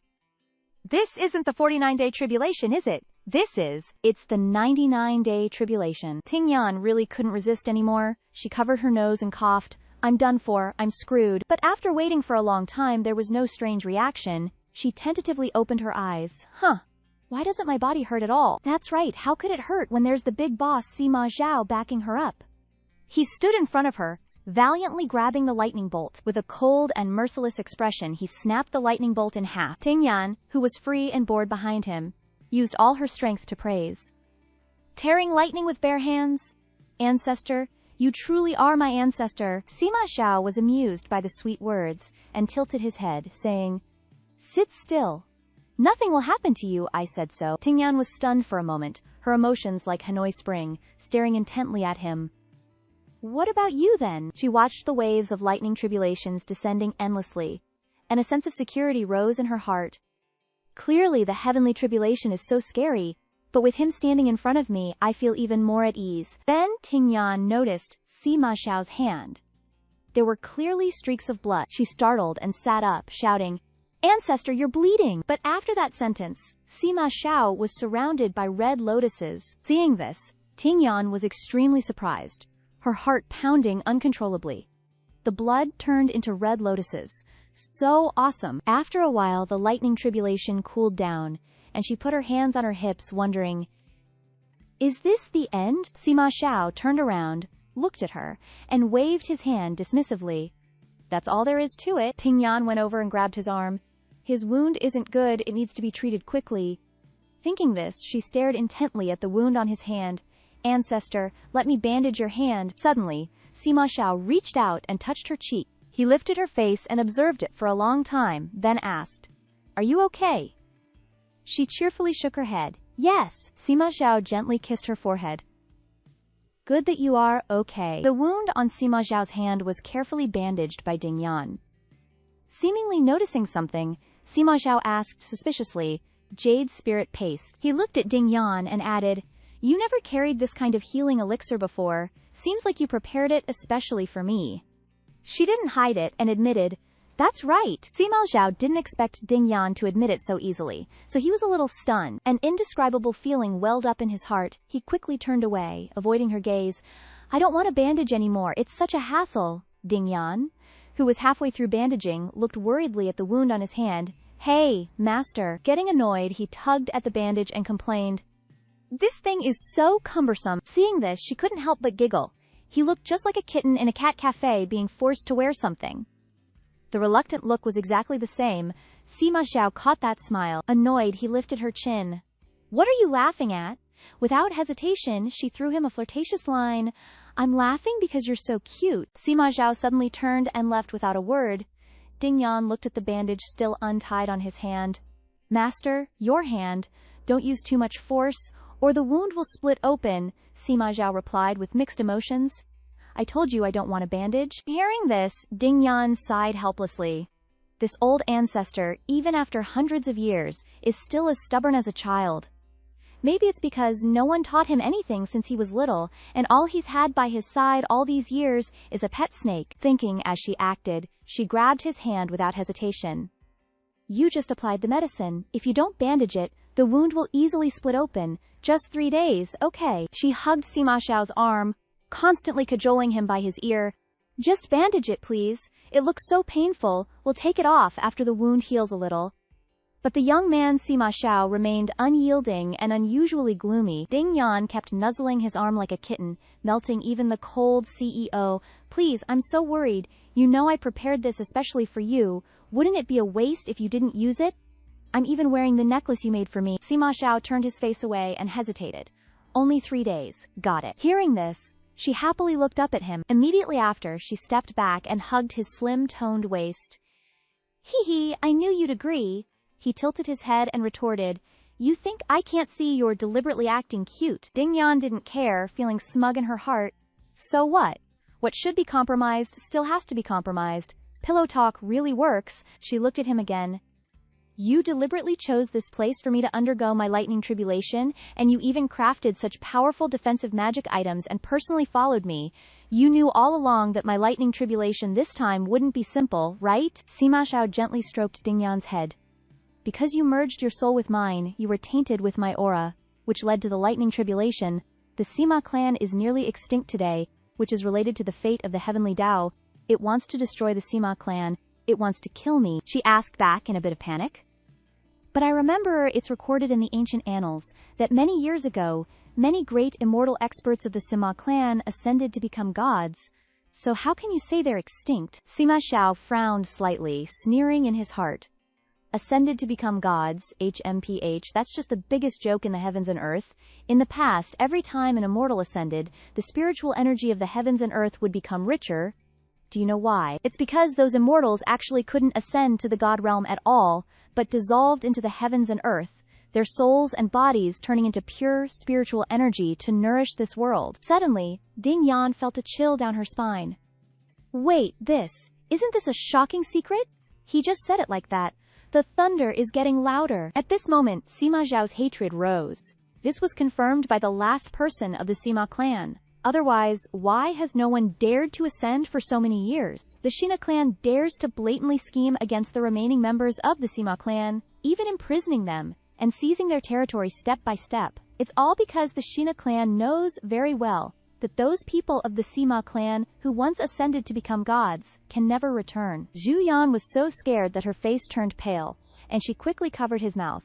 Okay, I get it, no need to say more. Be careful of attracting more lightning tribulations, your hand is still injured. She cut him off mid-story, leaving him a little stunned. His expression turned colder as he grabbed her hand. So what? He very naturally placed it on his chest. If it weren't for the Phoenix Mountain's spirit fire inside me, I would have ascended immediately after the lightning tribulation, turning into pure spiritual energy to nourish all things. Zhao Yan broke out in a cold sweat, inwardly sighing. So the ancestor has already cultivated to the peak. 3 days later, she muttered as they walked. Shizu, aren't we supposed to be leaving soon? Why are we going deeper inside again? Sima Xiao wrapped his arm around her waist, pulling her closer. Grab something and leave. You're too slow. Then, carrying Zhao Yan, he flew straight up, she hugged his waist and shouted, Whoa, Shizu is so fast. Before long, the two arrived at their destination. He placed his hand on the cliff, and a green aura appeared. Zhu Yan stood beside him, feeling bored. What does he want to do now? But before she could finish her thought, the crack below suddenly burst, catching her off guard. I'm going to fall. How could she fall with President Sima Xiao by her side? He put his arm around her shoulders, reassuring her. Don't be afraid, open your eyes, you won't fall. Hearing that, she slowly opened her eyes. Looking at the surrounding scenery, she couldn't help but exclaim, Whoa, it's so beautiful. Then her eyes landed on the dazzling sphere of light beside them. What is that thing? Sima Xiao picked up the sphere and replied, That's the lightning stone. It's the heart of this valley, which can resist the lightning tribulations mostly thanks to it, Zhu Yan worriedly continued. Then, if you take it away, won't the lightning valley collapse? Sima Xiao indifferently looked at the sphere.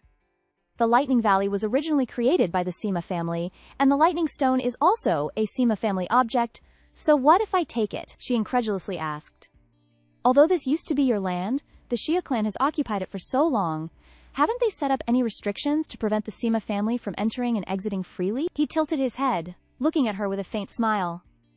Of course there are, but do they work on me? In her mind, she wanted to beat Shi Tianlu to death 1,000,000 times, while scolding him relentlessly, she thought helplessly. Just with this face and that expression of the ancestors, he could piss off at least 10 members of the Xinya family. Sima Xiao then gave the sphere to her. This is a gift for you.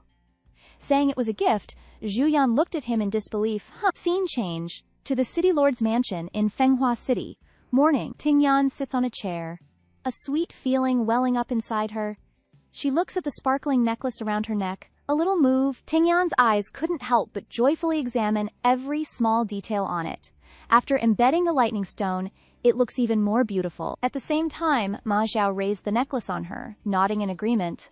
Later, if you encounter cultivators like Shi Tianlu and can't escape, just lie down and let him hit you. Even if the other party goes all out, it will take them half a day to break through the defense. Tingyan tilted her head in confusion and asked, What happens after they break through the defense? Ma Xiao gently stroked her hair, his expression extremely calm as he continued, I'll be there before that. You can just keep lying there. Hearing those words, Tingyan couldn't help but marvel at her ancestor.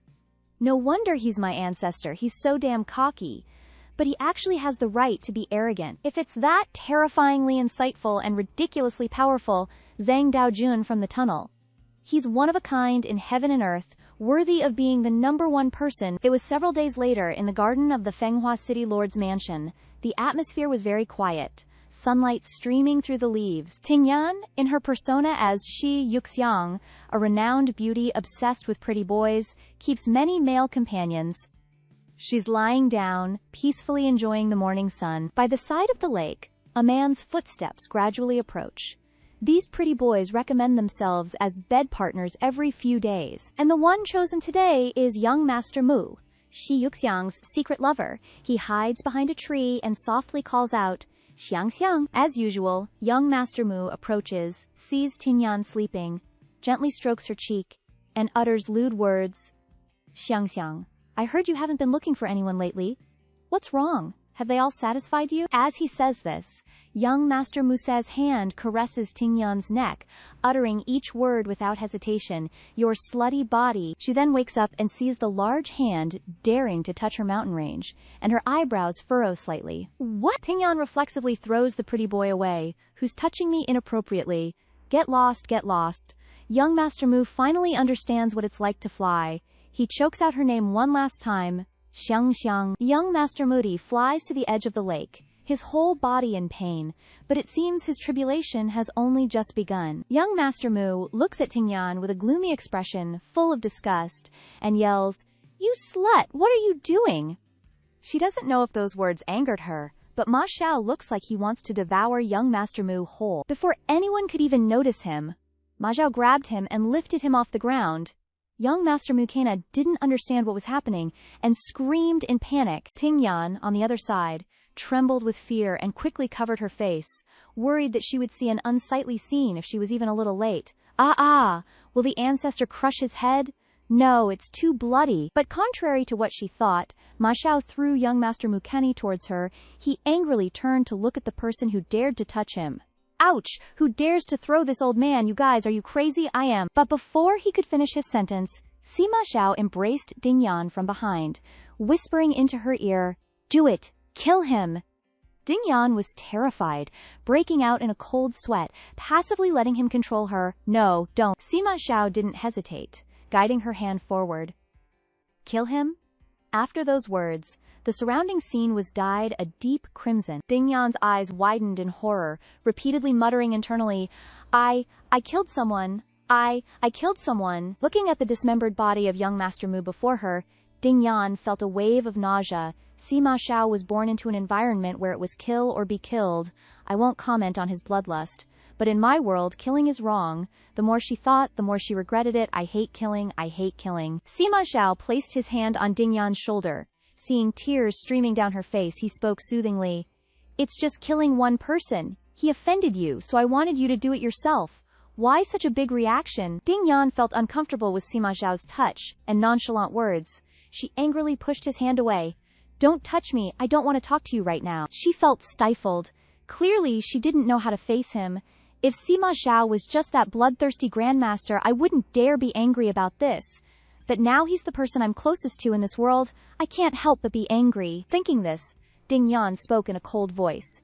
"You can't be like this. I've never stopped or forced you to do anything, so you can't treat me like this either." From that moment, until he heard her say those words, Sima Xiao was stunned, not daring to believe his ears, that the person before him was Ding Yan, who was always cautious in his presence. Sima Xiao just stood there, watching Ding Yan choke back tears as she left, feeling an indescribable sensation in his heart. No one has ever said those words to me before. It wasn't until 3 days later that they hadn't seen each other for 3 days. Sima Xiao, on his way to find Ding Yan, this devil was for the first time cautiously considering someone else's feelings.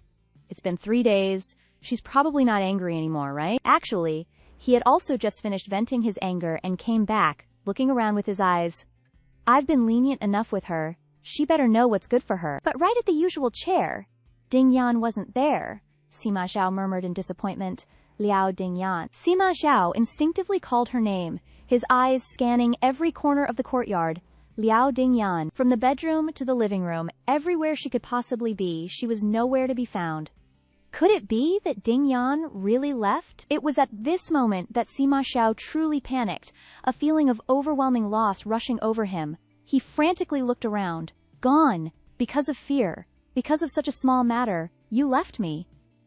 It seems like the feeling of being abandoned is clinging to Sima Xiao once again. Without hesitation, Sima Xiao set fire to the chair Ding Yan usually sat on, the flames blazing fiercely like his current emotions. Sima Xiao angrily roared loudly, "How dare you!" The one who caused Grandmaster Sima Xiao to fly into a rage is now leisurely fishing by the lake.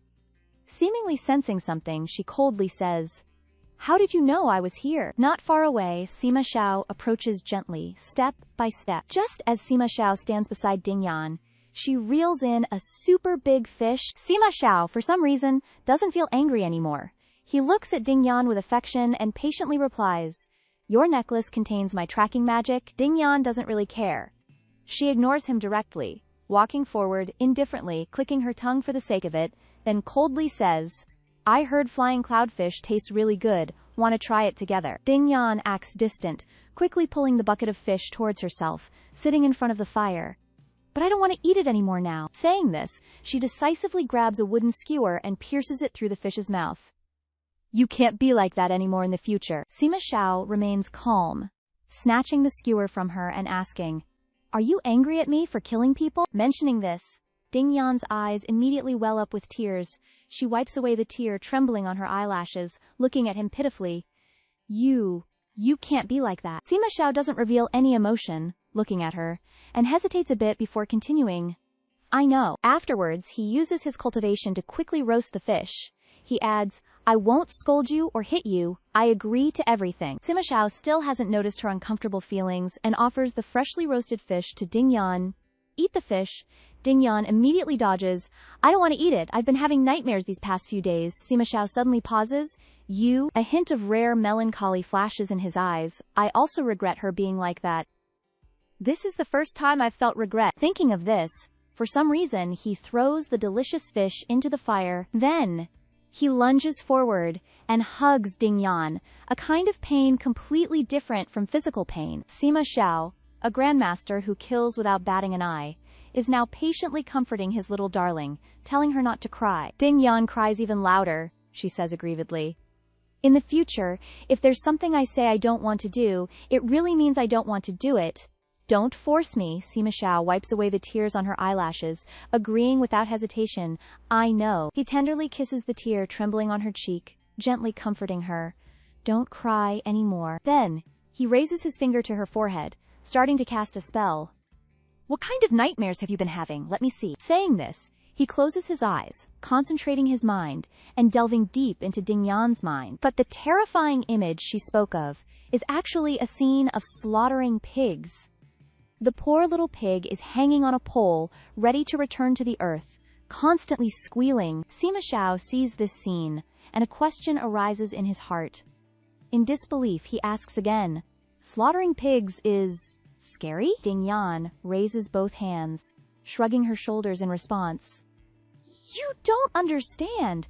That's my childhood trauma. This has to do with seeing pig slaughter at my grandma's house when I was little. The trauma it brought is similar to seeing Sima Xiao killing people. Sima Xiao immediately suppresses a baby pig for her. He doesn't forget to advise, Here, with this jade pillow, every dream will become a beautiful dream. Ding Yan looks at the blue shimmering pig in front of her and can't help but sigh. Is it really that amazing? Also, why is there a pig on the jade pillow? Sima Xiao stares at her blankly, full of disdain. That's a momai, a spirit that eats nightmares. In his heart, he can't help but be disgusted. Why does this woman see everything as a pig? Ting Yan was all like, So this is what the legendary Mengmo looks like. Ma Zhao happily explained. The Mengmo is practically a walking legend. Ma Zhao grabbed her hand and added, Come on, let me show you a real legend. Before Ting Yan could react, Ma Zhao swept her up in his arms. She yelped, flustered, Hey, easy there. Moments later, strange phenomena appeared in the Tai Wei sky. Everyone slowly gathered, heading into the main hall, which glowed with a mysterious light. Outside, a couple holding gifts whispered, So many gifts, we can't carry them all. PSH, this is nothing. We're the top immortal estate. I still remember the Cloud Pattern sect's gift at the centennial ceremony last time. A single phoenix.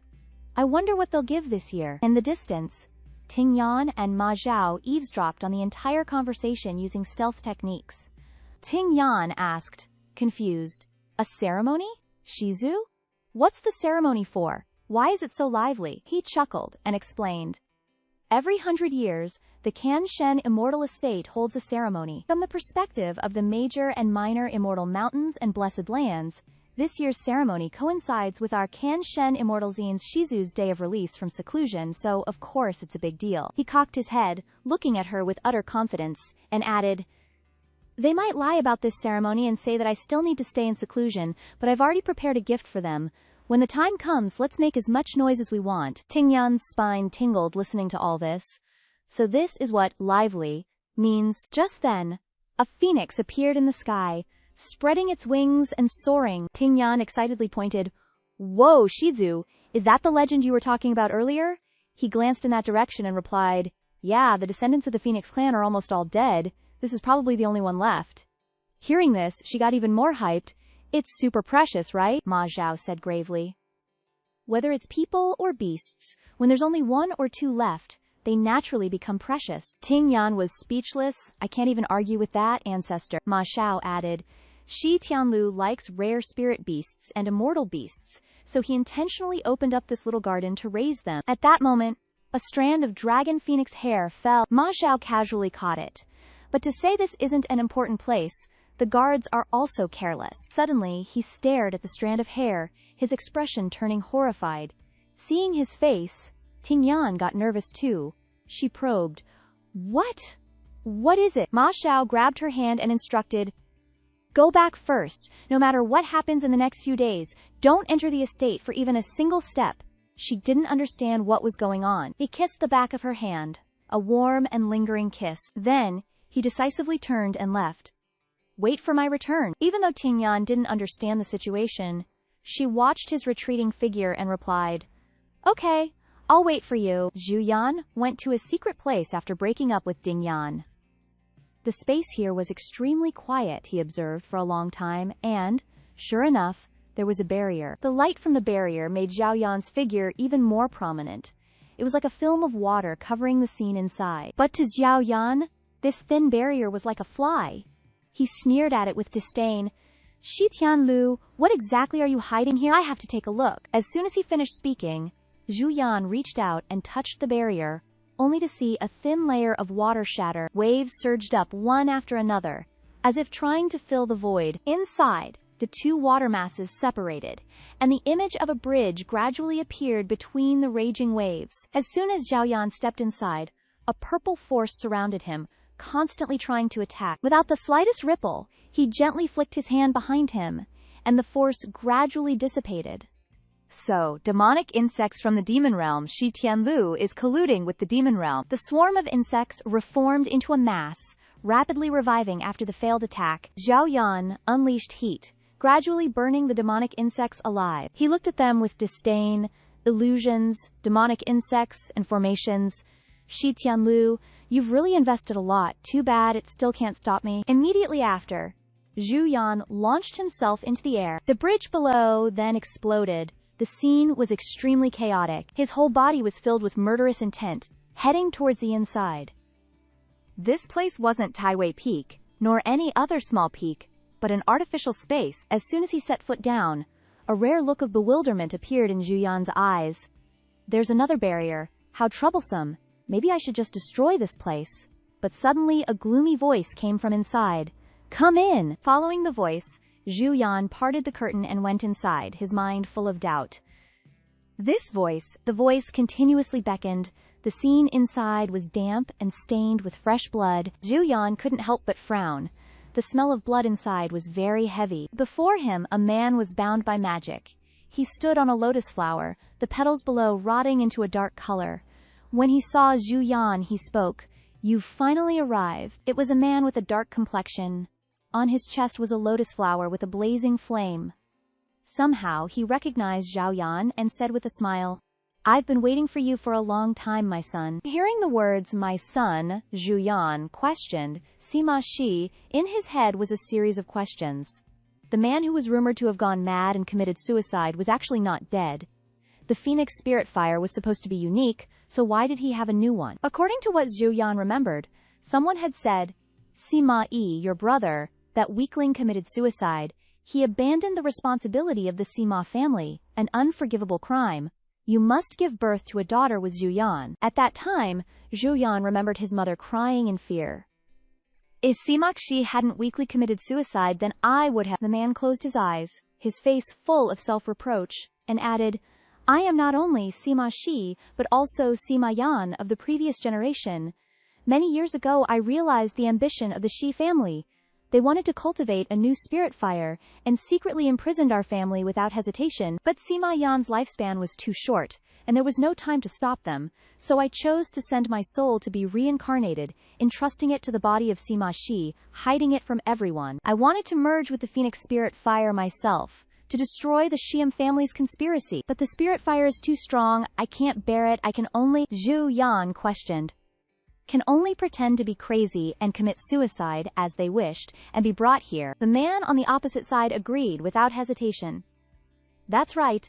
I told Air about merging with the spirit fire. He was an obedient child, and he succeeded. I've endured for so many years, just to wait for this day. Zhao Yan only looked at him in silence, unclear what he was thinking. At this point, his chest suddenly started bleeding. Suppressing the pain in his body, he said, "They're coming soon. Quick, swallow the spirit fire on my body. Quickly swallow the spirit fire on my body." Zhu Yan inwardly rejected him with disdain. What phoenix spirit fire? What longevity? What does it have to do with me? At this moment, he seemed unable to hold on any longer, his voice becoming short and rapid. "Quickly swallow the spirit fire on my body." But before he could act, someone immediately shouted loudly from behind.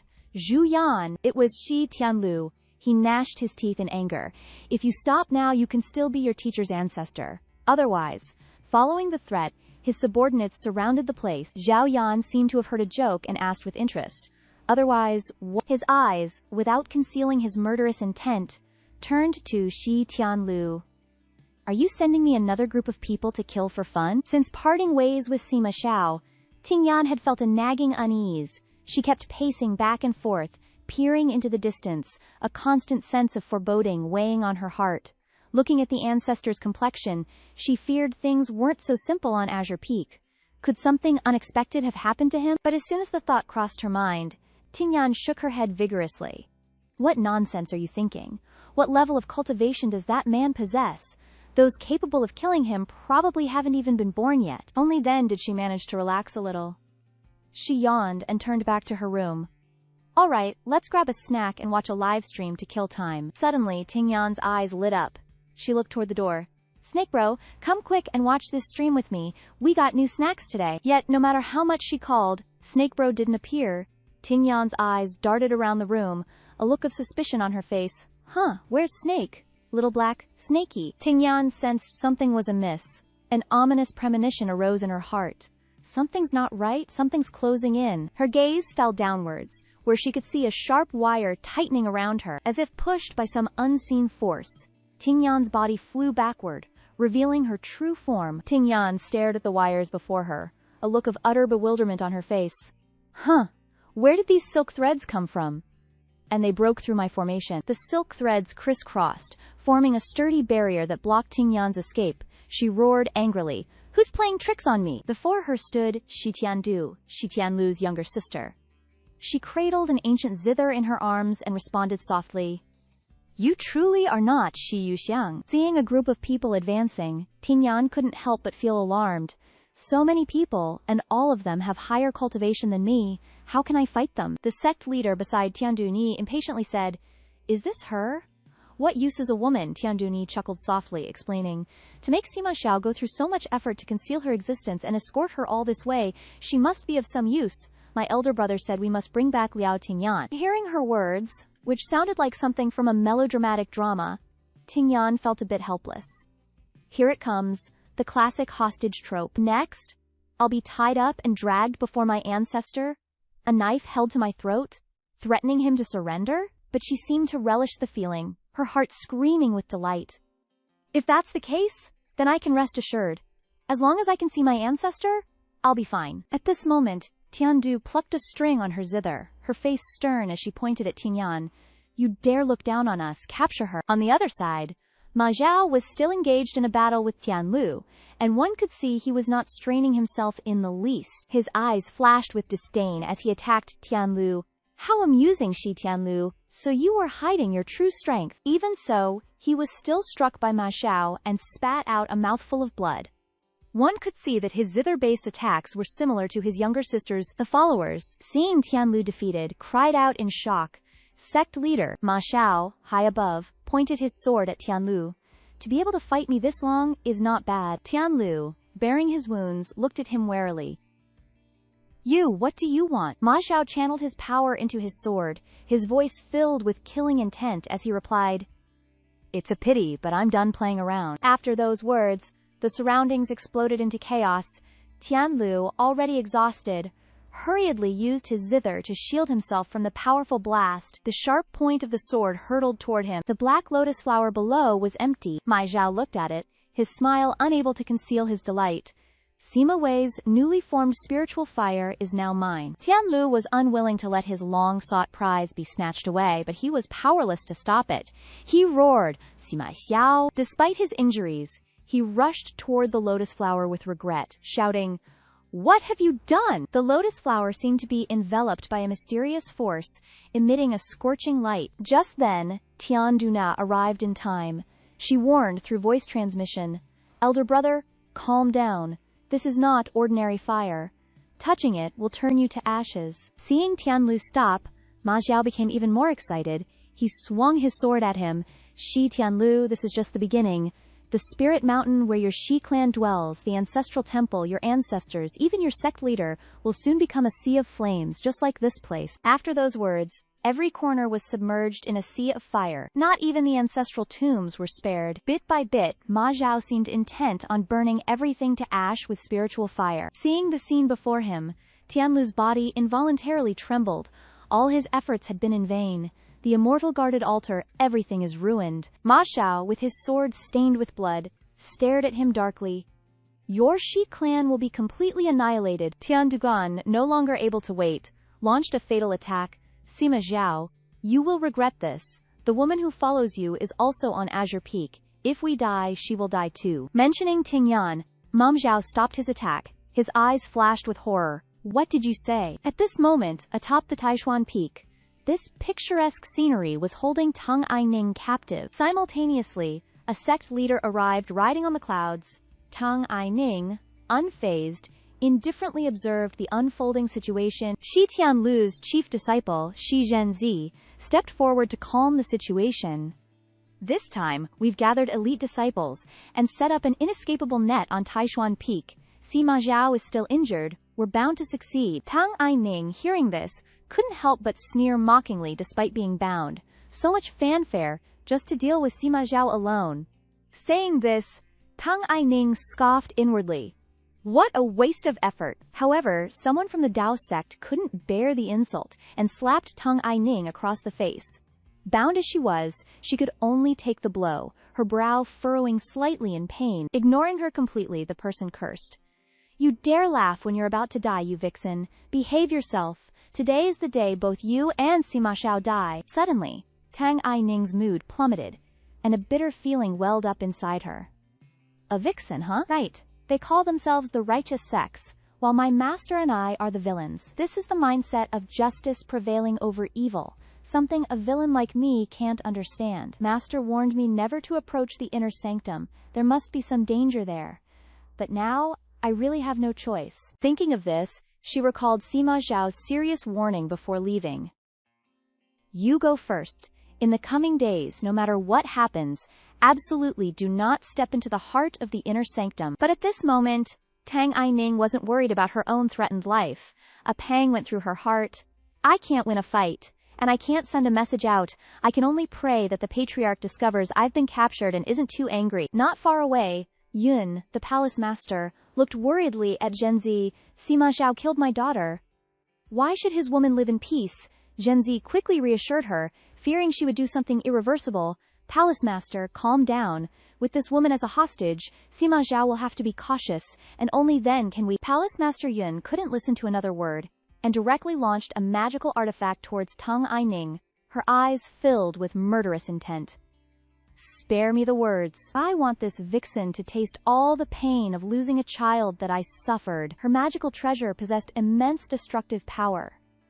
Tang Aining feared that by the time Sima Xiao arrived to save her, she wouldn't survive the attack. She closed her eyes in helpless panic.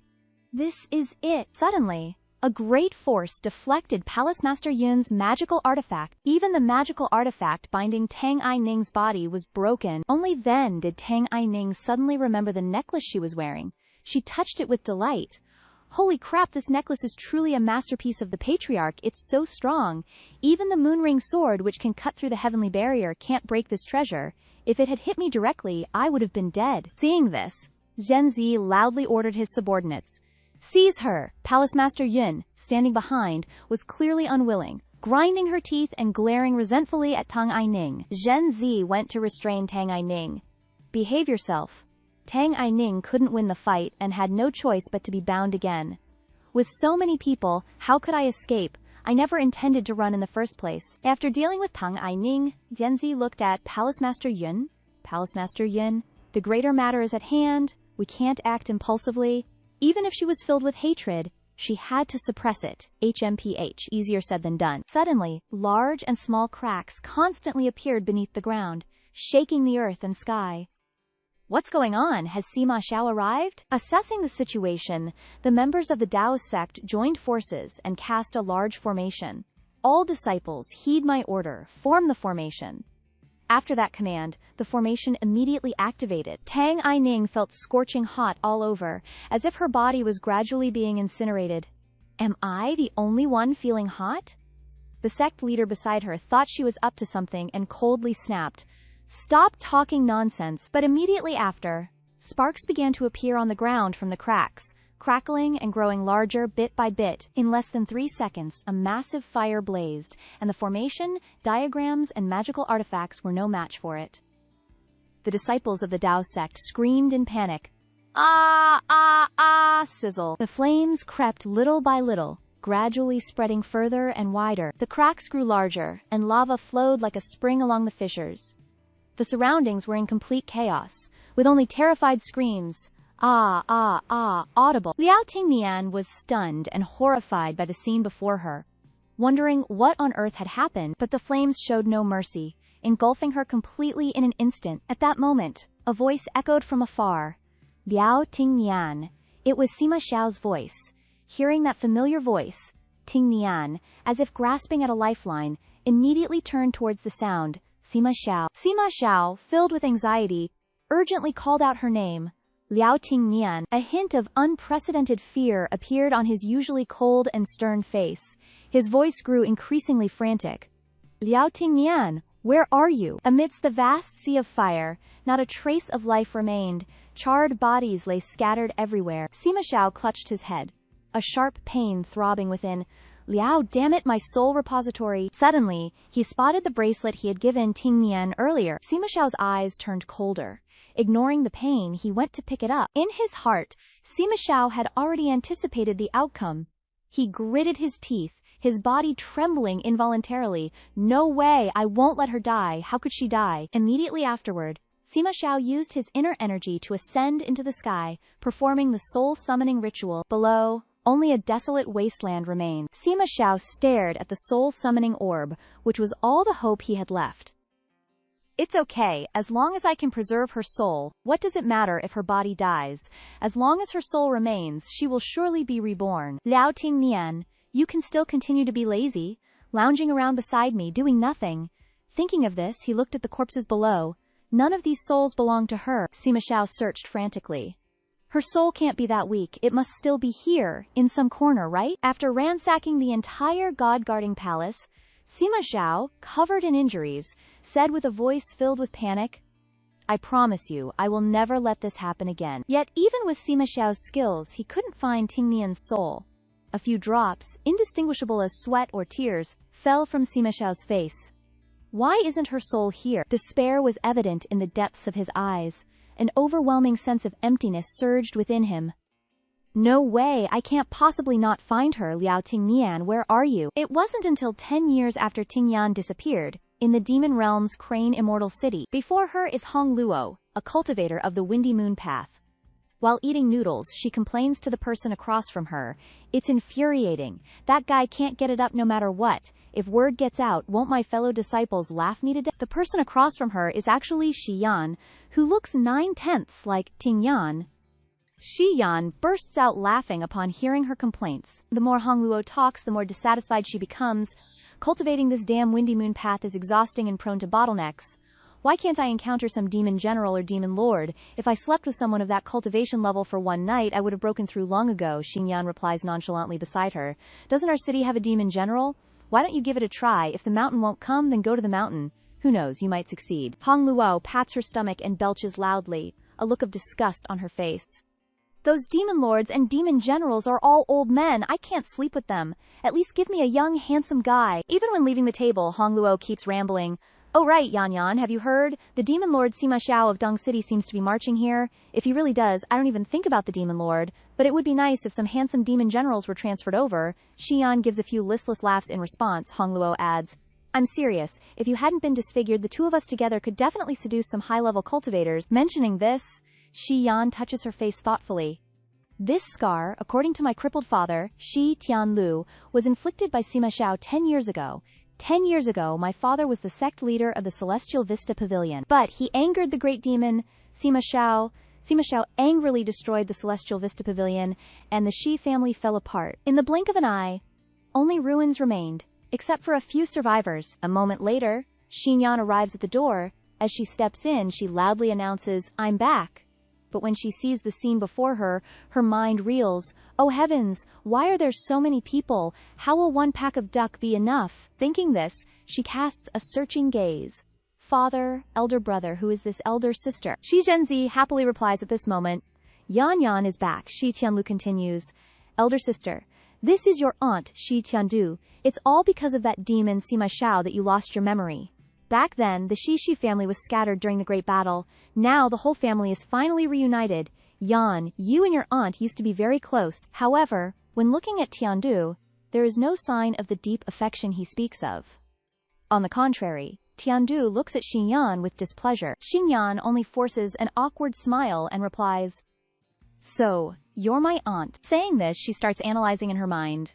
That's right, father said that the battle back then caused me to lose my memory, but I am not Shi Yan at all. I'm not even from this world. My name is Zhao Yan. I was just a normal office worker living a salted fish life. When I first transmigrated, father asked if I remembered who I was. How would I know? I could only say that I lost my memory. After a moment of analysis, Xian goes to take Tiandu's hand. Auntie, wow, haha, long time no see, are you well? Faced with her enthusiasm, Tiandu awkwardly replies, I'm fine. Xinyan knows in her heart, actually, Auntie doesn't seem very well. This aunt-niece relationship seems a bit fake, doesn't it? Thinking this, she hugs Tiandun tightly again. It's been so long, Auntie must have a lot to talk about with me, right? We definitely have to catch up tonight. Tiandun forces a smile despite her annoyance. Ha ha ha, sure. That night, Xinyan sits on the roof eating candied hawthorns, feeling dejected. Suddenly, a voice comes from below. Xinyan is really hard to deal with. It took me forever to get away from her after she dragged me into a conversation. Enough with the small talk. What's the situation on your end? Xinyan, hearing the entire conversation on the roof, thinks to herself, I knew it. This Xin Tiandu is strange. Sure enough, she secretly came out to have a secret talk with my father while I pretended to be asleep, and even used a soundproofing spell. But Xinyan smirks, unable to resist praising herself. Luckily, I learned how to break it from Hong Luo. Hey, why be so polite with family? That night, in Tianlu's room, Tiandu's face is serious as she questions him. Sima Xiao still doesn't believe that person is dead and is searching everywhere. Now he suspects us. It's better to kill by mistake than to let one get away. If he sees a member of the Shi family, he'll kill them. We can't just be passive forever. Is Shi Yan finally useful? Tianlu is calmer than her and quietly reassures her it's not time for her to act yet. What they don't know is that Shi Yan has heard the entire conversation. She wonders in her heart. So they're talking about the Xin family's great enemy, Sima Xiao. No wonder they're so careful, but what does this have to do with me? Over there, Tiandu is extremely resentful and grinds her teeth as she says, I've seen through her. Even though she's lost her memory, she doesn't want to deal with Sima Xiao. Those two, male dog and female dog, we should have just let her die back then. If she had really died, Sima Xiao, in his grief of losing his lover, might have gone even more insane. Hearing this, Xinyan can't hold on to the candied hawthorn. Her head rings for a few seconds. What? Her eyes can't hide the shock. The great enemy, Sima Xiao, has a close relationship with the original owner of this body. They were in love, like Romeo and Juliet. No wonder this aunt's eyes look at me strangely. Father fills my head with the idea of hating Sima Xiao every day. Of killing him. Now everything is explained. Xian holds her head, trying to regain her composure. But Sima Xiao and Xian being in love, what does that have to do with me, Zhuyan? What if one day I encounter that great demon and he finds out that I've taken over his girlfriend's body? Wouldn't I die a horrible death? Now, only one solution remains in her mind. No, I have to talk to Hong Luo. She's a master of romance. With a wealth of experience, Maybe she knows a way to survive. A moment later, at Hongluo's residence, Xinyan's voice is heard. Hongluo. Before Hongluo can even wake up, she goes to the bedside. Wake up, it's a big deal. Hongluo rubs her eyes and asks groggily, What are you doing? It's the middle of the night, Xian says anxiously. Listen to me, I'm actually with that demon. Before she can finish, Hongluo's expression changes, and she interrupts, Yan, turn around first. Xinyan still doesn't understand and stares blankly at Hongluo. Hongluo points to the burning city outside and says, Look out there. Seeing the fiery red scene before her, Xinyan curses, Motherfucker. A giant black snake is roaring in the sea of fire, its eyes filled with murderous intent. Hongluo stands by the window, grabbing Xian's sleeve.